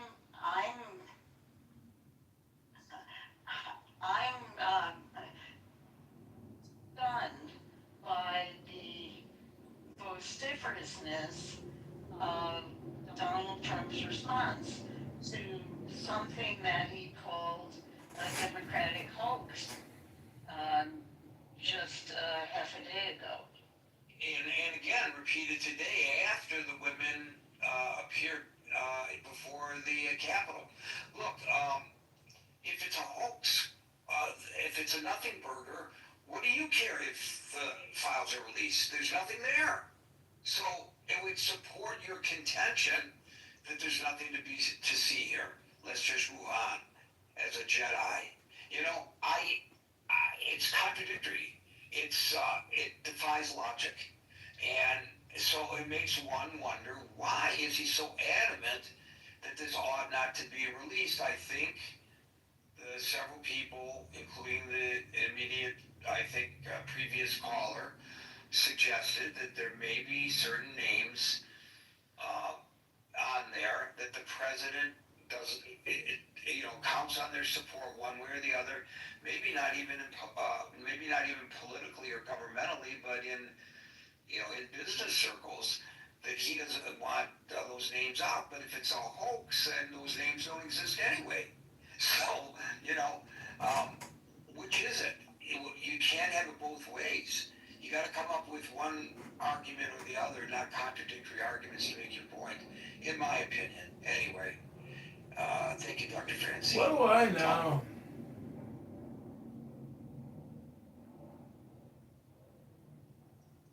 Double trouble.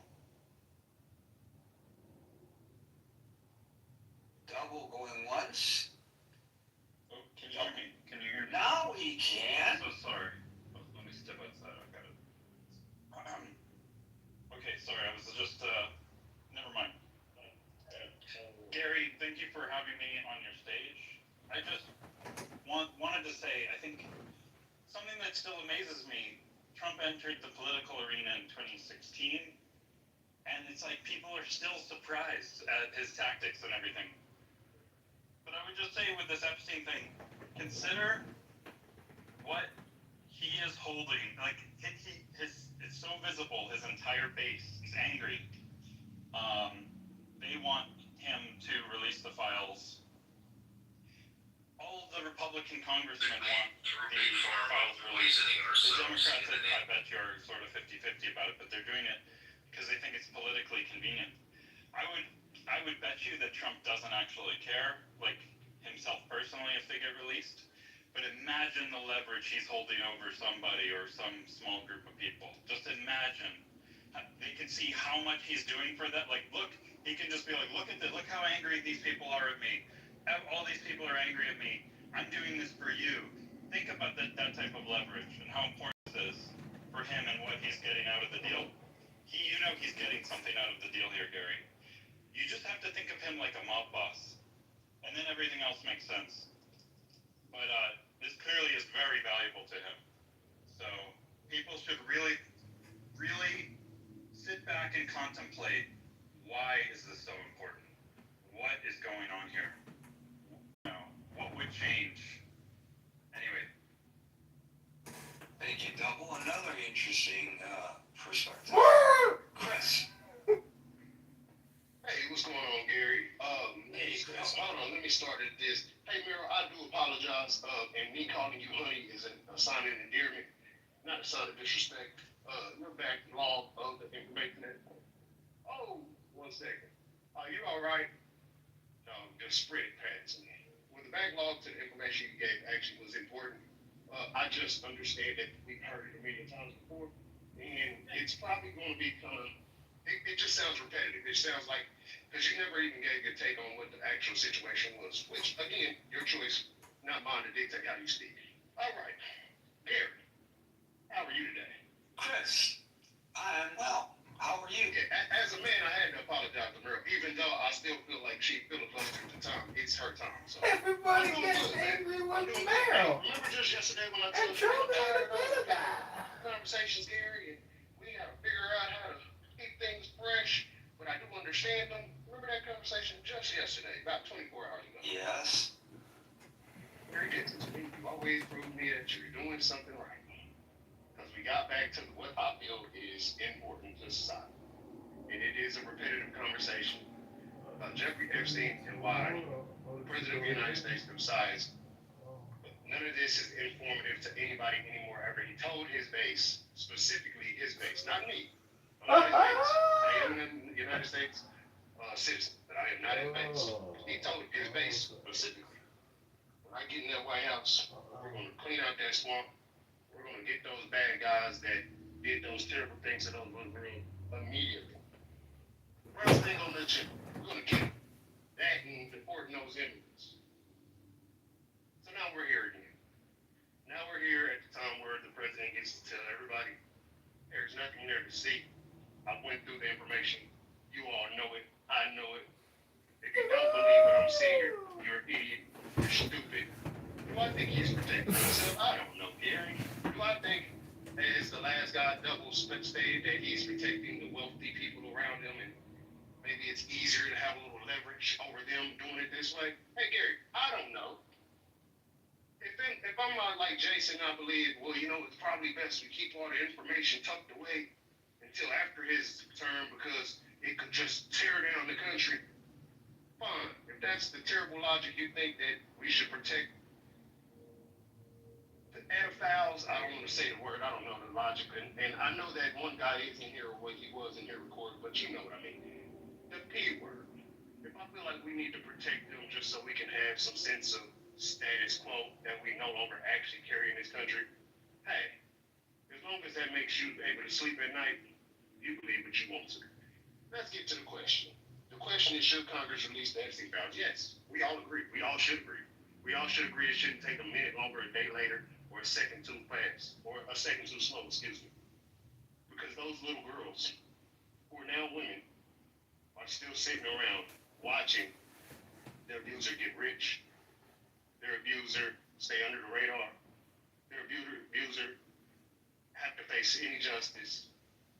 Those little girls could be your children, snatched away from your house, leaving school, going to school, sent to a place she has no clue about, trained and tailored by a woman who has only tactics in her life is to make sure the man that she's serving enjoys the pleasure that your child who was kidnapped is now have to get.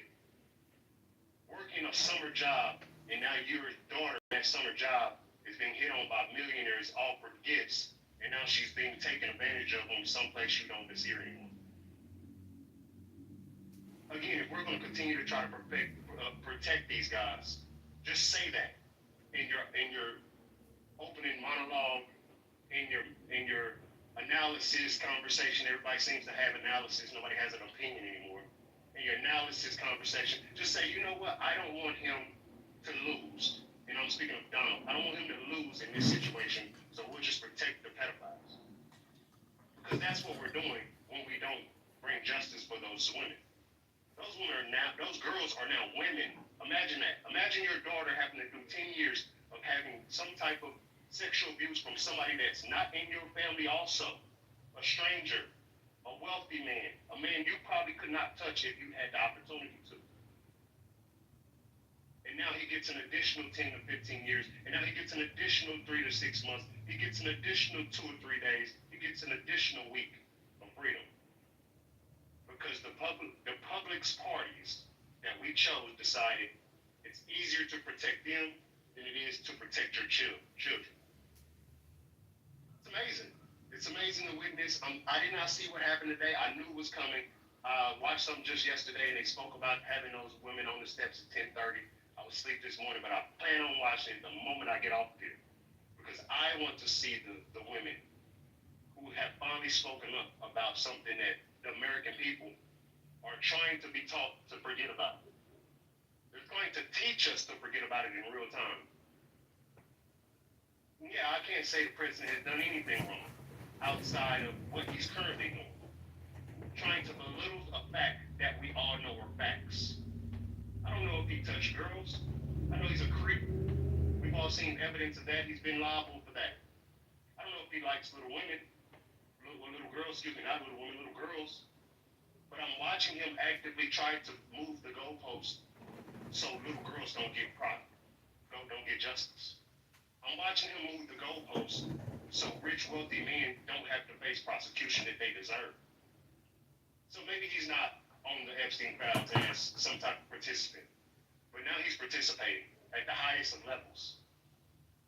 And that's going to hinder, again, I said this the last time we talked about Epstein, and I thank you, Gary, for also, like I told you last time, you said, when it hits the news cycles again, hey, it'll probably be back on the stage, and it did. So I commend you for that, because there's a lot of people that's still scared to have this conversation, and I'm not a Democrat or Republican at this point, I'm an independent. I voted Democrat in the last election because they had the best options for us, and that's why you see the mug in my PTR, because you had a choice. We all had a choice. The choice was right there for you. You say, oh, I didn't like her policies, but you didn't know the other guy's policies outside of immigration and Epstein files. Now he's doing great with the immigration, even though he's harassing everybody. And now we're watching him duck out on Epstein files. So he's 50-50 right now. But the last candidate would have been better, and you would have been able to sleep a little bit better right now, regardless of how you feel about our international affairs. But the truth of the matter is, we're now watching them, and I mean them as the Republican Party. And shout out to Marjorie Taylor and the other few women that stood up for this. And I'm glad women stood up for this.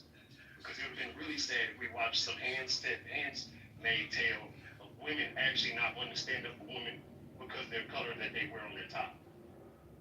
So I'm very honored to see women standing up for this, but I think it's time for the American people and even the people in this room that find the opposite side of every argument to argue to realize this is probably not the argument to have that argument. Those women deserve justice, just like your child would deserve justice. Just like you wouldn't want any rich man to ever walk past your daughter and grope her with his eyes, regardless of how wealthy he is. And if you are that type of guy, then you're a terrible person. And I'm okay with saying that because I would like to protect women. Hey, Gary, again, Meryl, can you come up with, if you are in here, I would like for you to come up with Mike so I can apologize to. Well, she heard you apologize. She's here on the stage. Thank you, Chris. Chris, I don't need acknowledgement. I just need to get that off. Thank you. Yeah, thank you. Thank you for doing that, by the way. I'm sure she appreciates it. I think Chris brings up a very interesting point because I mentioned correctly that the president never specifically mentioned that he would go after Epstein.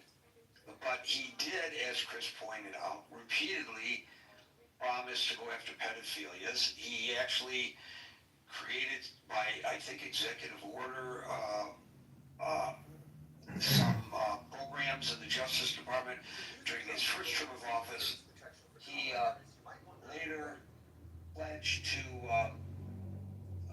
go after pedophile rings and traffickers. He did say in 2020 that he was, quote, saving the world from a satanic pedophile cult, close quote. Now, I don't know where we've ever seen publicly such evidence of a pedophilia cult verified than what we are seeing today with these women coming forward and with the convictions of Epstein and Maxwell. This is not a conspiracy theory that was disproved at a pizza restaurant near the White House had a secret tunnel and a dungeon where they were keeping children so that when the Clintons ordered pizza, whatever they put on the order was code for what type of child they wanted sent over through a tunnel that extended from the pizza parlor to the White House. And as we all know now, that after that unfortunate man went to save the children, it was just a storage room and there was no basement and it was all made up. This is something that's not made up. This is something that's really happened. And yet the guy who claimed that he's going after saving us, not just going after, saving us from satanic pedophile cults, calls it a nothing burger, says it's a hoax. Again, a major contradiction. We are now at 6:01 p.m. Eastern time, so we will no longer be inviting people onto the stage, but we go into extra time to give everyone on the stage an opportunity to speak, and we now go to Yang. Hi, Gary. I mean, at first, I really don't understand because, I mean, Trump's been in DC for 10 years. I mean, he knows how politics works, right? But then I kind of like thought of that. I think that, I mean, eventually Trump and Obama will want something, I mean, very similar, right? So they want to drain the swamp, they want to tear down this establishment. But I mean, in the mind of Trump, he's having a war with those people, right? So I mean, I agree. The previous guy saying like this file is the leverage he has, which he can use them to control and fight against him.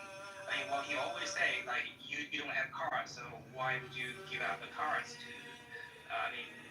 For this bet, right? So I don't think it's personally about protecting himself. I mean, he's already committed villain for having sex with a porn star, right? I mean, how bad can it be compared to that, right?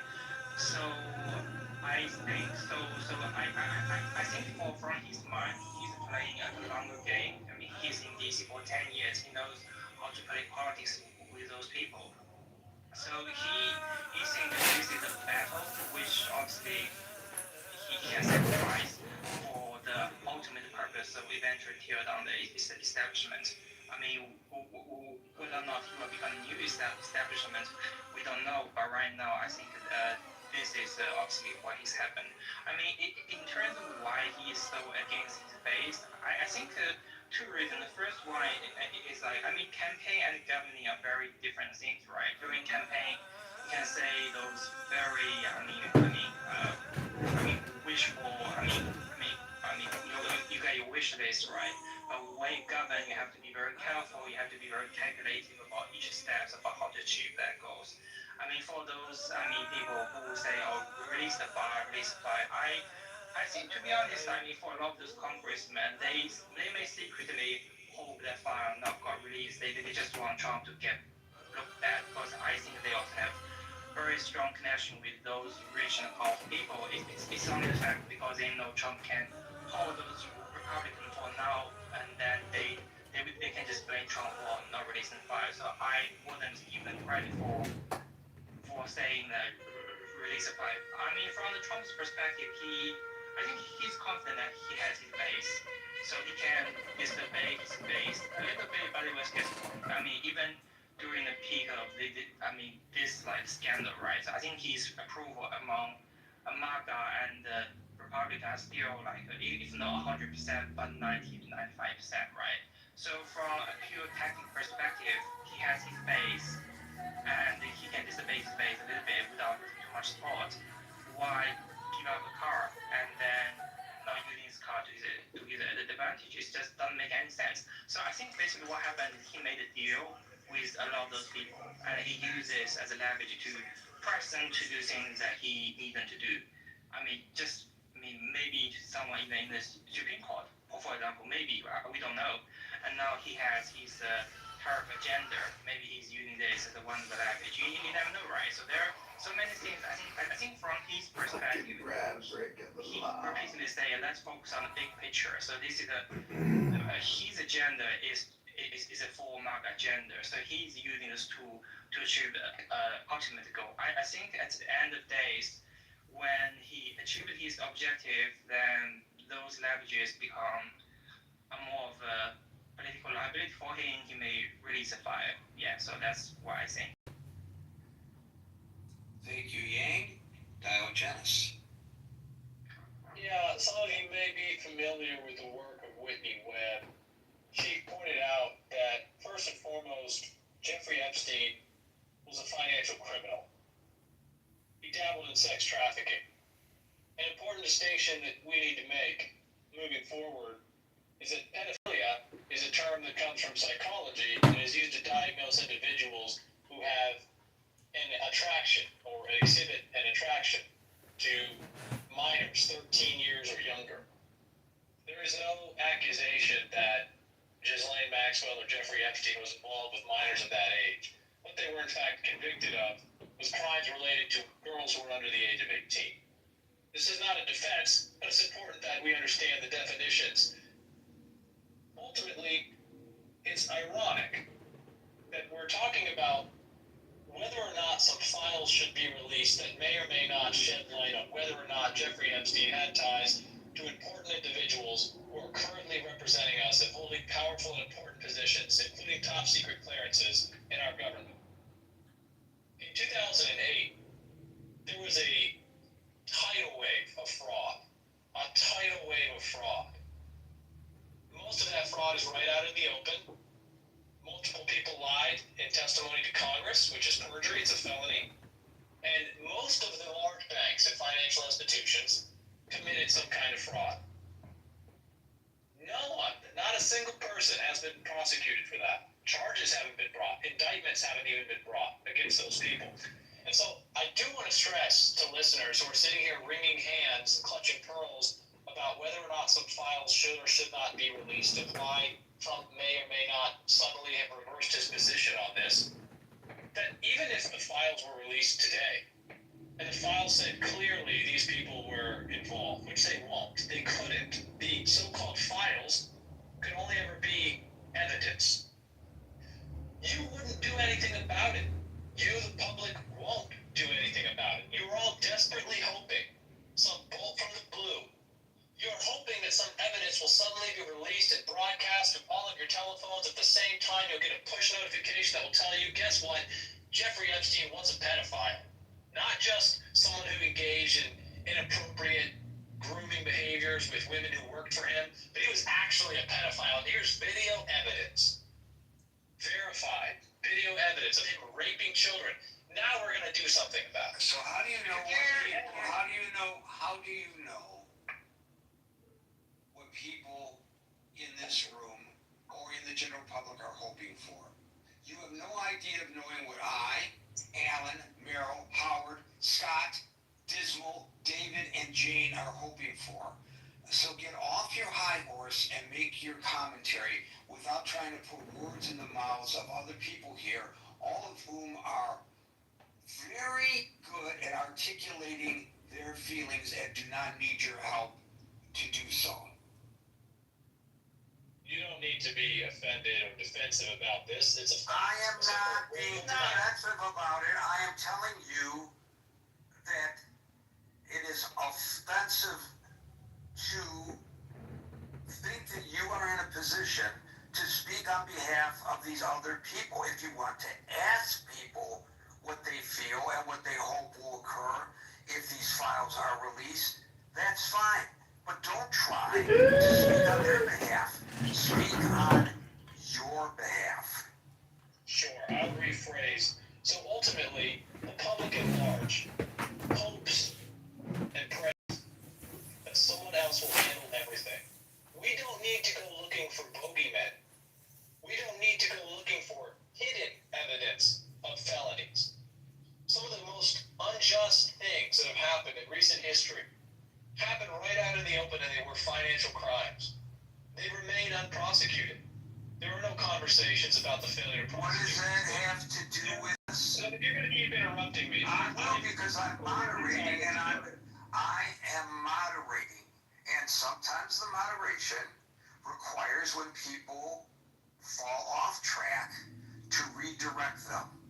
And so if I'm incorrect in me asking you to redirect, you can tell me so, but what does that have to do with this? Are you trying to throw in whataboutism to try to take us off the topic at hand, or are you actually attempting to make a point that someone might learn something from?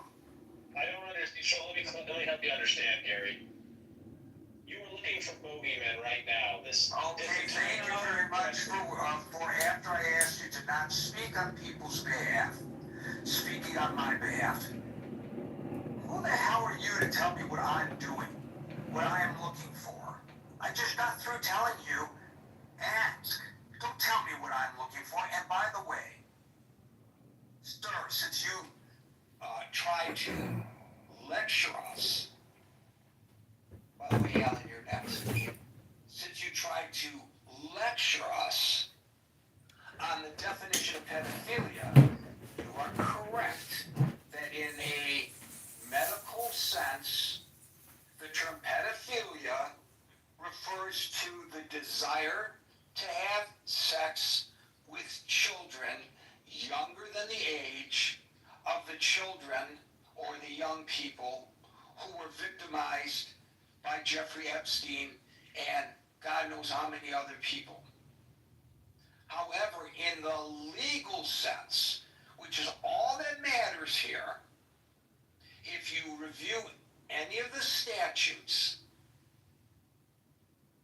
go to any of the federal statutes, go to any of the state statutes, having sex with a minor who, under this definition of the statute in the jurisdiction involved, who is under the age of consent, exposes yourself to prosecution for pedophilia. So it is not a mischaracterization to call this a pedophile ring. But thank you for at least pointing out you are correct that in a medical sense, you are absolutely right. A person who doesn't commit a crime can be a pedophile if he has these kinds of desires to have sex with children. From a medical sense, that's true. And a person such as that could undergo psychiatric treatment without exposing himself or herself to prosecution. We're not talking about what's in the minds of people. We are talking about the actions of people and the legal definitions. But thank you for trying to change the topic. And unfortunately for you, you were unsuccessful. Alan. Gary, your skill at moderating is something to just behold. Even when I disagree with you, I have so much admiration. I agree the way you handled that. Gary, I need to apologize to you. The day that you removed me from the stage, it actually was me. I was pretexting, and I will never do it again. I had worked out something with another one of your moderators who was not here at the time, which partially caused the problem, but I was doing a Nixon impression. And because was trying to promote something else that I was doing. So I apologize for that. I think pretexting should be out of your room as well as mine, but that's yours to do. I was really inspired today by the autonomy these women showed in the press conference. They are going to take control of their situation regardless of what the president does, and that is great. And I think we should all recognize that the only way when you're powerless to have power is to just fucking take the power. I am not at all scared. Of course, I'm not really a Democrat. I'm actually a Republican in hiding, but I'm not at all scared that the Democrats are going to be found out in the Epstein files because the Democratic Party is not a cult. Well, unlike the Republican Party, which is a cult. And I'm not saying every Republican is a cultist, but clearly these women who are signing these petitions now, like Boebert and Green, sure, they need the cover, but it doesn't matter if they don't get the final signature. And so I think Mike Johnson is a coward, and I think he has demonstrated his lack of concern for America's women. And I think that if we get the full number of signatures, I'll have more respect for Boebert and Marjorie Taylor Greene. But right now, you can count noses, it doesn't really matter, right? Does that make sense? Well, I really love your initial comment that you respect, and I didn't mention this, and I'm glad you did, because I was remiss for not making this observation.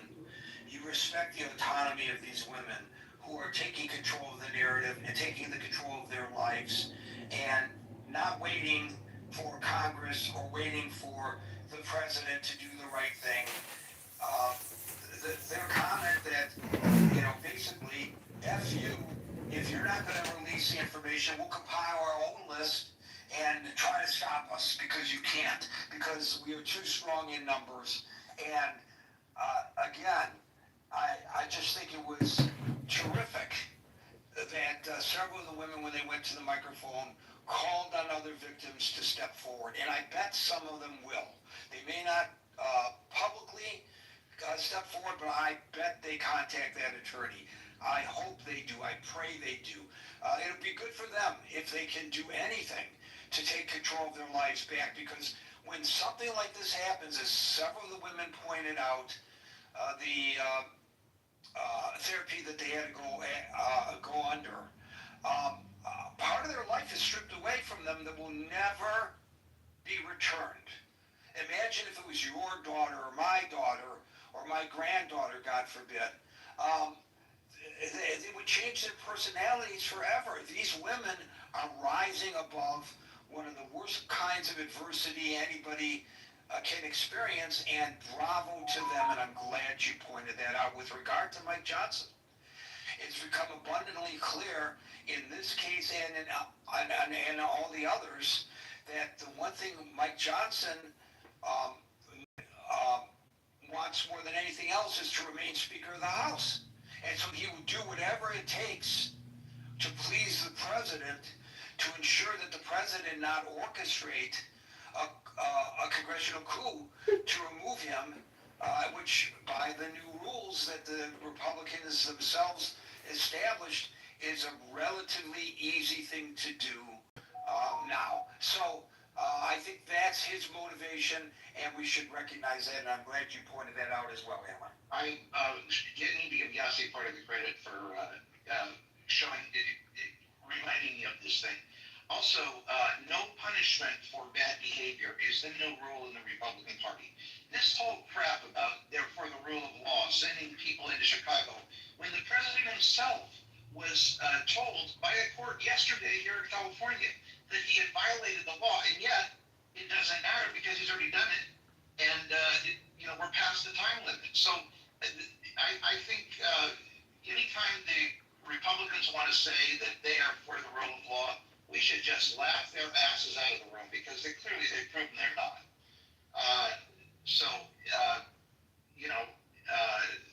That's kind of my feeling on that one.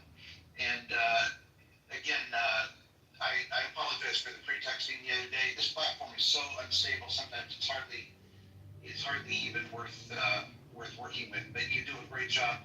Thank you for having me on your stage today. Thank you, Alan. Dismal. Thank you, Harry, and I want to not repeat what others have said, so I'll just acknowledge I really appreciated what Dr. Francine and what Chris said on the stage. I will agree with Alan. I think that the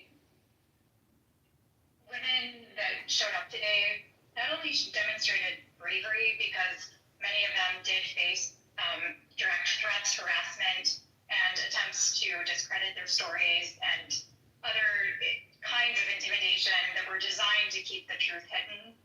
And it reveals a terrifying abuse of power, and that extends beyond the original crimes, but on their ability to actually get and receive justice. But I think just because you brought him up, Mike Johnson, initially on the Epstein files, his story was he wanted maximum transparency, and he then converted with balancing privacy for the victims. And what happened, I have to applaud basically the supporters that brought these women to Congress, because these women have now upended that story, that narrative that he wanted to paint, that he's protecting the women, because he can't now state that when the women themselves, the victims, are actually demanding the transparency. So I think that was actually a brilliant move. But what I wanted to actually raise is my concern with what the Epstein story has done with regards to Trump's decision making and that of leadership, because I think in recent months we've witnessed a very troubling pattern where whenever there are sensitive issues like the resurfacing of the Epstein case entering the public narrative, instead of addressing the matter directly and thoughtfully, there seems to be this attempt to basically divert public and media attention by making bold and swift actions like the sudden military strikes on the Iranian nuclear sites in June, or the aggressive attention, even today, for example, the move for deploying the National Guard to Chicago was made during the actual conference that was occurring. The timing just suggests that there's this unwillingness to make fully deliberated decisions. And that's what concerns me, especially with regard to how are we spending taxpayer dollars and what does this mean for national security as a whole? I think we need to, for the health and welfare of our society, we need to call into question how these decisions are being made. We need far more oversight, unfortunately, than what our current members of Congress have been offering. And if this could create more concern and more oversight by creating this wedge issue, getting people that have been thus far very avid supporters of Trump to say, wait a second, he hasn't been very transparent on these issues, so maybe we need to scrutinize others. I'm all for it. Honestly, this wasn't something that I've been tracking as closely. My understanding from discussing this issue with others is that there have been podcasts going on about this issue for years, and to be quick, I mean, this just wasn't something I had been tracking, so I don't want to pretend that I was an expert. I'm sort of listening to the stories unfold now. I care more about the broader decisions for our country, and I just don't want there to be a haphazard decision made just to create and divert our attention from this issue. Thank you. Thank you, Dismal. And for those who are trying to get up on the stage, I appreciate your interest, but we're past the time where we can bring folks on the stage. However, feel free to click on the link above, join the chat on Facebook Messenger, and make your feelings known there. David. Thank you. I missed a lot of it, but thank you for the topic. And to the person who used 2008, I think the only minors that were hurt by that were the ones that lost their inheritance. But to use that as a comparison is so apples and oranges that it's upsetting to even hear it. I don't have it in front of me. I'm in the car, but when I read, I think it was the FBI or whoever opened Epstein's safe after he was unalived. There's evidence in that safe of thousands, maybe tens of thousands of pictures, digital CD-ROMs, money, records. There's enough in there to put a definite answer to what happened and who did it, just from what the FBI has there. That's all I'm going to say. Thank you. Yeah, nobody is interested in revealing the names of the victims, or, God forbid, the images of the victims. We want to know who the perpetrators are. And, by the way, the more I think about Dow Genesis diatribe, how do I pronounce that? Diatribe, thank you. The more I find it offensive, because it's dismissive of the concerns for the victims. Just totally dismissive. And how can we, any of us, be like that? I just don't understand. And I want to say really quickly, I mean, just because he died, certain victims were about to get some monetary compensation, and that vanished with his death. There was a huge amount of money in that estate, certainly that should have gone to the victim. So there's a lot there to deal with. You are correct. Thanks for bringing these issues up in a very succinct manner. Meryl, you get the last word. Is Jane still on stage? No. I don't want to take up her time. Okay. Very quickly, Chris was right. I did forget to say that to address yes, I do want Congress to release the files. Yes, no, I don't, to the other gentleman, I do not hope and pray for whatever it is that he thought I was praying for. And I do, regarding Congress, I think, and victims, I think we forget, and I tried to make this point, those victims were also victimized by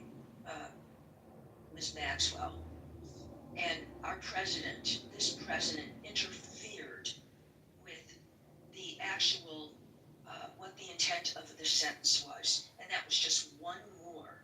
Some of those victims did testify, and that was just one more attack on those victims, because it's also given her the opportunity to say they are all lying. So I wanted to make that very clear. Thank you.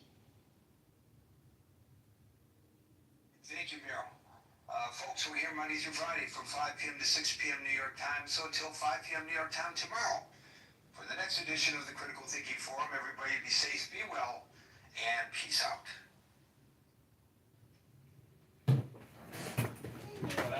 Yeah, that's fucked.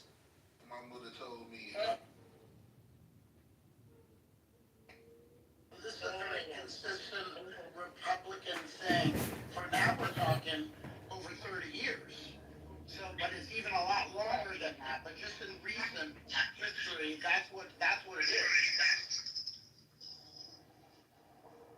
And then there are things that they do subtly, like Ramona mentioned, voter ID, which is a very exclusively rather, Republican effort to disenfranchise people from voting.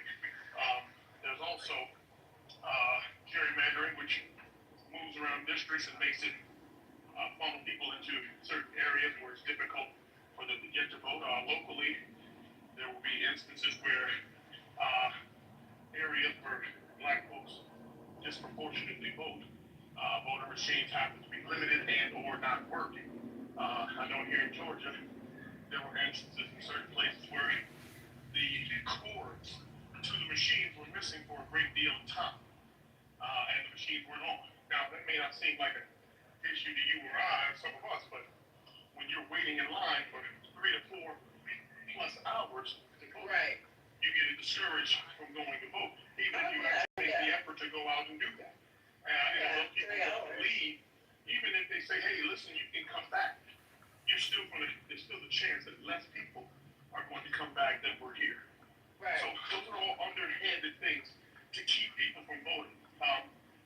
On the other side of it, and I think I may be taking for granted what we have here in Georgia, or more specifically Atlanta, but during the pandemic and during the 2020 election, they opened up State Farm Arena with a Hawks play, and had voters machines during early voting where people could go and vote. And that is what made the difference in Georgia, as far as I'm concerned. Among a number of other things where they dumped money into local projects like Georgia Voter Project, Georgia Black Voters, Stacey Abrams program. So there is a number of things that can happen in order to do that. It's just that they pass laws now where you can't even take people water while they're waiting in line. So, just little things like that to keep people from voting. So there is a pronounced effort to do that. I'm sure in Louisiana, I'm sure it's much worse. So it's not a name. I mean, they just, some of it is that they're just choosing not to go vote, but there is a reason. Okay, so with all that in mind, just like when we talk about the propensity for black people to commit crimes and we get sentenced more harsher than other people, and we have these conversations, and I have these conversations with, my children and their friends. I said, if that's the case, don't commit crimes. I mean, why are we having this conversation right now? You understand the assignment, so you know to keep your ass away from that situation, point blank period. So I'm just trying to figure out, in the same vein, we have issues, and if it's making it harder for us to vote, then we have to come together as a community. I don't know that community. See, it's hard for me to talk on other people's shit. I try not to, because I'm not there and I don't know the hardships. But people who live there do know the hardships, and they need to try to figure out a way, if people want to vote, because do they want to vote? You know what I'm saying? Because I want to Google the turnout for the last election, and I can't because I'm driving. I'll Google when I get home. I can tell you this, it's really, really low. Yeah. It's really low. It's low for a number of reasons. I mean, again, it's not just one thing. I get you. I understand. Yeah. You got brothers who have felonies who can't go and vote. Well, they're eliminated. Okay, let's put them on the side. Or you've got people who just don't have access to vehicles. If my voting place place is more than a few miles from me. Yeah. So, the way that we try to balance that here is you, as a matter of fact, more specifically, Jesus took some buses into the hood. Yeah, that's what I was going to say. And put people on buses to go and vote during the state election. So that's just one example. I'm just giving that because people know who he is. That's a pronounced effort. That's a very direct effort to get people not only registered, but they get them actually participating in the process in general. But I don't know that Bootsy is going into his neighborhood because he can't vote himself. But choose to endorse, at least verbally, Donald Trump, which is a whole other problem. If you got people like that, where ignorance just begets ignorance. People are telling people that do listen to him that voting is not something that's advantageous for us. So, there's a number of things. They just one thing, but some people do go vote. It's just not. You're just not trying to get everybody to vote. You're just trying to discourage. You're just trying to discourage as many people as you can. It's not an all or nothing thing. It's just picking off numbers here and there. It's a numbers game. Lisa, I got a question. If you need an ID to vote, then people need to be out here, and there needs to be community outreach so that you can get access to get that ID. It should become at no charge so that you can participate in the process, okay? Because they're making you have an ID in order to participate, then they should be able to provide you with that ID. That's it. Wait, they should be providing you? They should be making it possible that you are able to get the documentation that you need to go and vote. If they're making it mandatory that you have that information in order to vote. You know what? I don't know if anybody's done this. Hey, how y'all doing? Welcome, and have a good day. I don't know if anybody ever voted for yourself. Like, did you manually change the names of the candidates and just put your name on every freaking category? Has anyone ever done that before? So what also happens during the process is actually there are different people. Our Lieutenant Governor and our Secretary of State, who at one point was Brian Kemp, scripts voter rolls. So if you've been on the roll for too long, haven't voted, they just want to take too long. Yeah. And then you have to go and re-register. Again, it's just every little bit counts. That's all it means. Every little effort counts to take one more person off the roll just to vote. Because why? Because these people generally don't vote for us anyway. So what do we care if they vote? Yeah, rappers better just scrub the voting rolls again here. Just did it. Well, there's a consensus because you have to understand that even though you have multiple demographics, nationalities voting for such candidate, right? Whatever that is, whether it's a local election, whether it's you know what I'm saying? You get a primary, you have to understand that the individual doesn't know of the inner workings behind the scenes, who's related, who's not related. You know what I'm saying? There's so many things and who raised enough money for the campaign, who's your, you know what I'm saying? So there's so many different levels, you know what I'm saying, to that. And you know what I'm saying? You really don't have the final say of who you really want to be president or whatever constituent categories. So that's not, yeah, but I get that, but you have to vote, shit. I mean, whoever's on there, you might not like. That's not the point, it's probably vulnerable. Yeah, that's what I'm trying to do. You still gotta know, who's at the gym? I got tripped. I'm sorry, that's me. I'm sorry. I'm putting this real quick. Jealous. I'm just jealous. I'm here to bill and stuff. I'm trying to tweak a little bit. My hands got this motherfucker on 5 and acting like it's on 9 or something. I'm sorry, excuse me. Are you running? 5.0?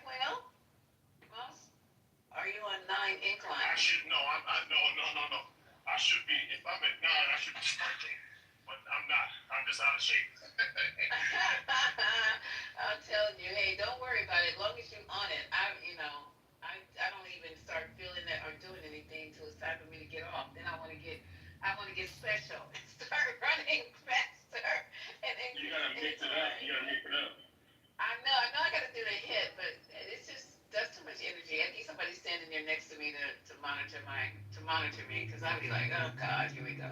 Monitor But you. anyway, God is monitoring you. What you know, he's spotting you when you're doing them. Never mind. well, God, As long as you're moving, as long as you're moving.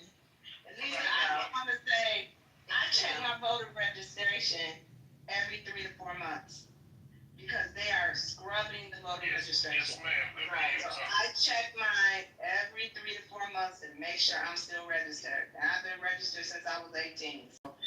So That's you just guys do it's PSAs because it seemed like, you know what, guys, I'll be very honest with you. Maybe I should wait till I get to the 420 to start talking like this. But, you know, I'm really getting so sick and tired of the excuses.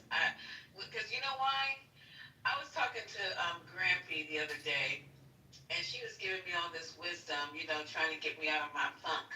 And she was like, you know, she was talking about, girl, you ain't seen hard times. I was like, yes, I have. And they're like, no, you ain't seen hard times. I had to get on my knees and scrub white folks' floors and all. And she just starts giving me the business. I had to pick cotton. I was like, you ain't pick, you know. So what I'm saying is like, I think we need to stop complaining and we know what the obstacles are. We're clear. If you're not clear, then we need to start having PSAs in our community. If I have to, I don't live in the community that I want to serve, but I can put on my Adidas NMDs and start walking down the street and no, I won't be knocking on doors. Never mind. Okay, don't agree because Lisa. I was over here bullet, you know, have a bulletproof vest on because you can't knock on motherfuckers' doors anymore. Sister Wife, you are not to be out here in no tennis shoes anywhere by yourself because You have to start knocking on doors and telling people, especially our population, because they have every fucking excuse for why they can't get this shit together. So I'm just saying,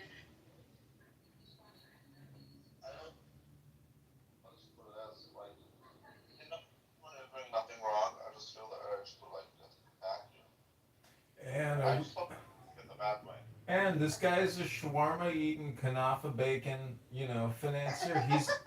He's just an annoying person. He come.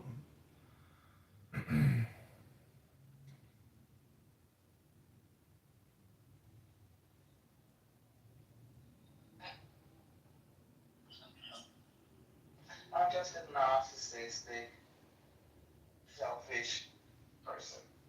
Yes, Buttercup. It's about narcissism. It's about you caring for your own ass, willing to sacrifice the Jewish people. We never work for this. It's called couple.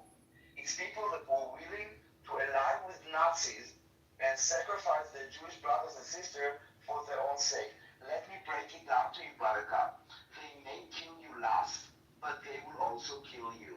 Because as much as you want to align with them, they will still see you as a Jew that needs to die. And when you will be attacked, you will pack your bags and you will come to Israel. Then, maybe then, after a few years living there, maybe you will have like a voice to speak out.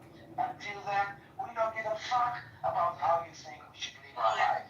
You are not part of us. You are not an Israeli citizen, and I can have a lot of opinion about how you should be a better person and how you should destroy your life so we can build it better.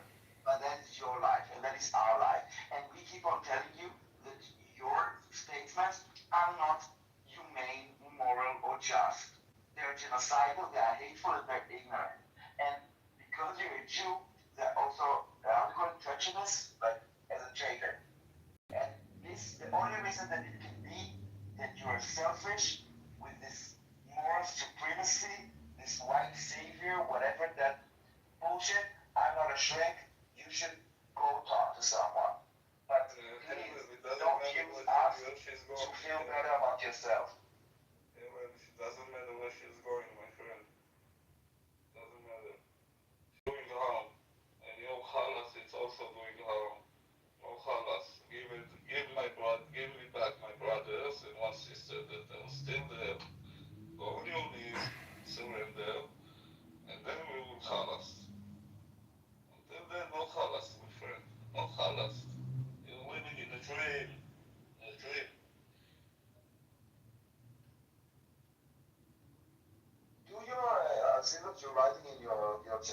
Palestinian friends are not going to the rallies because it's too extreme for them. Tell me, when did you and your Palestinian friends go out in a rally that has those extreme messages like release the hostages? I want to see a picture of you. You can learn your face with your Palestinian flags, with your Palestinian friends, going out to the street of New York with all these signs saying release the hostages or saying Hamas is a terror organization.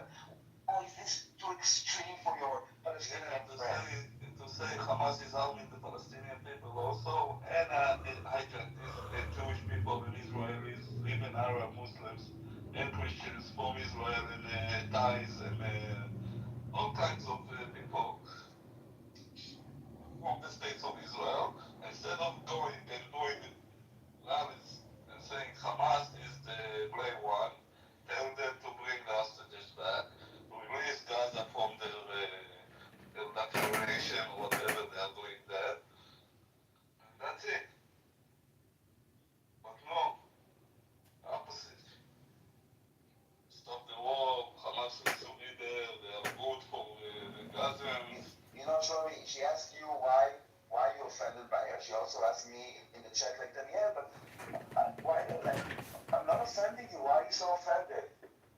Literally, she comes every day calling for the one state. You think, no, wait, Daniel, if she asks that, I will answer her when she's downstairs. You offended me, but I'm not a crybaby. Like, you are, wow, it's amazing. Exactly like the Palestinians, like Hamas. Free Palestine. Free Palestine. Always. Fuck you, free Palestine. Fuck Israel. Fuck his mama. This motherfucker is killing baby. Listen, Barakat, listen. Barakat, those are your people. When you go to sleep with dogs, please don't come here crying when you wake up with sleep. Just one sentence. Barakat, when you look around and you see that you're surrounded with anti-Semites and Nazis, and you say, I don't align with them, they align with you, you need to ask yourself, why am I surrounded with Nazis? Oh, she's still here. No, she left. Okay. But I'm still gonna say it. She acted exactly like the Palestinians, like Hamas. She's coming, attacking me, like in a beautiful way, asking me, and I will repeat her question. Did captivity made you a little bit more crazy, Shlomi? I find that very offensive. But when she got a little bit offensive after that, she came and, oh, exactly like Hamas and the Palestinians. Exactly like that. Attacking you, stabbing you in the back, and then when they're getting back, not a knife, a dick in the ass, like properly dick in the ass. No, you're so cruel. You're unkind. This is chutzpah to the max to ask them to accuse you of being aggressive because you were held captive. This is maximum chutzpah. What do you expect from a person like her? It's not chutzpah, no, it's a new way of living, a new way. Well, yeah, she plays the victim. She plays the victim like the Palestinians. There is behaving, there is chutzpah, there is honor. Now there is a new way of behaving. It's Palestinianism. Yeah. Palestinianism. Yeah. But this is nothing new, though, Shlomi. They've been doing this since the 1960s. They've been doing like this. They're the victims of the world. No, but like the fucking our people could act like them because they are advocating for them, and they are like. I don't really believe she's Jewish, honestly. I really don't believe so. I don't know why you are trying and. I'm not trying. Me personally, I don't believe it. But I mean, anybody else can think whatever they want, but I don't believe it. No, every time to give her the stage and try to explain her how she's wrong and she's doing bad to her. Because I think it's actually hilarious, show me. It's just the same thing funny. like Amos, and there is no need to give saying it's funny. I think it's hilarious because they make themselves look stupid. And honestly, I think that's the best entertainment you can get. It's better than Netflix, I think. I love coming on here and listening to how stupid people sound. I really do. I think it's great. So sometimes, yeah, it can be annoying, yeah, whatever. But listen, when she's going against some smart people on here, yeah, I mean, she's gonna get defeated every fucking time. It's nothing new, you know. So and then when she gets defeated, she'll play the victim card like she always does. That's what she does. Then look what she wrote. This room's extremely unkind. We've had several conversations, and she'll try to point it back at you like you're the enemy, like you're the aggressive one. Yeah. She learned from them very well. Oh man, too funny. The fact that she's a woman sounds like a cute voice with a cartoon. She's always going to be able to take over an audience, especially if she's giving a polarized speech. So she's a good example of somebody your father should warn you about and say, you know what, don't marry a liberal. That's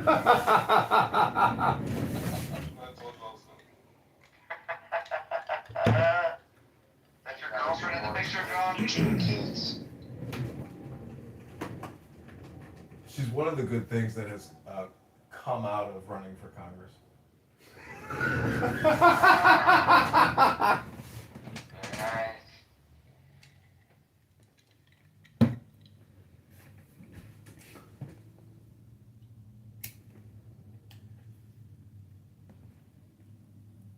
Well, this has been very interesting room today.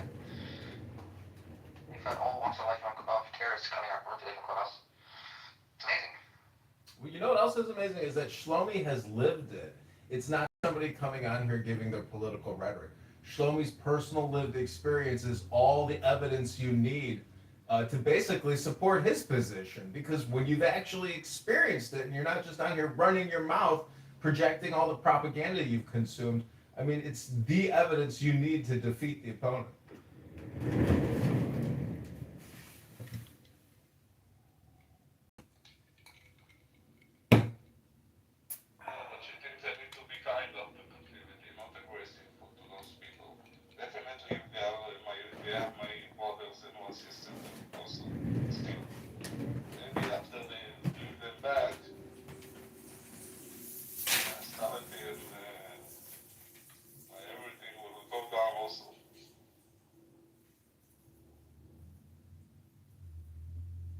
I can't believe anybody has the nerve to open their mouth to you. I don't know, maybe it's me. Maybe I'm naive. And they did it to Shlomi in Amir's room. They did it to you in Amir's room that one time. So, I mean, it's not for Amir. I'm not expecting anything else, but it happened for Amos. It definitely will happen for Miguel if it will go so on and so on. And it's happening with people like that. There's the people that think like this. That's it. The same that I will find here the people that are thinking the same, that are 1% of this country. No, I'm exaggerating a little bit more, but they are a minority. It's like 200,000 people.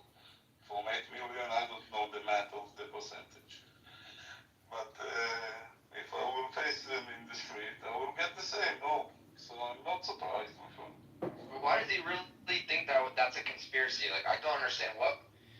Why is it bad? Like, if that happened, why would you think that's a conspiracy? Because it's the same like what they've got. They hate Bibi and they don't care what's gonna happen in the middle. But wouldn't that make their sense of hating Bibi even more? Like, because if they said that, if they're saying that they knew about it in the morning before and they didn't tell Bibi, because they're saying that Bibi, okay, I see, because before with the night. Yeah, early morning. That's what I meant. Early morning.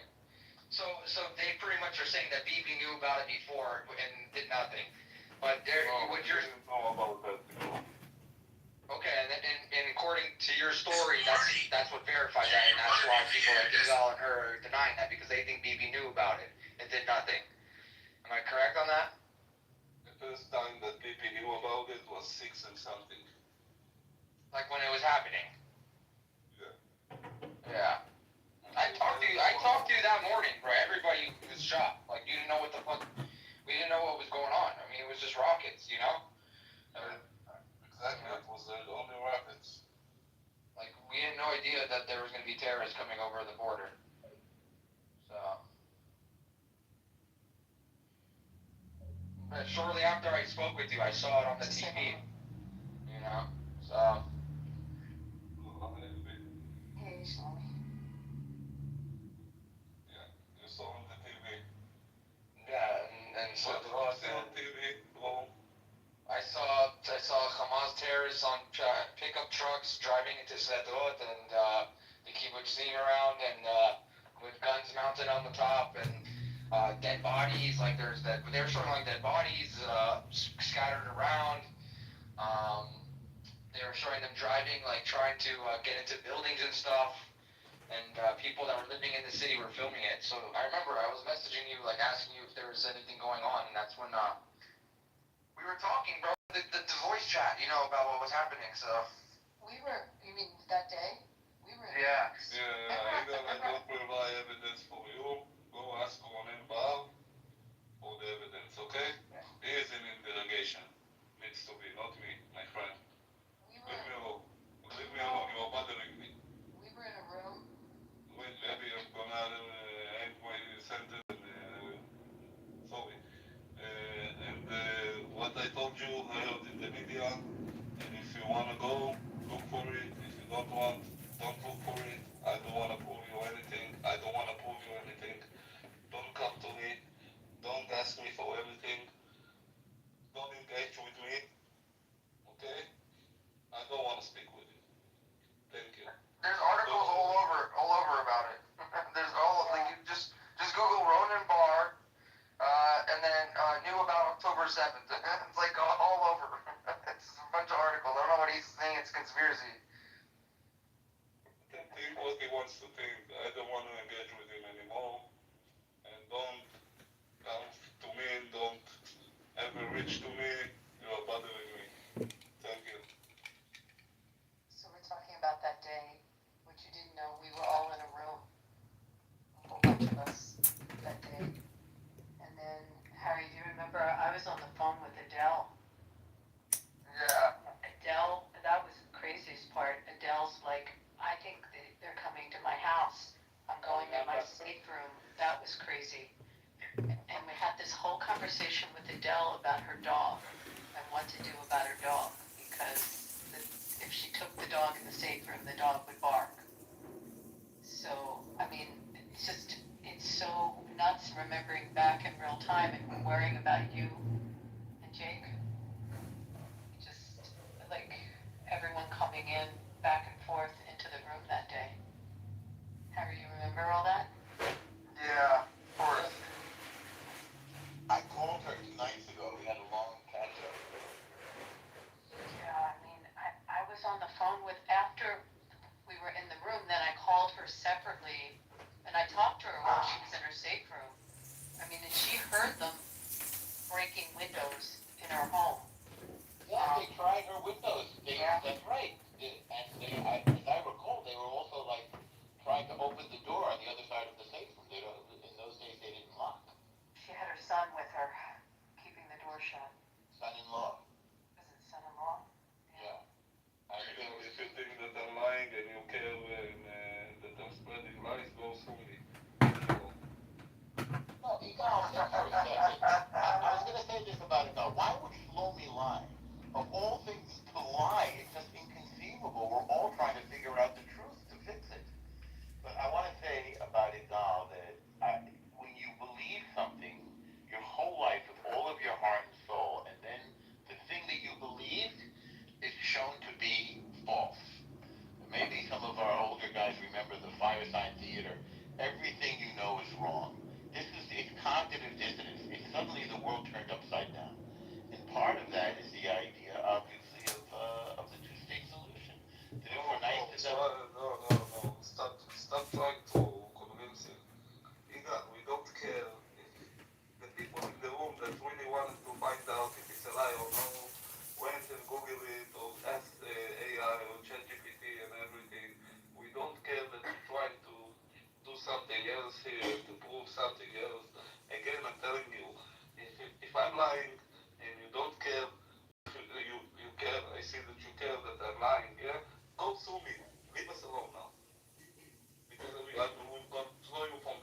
sue me on that also. Hey, free representation here if he does. Remove from work. Thank you. Fuck off.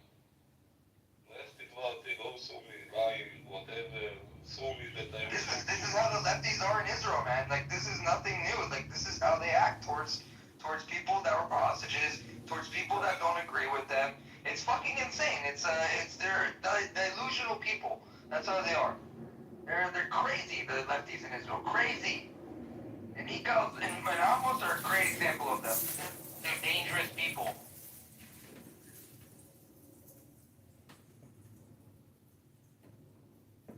No, I'm not afraid, my friend.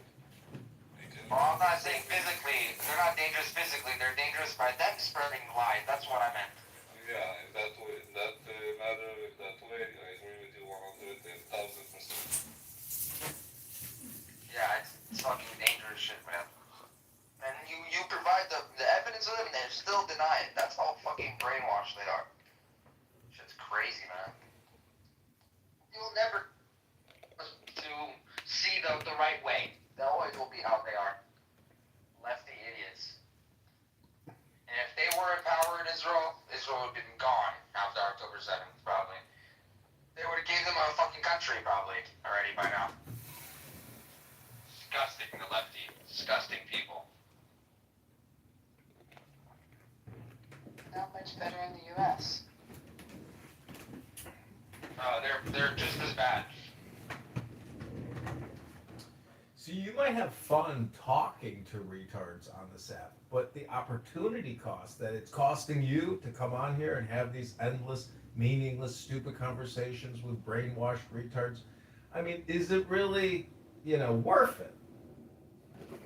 Why do you come on here? You do the same thing. You record. Well, I'm a filmmaker like El Normo. I'm creating product.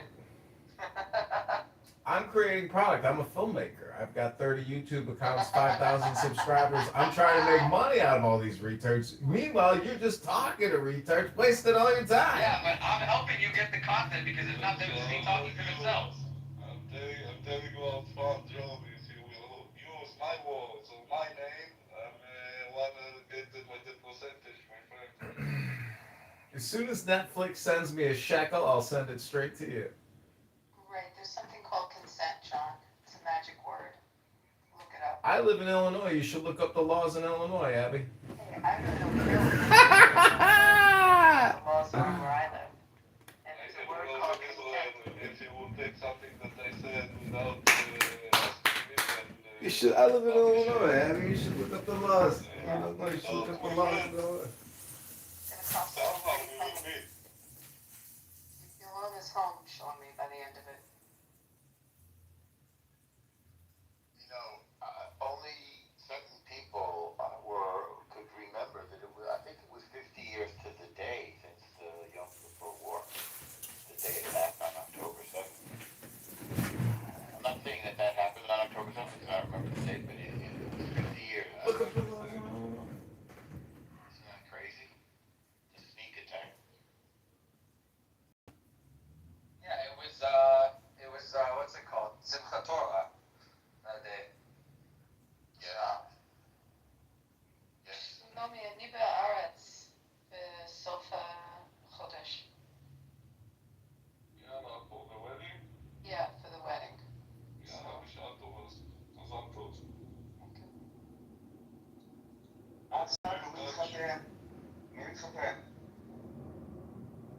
Who's getting married, Abby? Yeah, no, not me. Never again. Family member? She's, no. So, and that's a really cute story. My kids were little babies.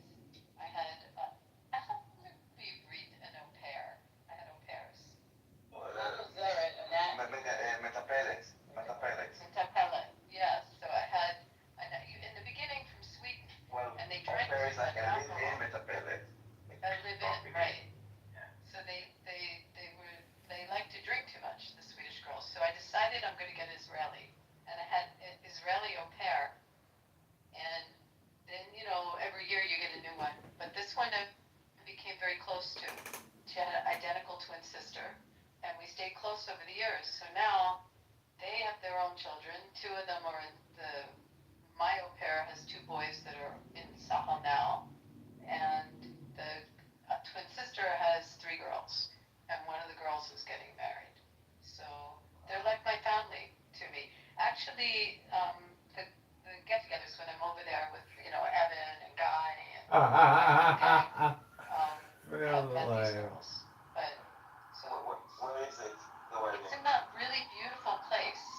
Wait, hold on. She texted me the name of it. It's I guess it's a venue for weddings. Yeah, what people are going to go to Israel and go to the venue. I didn't say when it was. Okay. It's just a venue. Wait, I'll tell you. I have no qualms in saying where it is. It's at. Let's see if you know this. Looking at the invite. Damn it, it's in Hebrew. Wait, I gotta translate it. It's north of Tel Aviv. Emek Hefer. Emek Hefer. Yeah. You know where that is? Yes. There's it's a venue. I don't know the venue. It's a place. It's like it's a city.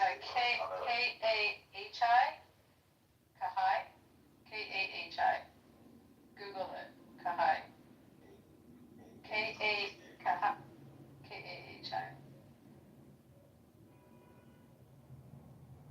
Bishvil Mesiba. It's Maybe also Kaki. Kahi, maybe? Maybe Kaki Yeah. Resort. The venue in Israel. Looks gorgeous. Yeah. Looks nice. I see water. We know how it's Kai. in Israel. Kai. Yes. The weddings, we know. Well, this was supposed to be, you guys know the story. It was in Europe en route to Israel when the war broke out in Wow. June. So they had Wow, what a nice place. nice place, isn't it? So they had to Very postpone nice. the wedding. You staying there? It's No, like I think no. like a. I need Okay. the Malone to tell people. Well, now I'm not going to dox myself where I'm staying, but no. Oh, it's okay because I think it's a hotel also, but it looks very nice. Yeah, it does look nice. Daniel, there's no better hotel in Israel than the Daniel Hotel in Tel Aviv. Yeah, the Norman. Daniel Hotel? He's saying the Dan. The Dan. Yeah. John. That's the one with the Adam colors, right? With the colors, right? Yeah. That's a nice There's hotel. two Dans There's two dance, yeah. and only one Norman. You can say that again. I want to go back and stay at. It's called the 100. That was in Royal Beach, like in Tel What Aviv. do we have? Yeah, you like Royal Beach, right? That's where the It steakhouse was is. wonderful, Debbie. It was like 2 weeks ago, something like that, or 3 weeks ago. I enjoyed the time. Really, it was worth it. So John, I'm not joking. The nicest hotel in Tel Aviv is the Norman. I haven't been in that one, but I stayed at. I went to the 180-degree hostel. It's expensive one. You're gonna have a better time on the rooftop at the 180-degree hostel, which is a cheap hostel. Right in the epicenter there. You're gonna have a great time on that roof.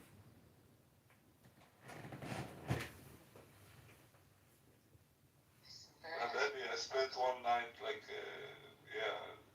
week ago, last Shabbat, in Tel Aviv, for 600 shekels for a night.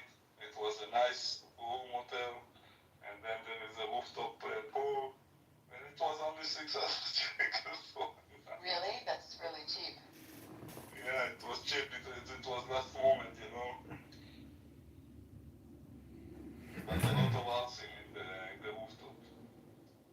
You know what is artsing? RC. They don't know. So try to explain to them. They're pretty much like. Window. Yeah. Yeah. Chop chop. That's a good way to describe it. The ones that sit in the pool and they will put the fly music of the Israeli music, like Mizrahi, but the heavy ones. Adidas tracksuit, and then we'll have a fight with and they will take the bottle of wine in the middle of the pool and try to let everybody drink from the bottle.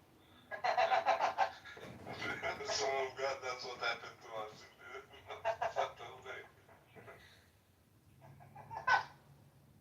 And they all wearing like their hair slicked back with Gucci sunglasses or Prada sunglasses. Prada and Gucci and Gold chains,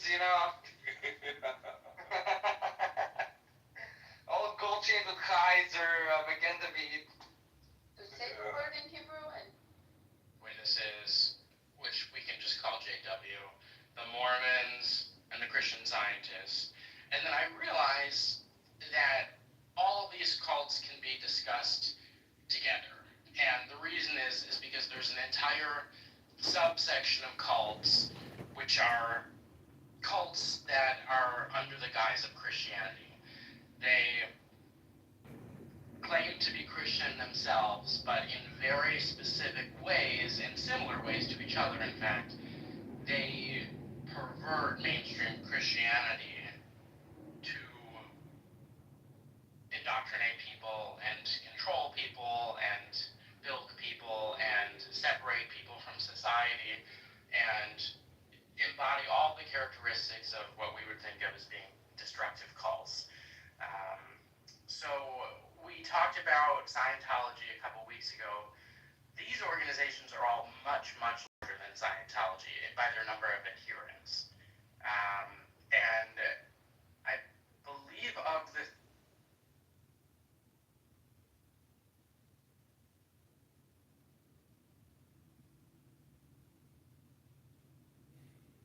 that niggas get to just say what they want about my mom, my dead mother, right? And that just is whatever we kind of accept and we look away. And if I retaliate to it, we kicked me out right away. what are they like Gruzin? What are they? No, it's Israelis, which Jews? We talk about Jews. The Jews have like mustaches and they're wearing like robes and hats, pretty much. They all have a long mustache. They have shipments. Gruz. Druze, they have shipments. G, Gruz, Georgia. Druze. Oh, Gruzinis. No, the Gruzinis are like me. We look Arsi. Whatever we do, it doesn't matter. We look Arsi. They look Arsi and they all have bald heads. And if I would try to be like hippie, I will still look Arsi. Because I'm Georgian. Are you both sides Georgian? Yes.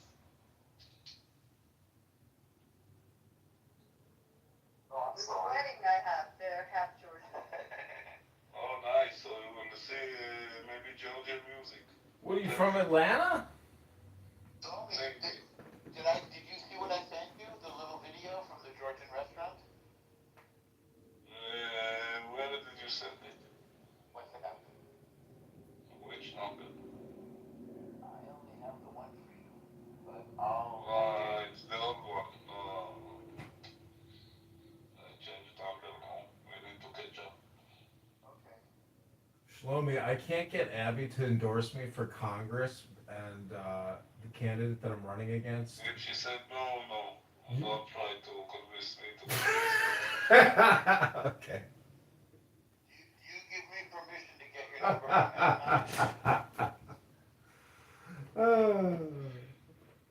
Yeah, go ahead. Okay. And then I can send you the little video. We've been going out. Soon also the Scottish guy will reach to you. Yeah, I get it.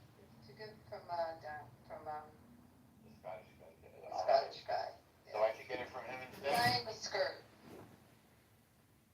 He's got nice legs, by the way. Don't. Go ahead, but yeah, the Scottish with the Scot, the gay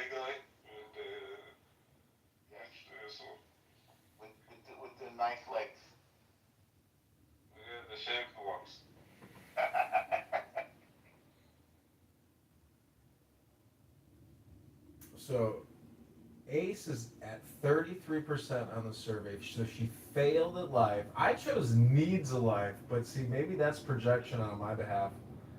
Who projected needs attention? Let's see.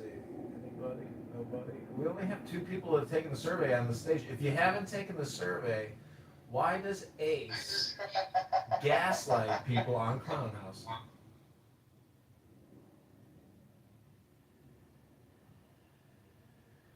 Maybe you've heard her. She's got a very annoying voice. If you go to her Instagram, it looks like her lips are gonna pop. And apparently, she's an attorney. Oh, shit.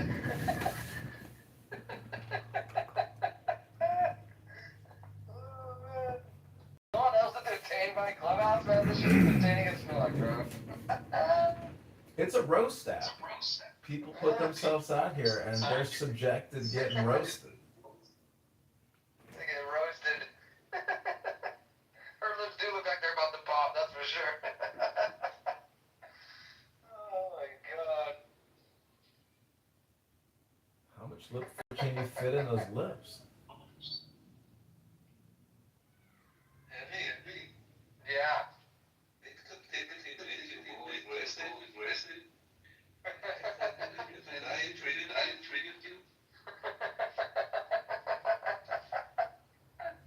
I can't believe she said that, but honestly, I'm not shocked that she said this either. I'm really not. Fucking idiot, man. What's up, Sammy? How you doing, bro? See you down there. Sammy's a good guy. I like Sammy. We need more people like Sammy in Judea's scenario. See, if you really want to get Amir's room to... Getting a lot of feedback from here. I'm just saying, if you haven't recorded Amir's room yet, put it on X, tag Dan Bongino and Cash Patel at the FBI. Amir is a terrorist promoter, and then go into Amir's room and post the link to X, and you'll see Amir's head explode. Do you think that they actually really see that on their Twitters? Do you think they actually check that or have somebody check that? You gotta have somebody check it. Yeah, they use it as intelligence. I tell you why. Because when things are moving in a way that I'm involved, like the lawsuits and things that I'm doing sometimes on Twitter that are affecting, things are happening here and there. An example I will give you is when I interview with Irene, I think. That's when Amir played my recording. So yeah, they are following everything. Well, he's working for them 100%. Wait, he's working for who? For someone that is paying to listen to this on the internet. Yeah, I believe that also. I truly do. Because he's on here every day and all he talks about is Israel. That's it. That's all he... There's like Jew haters on here, yeah, and Israel haters. But they're not always talking about Israel all the time. And Israel is always, every time it has to do with Israel. It's very, very odd. Like you said, it's like he's getting paid by somebody to do it, you know? So, but every single roto, every single day is about Israel. Something about Israel. Or Netanyahu or whatever. Crazy shit. But, I mean, I thought the same thing about that Soren guy. He disappeared off the face of the earth. No one has seen him on here. It's been like over 6 months. It has to have been. It has to be. Almost 5, more than that. I don't know. I haven't seen that guy in a while, so. Soren. My shooter. Oh my god. That's crazy. That was a crazy battle that they had. Feud. He got on his nerves, that's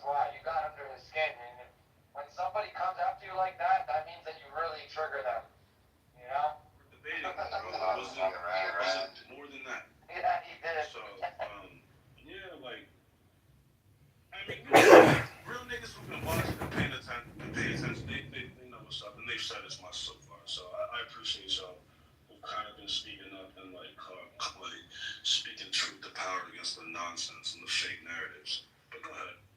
Alright, not trolling anybody, scroll up in the chat. That was a 10-minute submission. 10 minutes submission. Yes, it's one of my 10 ones.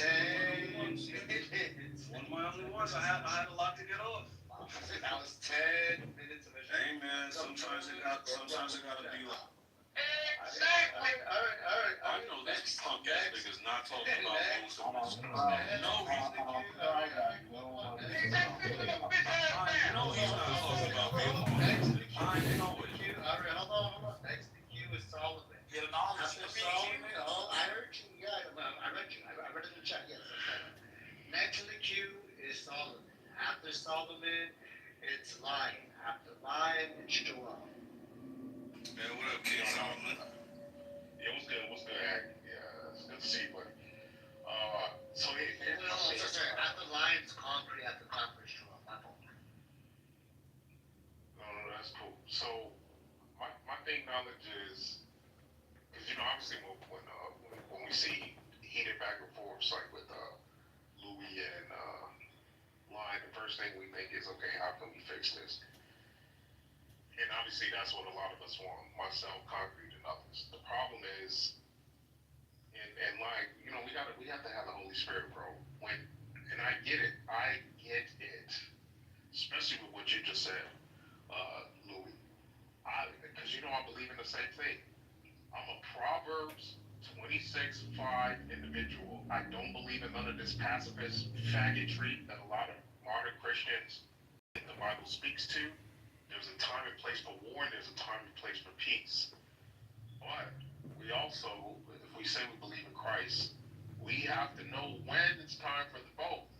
And if you're one who's instituting it, which Line, I think, respectfully, you just did it in a way that you didn't have to, then yes. Okay, I'm gonna restart this live stream. This is Chillism. This is a group of brain rot sufferers. They may have Down syndrome or autism or some other type of neurotypical disorder. So we're here documenting retardation real time. Hit that like button, share now. This is Chillism. A group of super retards who can't figure out what else to do with their time, wasting all their time talking about nothing. Literally, this is a show about nothing. This is like the modern day social audio side effect. So I hope you enjoy. But for some reason, you wanted to be that with Louis, right? And I would rather just have you two, and I get that that's not going to happen right now in the moment. I get that, especially, and that's the thing. Knowledge. I know we have our rules, but one of the other rules set that I think would fall into is like people's immediate dead relatives. I don't know why that's not included, but whatever. That's another conversation. I just think that in that moment, Lion, you didn't have to be in that moment. In this moment, you know which moment I'm talking about. You didn't have fan flames. You didn't.